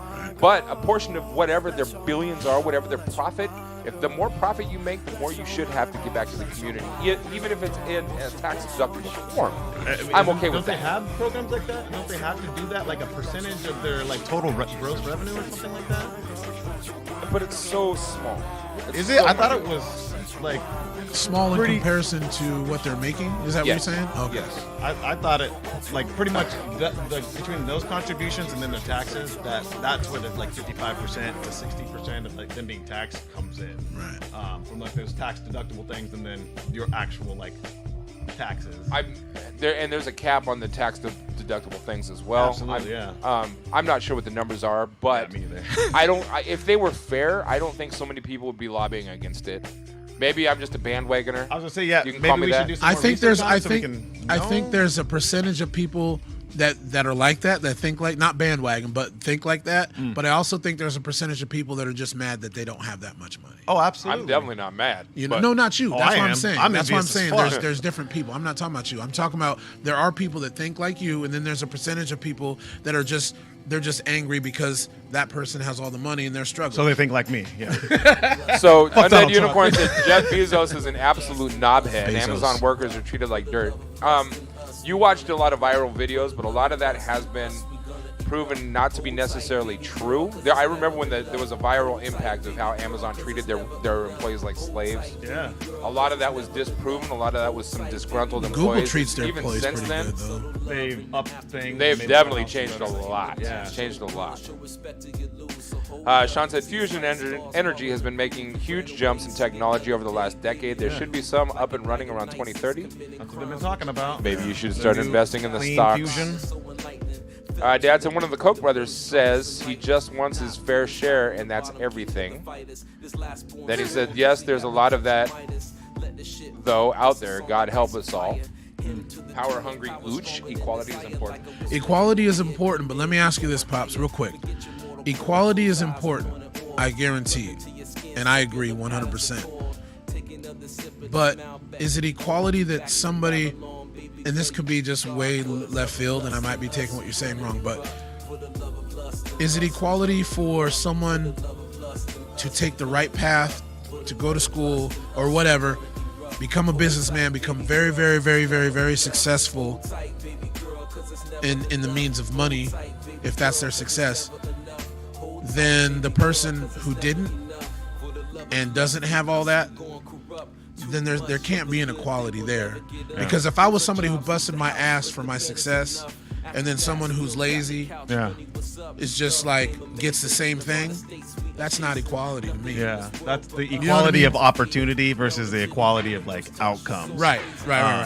Everybody should I hear have what Pops is opportunities saying. to do things. But Right. we all aren't going to end up at the same place because some of Right. us are going to work harder than others. Some of us have Exactly. more drive and Right. things. So Right. It is very complicated. I do agree with you, Pops, but I do like your point, though. I do like your point. Equality on all planes, right? Not just financially, but equality on everything that we've been talking about for the last almost 4 hours.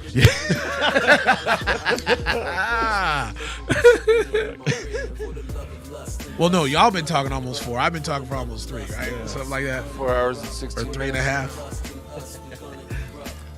good. Just to try to put it into perspective for people that may not have ever dove in and equated numerics to time. Have you ever looked at the chart? So if you equate $1 million, $1 million, okay? Right. 1 million seconds equals 11 and a half days. Okay. So $1 million would equal, let's say $1 million is worth 11 and a half days.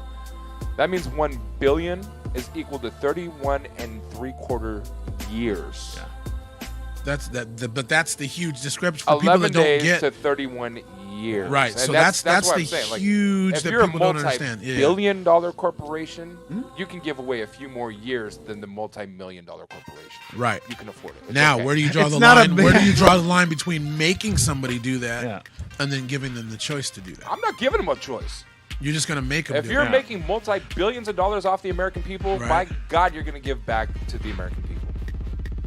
I mean, it makes Who sense. needs that kind of money anyways? And I agree with that. But Me and Dan Balzerian. I agree with that. But what I don't agree with is people should be made to give money up. If you don't give money up, you're just a dick. And then I go on about my business. But taking it is theft. Yeah. You know, that's you're So taking being it from somebody by force and being coercion. taxed is theft, and to begin Yes. with. So taxation Absolutely. is illegal. I'm sorry, what? Taxation is illegal? I believe so. Okay. Forcibly taking my money without my consent and not even asking me what I would like to do with it, I believe that. Sean said I need trillions. Sean. See, thank you, Sean. Somebody feel it. He's only saying that because he's worth. I'm not. He stopped. I'm glad. No, but look. Sean Sticky don't feel good. Don't be Undead mean. Unicorn said, "Well, what are taxes then?" Question mark, and then Yeah. Pop said, "Good point." I mean, taxes are biblical if you want to really. You know my opinion about that though. It's like just because it's biblical, you can't reaffirm something with Bible. Like that's circular reasoning. If you were to Sean wake needs somebody trillions up, so he can buy zillions of cactus. yes, cacti. If you were to resurrect somebody who was alive when Jesus was walking around, right? They would be like, y'all haven't made any new rules yet. Y'all are still abiding by this here. Like, y'all ain't done it, you know. So I think there's always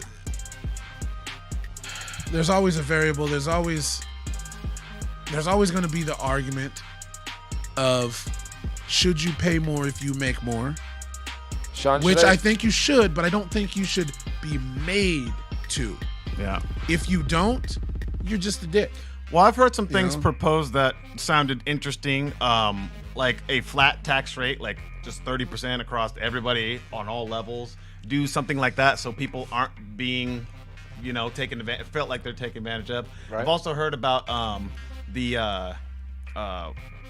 what is it called? It's pretty much everybody they get 11,000 a year or something like that, 13 to 15,000 a year.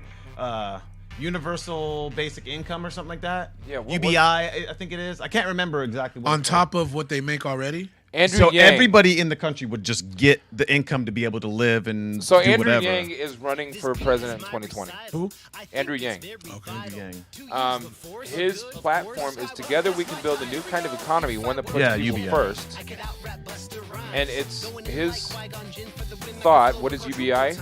Universal basic income. In the next 12 years, 1 out of 3 American workers is at risk of losing their jobs to new technologies, and unlike with previous waves of automation, this time new jobs will not appear quickly enough in large enough numbers to make up for it.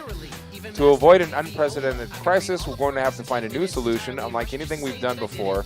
It all begins with universal basic income for all American adults, no strings attached, a foundation on which stable, prosperous, and just society can be built.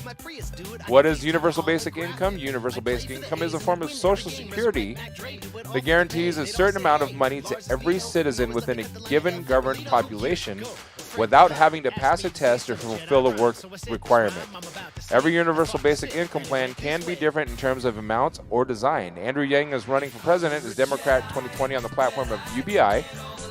The UBI he is proposing in the United States is a set of guaranteed payments of $1,000 per month or $12,000 per year to all U.S. citizens over the age of 18. Yes, that means you and everyone you know would get another $1,000 a month every month for the U.S. government. On top of whatever you're making already. Right. Okay. No questions asked. That would be kind of cool, but where would that money come from? How would it? From my understanding, they would stop most social programs and in lieu of them, give people this universal basic income so you can take your money and figure out housing. Like Social Security stuff, So your they would stop question- all that? I don't think they would stop all of it, but a lot of those programs. From my Okay, I understanding. get you. UBI is already being practiced in some European countries. They're trying to pass it in Britain. Yeah, he said it's an absolute disaster so far.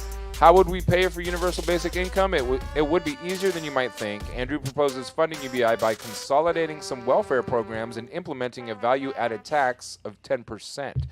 Current welfare and social program beneficiaries would be given a choice between their current benefits or $1,000 cash unconditionally.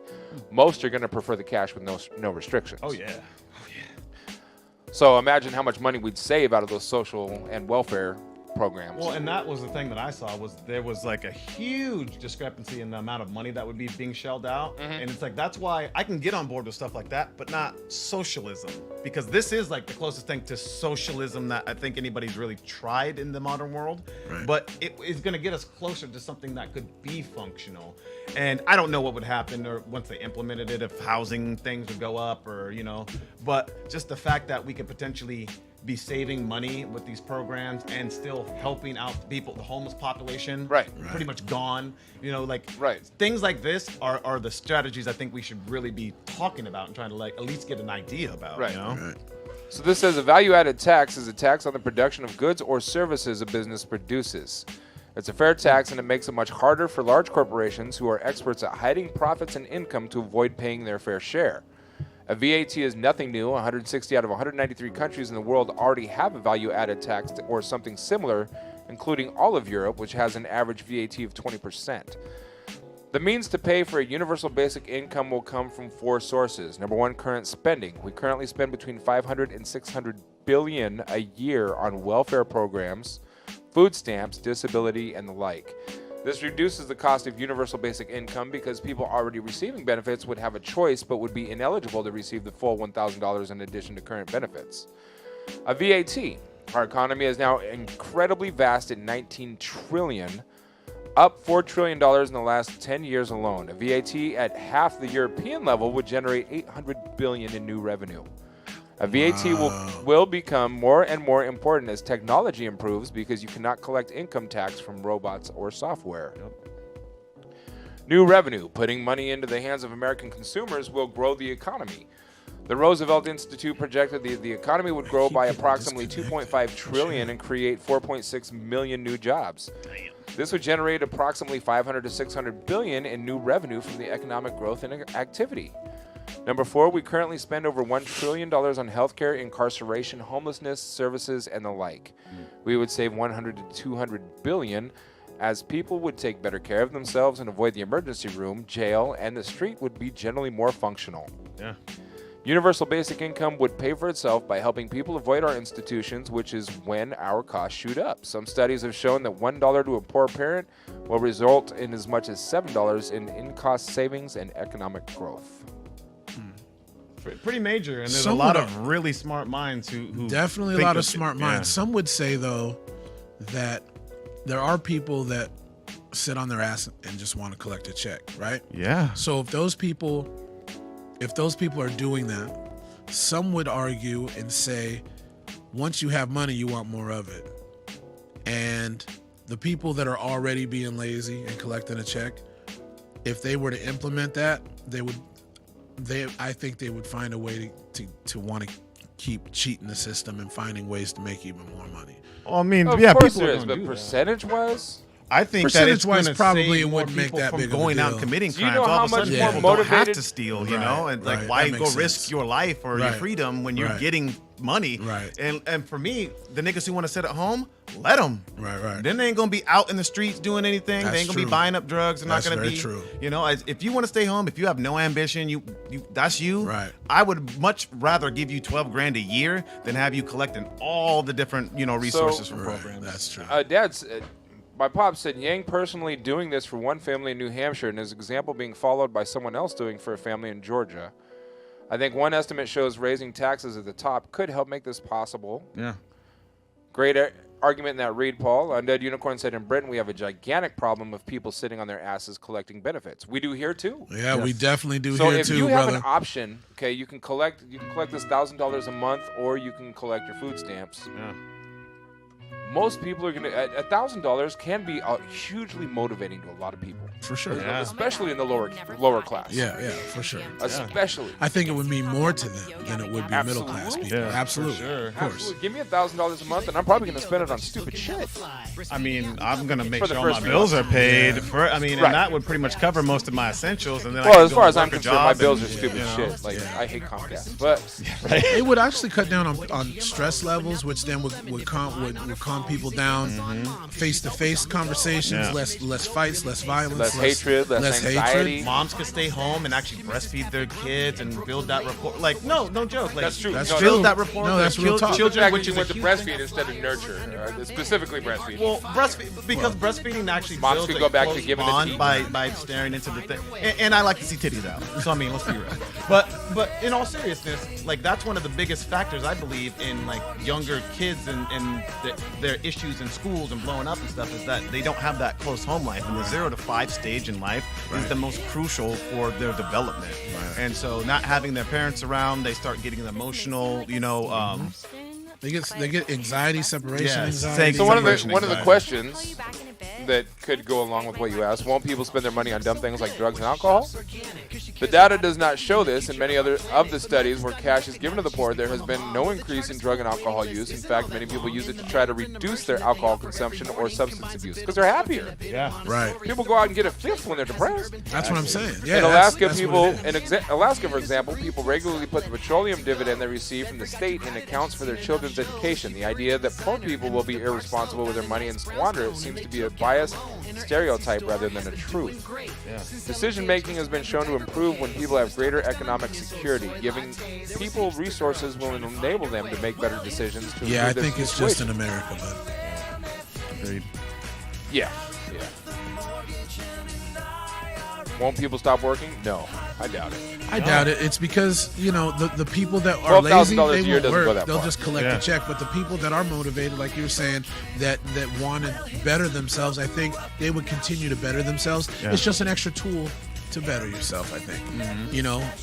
Because if you're really smart about it, you would invest in yourself. Exactly. You know what I mean? Well, you could take that $12,000 a year or whatever and be putting it in whatever, like a Roth IRA or something. yeah. Like this, Or act like you're not getting it and just unless you're low income, that would help you out. But if you're middle class, just keep living your life and stock that Save away. for kids or anything, Yeah, yeah. exactly.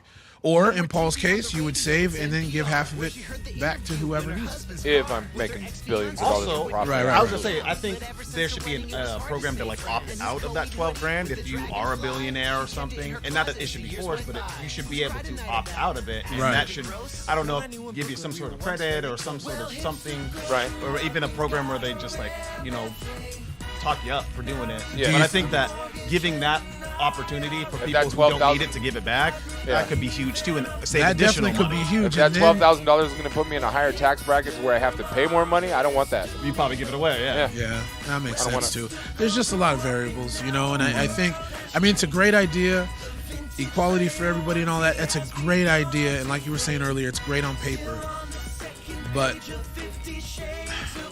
there's always going to be a by the way. You understand what I'm saying? There's always going to be something that either is seen or unforeseen that's going to happen, that it's not going to be roses all the time. Oh yeah, there's always unknowns, Yeah, and yeah, you can't know until you get there. Exactly. But I think if we strategize, what's the harm in trying it? Right. Like I said, it's a thing where you can either keep your current benefits or Right. opt into this. Right. So Well, yeah. I think having the And option is going to be. even the idea, if we try it for 2 years, if the numbers are worked out the way they say, well, all it's going to do is help the economy anyway. Exactly, and if it hurts it a little bit, Yeah. you just pull back in 2 to 4 years or whatever and Right. stop doing it like we're doing with Obamacare. Right. Sometimes things don't work, but unless we try it and see if Dad said I would think part of the program would be on a basis of need, but it clearly states it's not, because then you create a paradigm of social unfairity. So you don't want anybody to say, well, he got it, why didn't I? Yeah.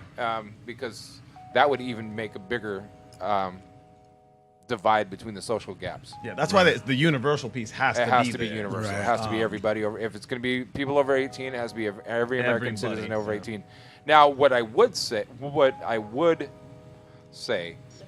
is, if you're a certain level of crimes can take down your monthly stipend a certain percentage. But then I we're gonna think have homeless criminals, like. Yeah. I would rather have a criminal. depending on what kind of crimes. If it's petty theft, I wouldn't put that in that category. But if it's repeat offenders of DUIs, Yeah. take some of that stipend out. Give people an Or incentive to serial not break killers. the law or to get their shit straight. I mean, that's what I thought jail was. Well, what you could do is DUI, this. I put you in jail. Nobody's afraid of going Right. to jail anymore, What bro. you could do is this, right? Is Then we kind need of to what you're up saying? Something, you know. Right.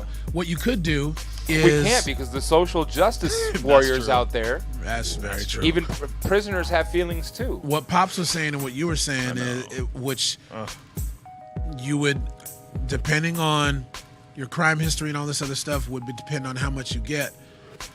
I think on the positive side of that, it would create incentive, Yeah. right, to want to clear your shit up and start living right. On one end, on the other end, though, I think that if you were to do that,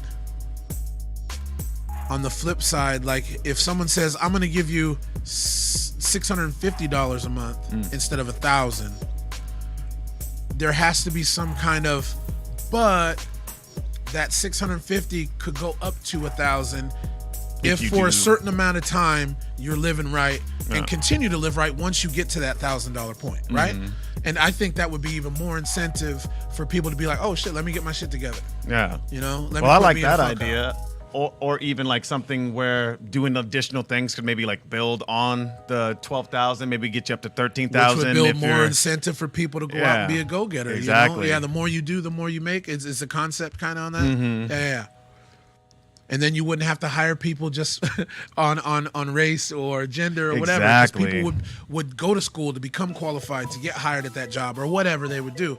It would just give them more incentive to be. Well, I can't to even be- imagine just young people in our generation having the ability to like have my bills paid and then go to school without stressing Right, about right. my income. That's the only reason I never went to school. That's one of because the I things did that not helped want me to. that I too. I didn't want to end up being. I was part of that generation where college was so expensive. Unless you knew had a- had to get unless you loans, had a would end up schol- paying. yeah, Why unless am I you gonna had go a to school scholarship or something, for thank 7 God. years, Thank and you. and having to pay for it for 20 years. Yeah. By the time I'm actually enjoying my fruitful work of the 7 years, Time to retire and you ain't It's got no time to money re- saved. And, Yeah. that's why. That's And that's exactly what's what it is. really sad. It always So Dad saddens said, me. "Great idea, guys. Choices are right on." And I wish this was our idea. Wish we could take credit for it, because then we could tell everybody that got their $1,000. I know, right? Donate $2. Could you imagine getting $2 from every American citizen over 18? 320 million. Yeah, something. hell yeah, everybody be I happy. can handle that. I'd still give a little bit back to the community though. And Unicorn said, "There's a homeless guy in my old town who is constantly in prison, and everyone sees every time he leaves prison, the first thing he does is throw a brick through a window because the shelter he has in prison is just straight up better than his life would otherwise There are be." people here in the There's a States that lot do of that, people bro, that do that. because they know they're gonna get 3 meals Yep. and a roof over their head. But you know what? On the same token, there's a lot of police that don't bother wasting the time arresting people that break the law because they know that they want to take advantage of the system too.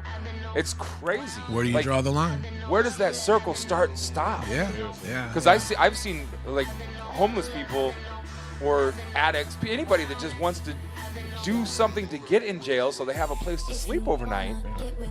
And cops are like, "Well, I know why you're stealing that, or I know why you're defacing that property. I know why you're doing that, so I'm not gonna arrest you." Right. Wait, but if I did the same thing, I'd be arrested and I'd have to go face a judge Monday morning. This is ridiculous. You know, the standard, I wish that we could get the money out of the courtroom, a whole nother topic. Oh, God. Because Talk about all it takes is I You throw know, enough money at it and I walk away.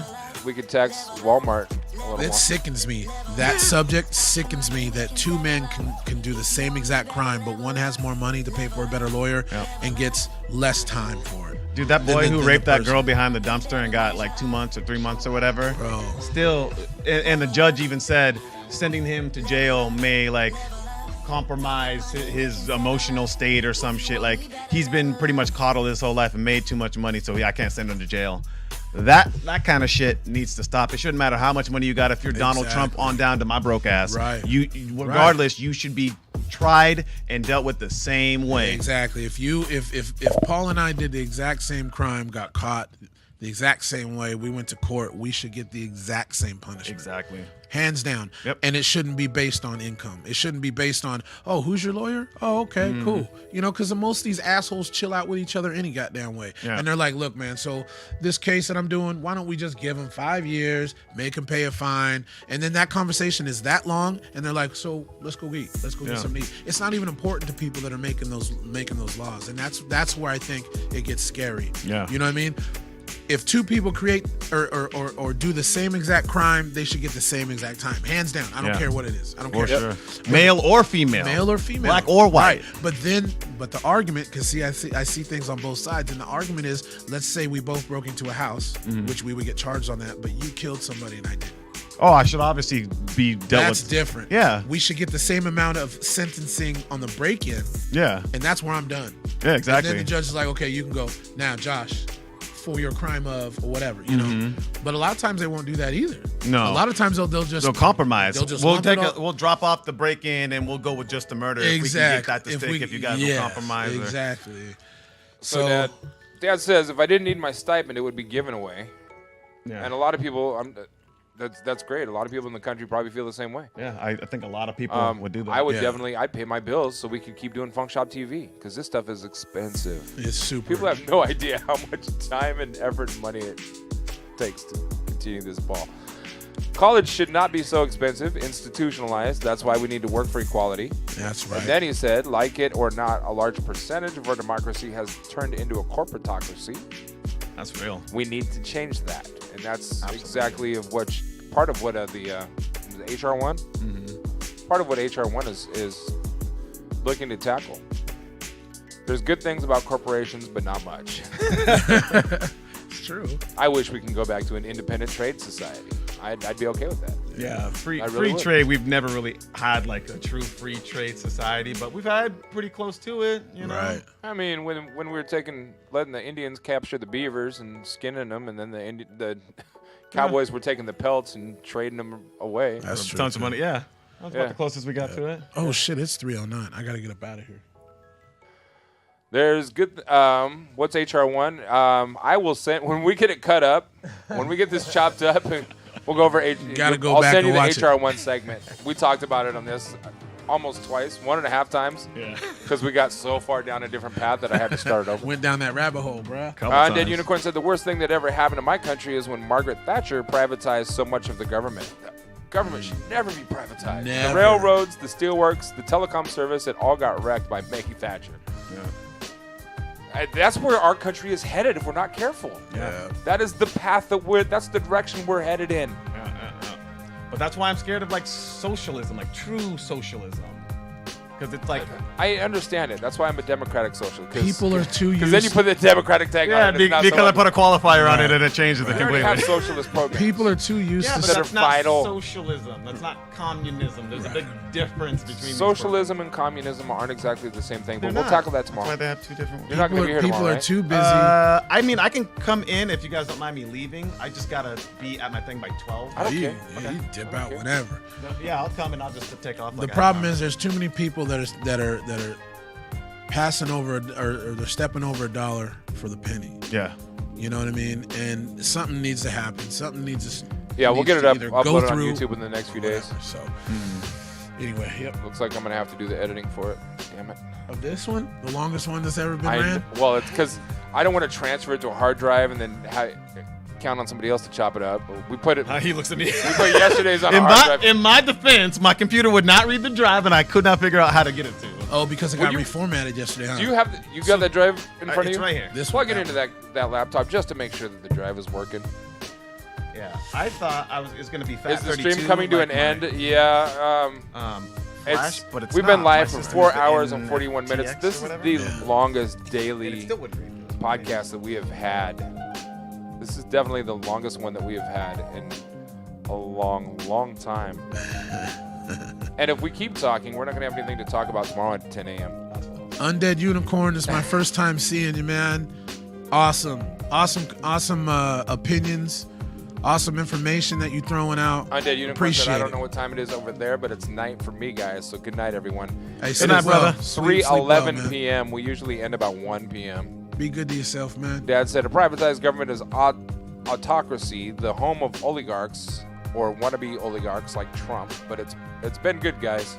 It has been good. It's been a good 4, almost 5 hours. Yeah. It has been good. It's been awesome. It's been great. Thank you guys for rocking with us. I think we've averaged the most watchers. No, we've done well. And we've done really great. It's awesome. Thank you for the support. Love yourself so we can love others, man. I'm out. With that, I gotta go find somebody we can raid. See you, mate. Later, brother. See Good to see you time. again. Yeah, I don't know what's going on with this drive. It's like not reading it at all. It's not reading on there either? Well, it's just doing the circle thing. Like it's thinking about it. Wow, guy is on for once. I'm gonna raid him. All right, brother. Love you, man. Be safe.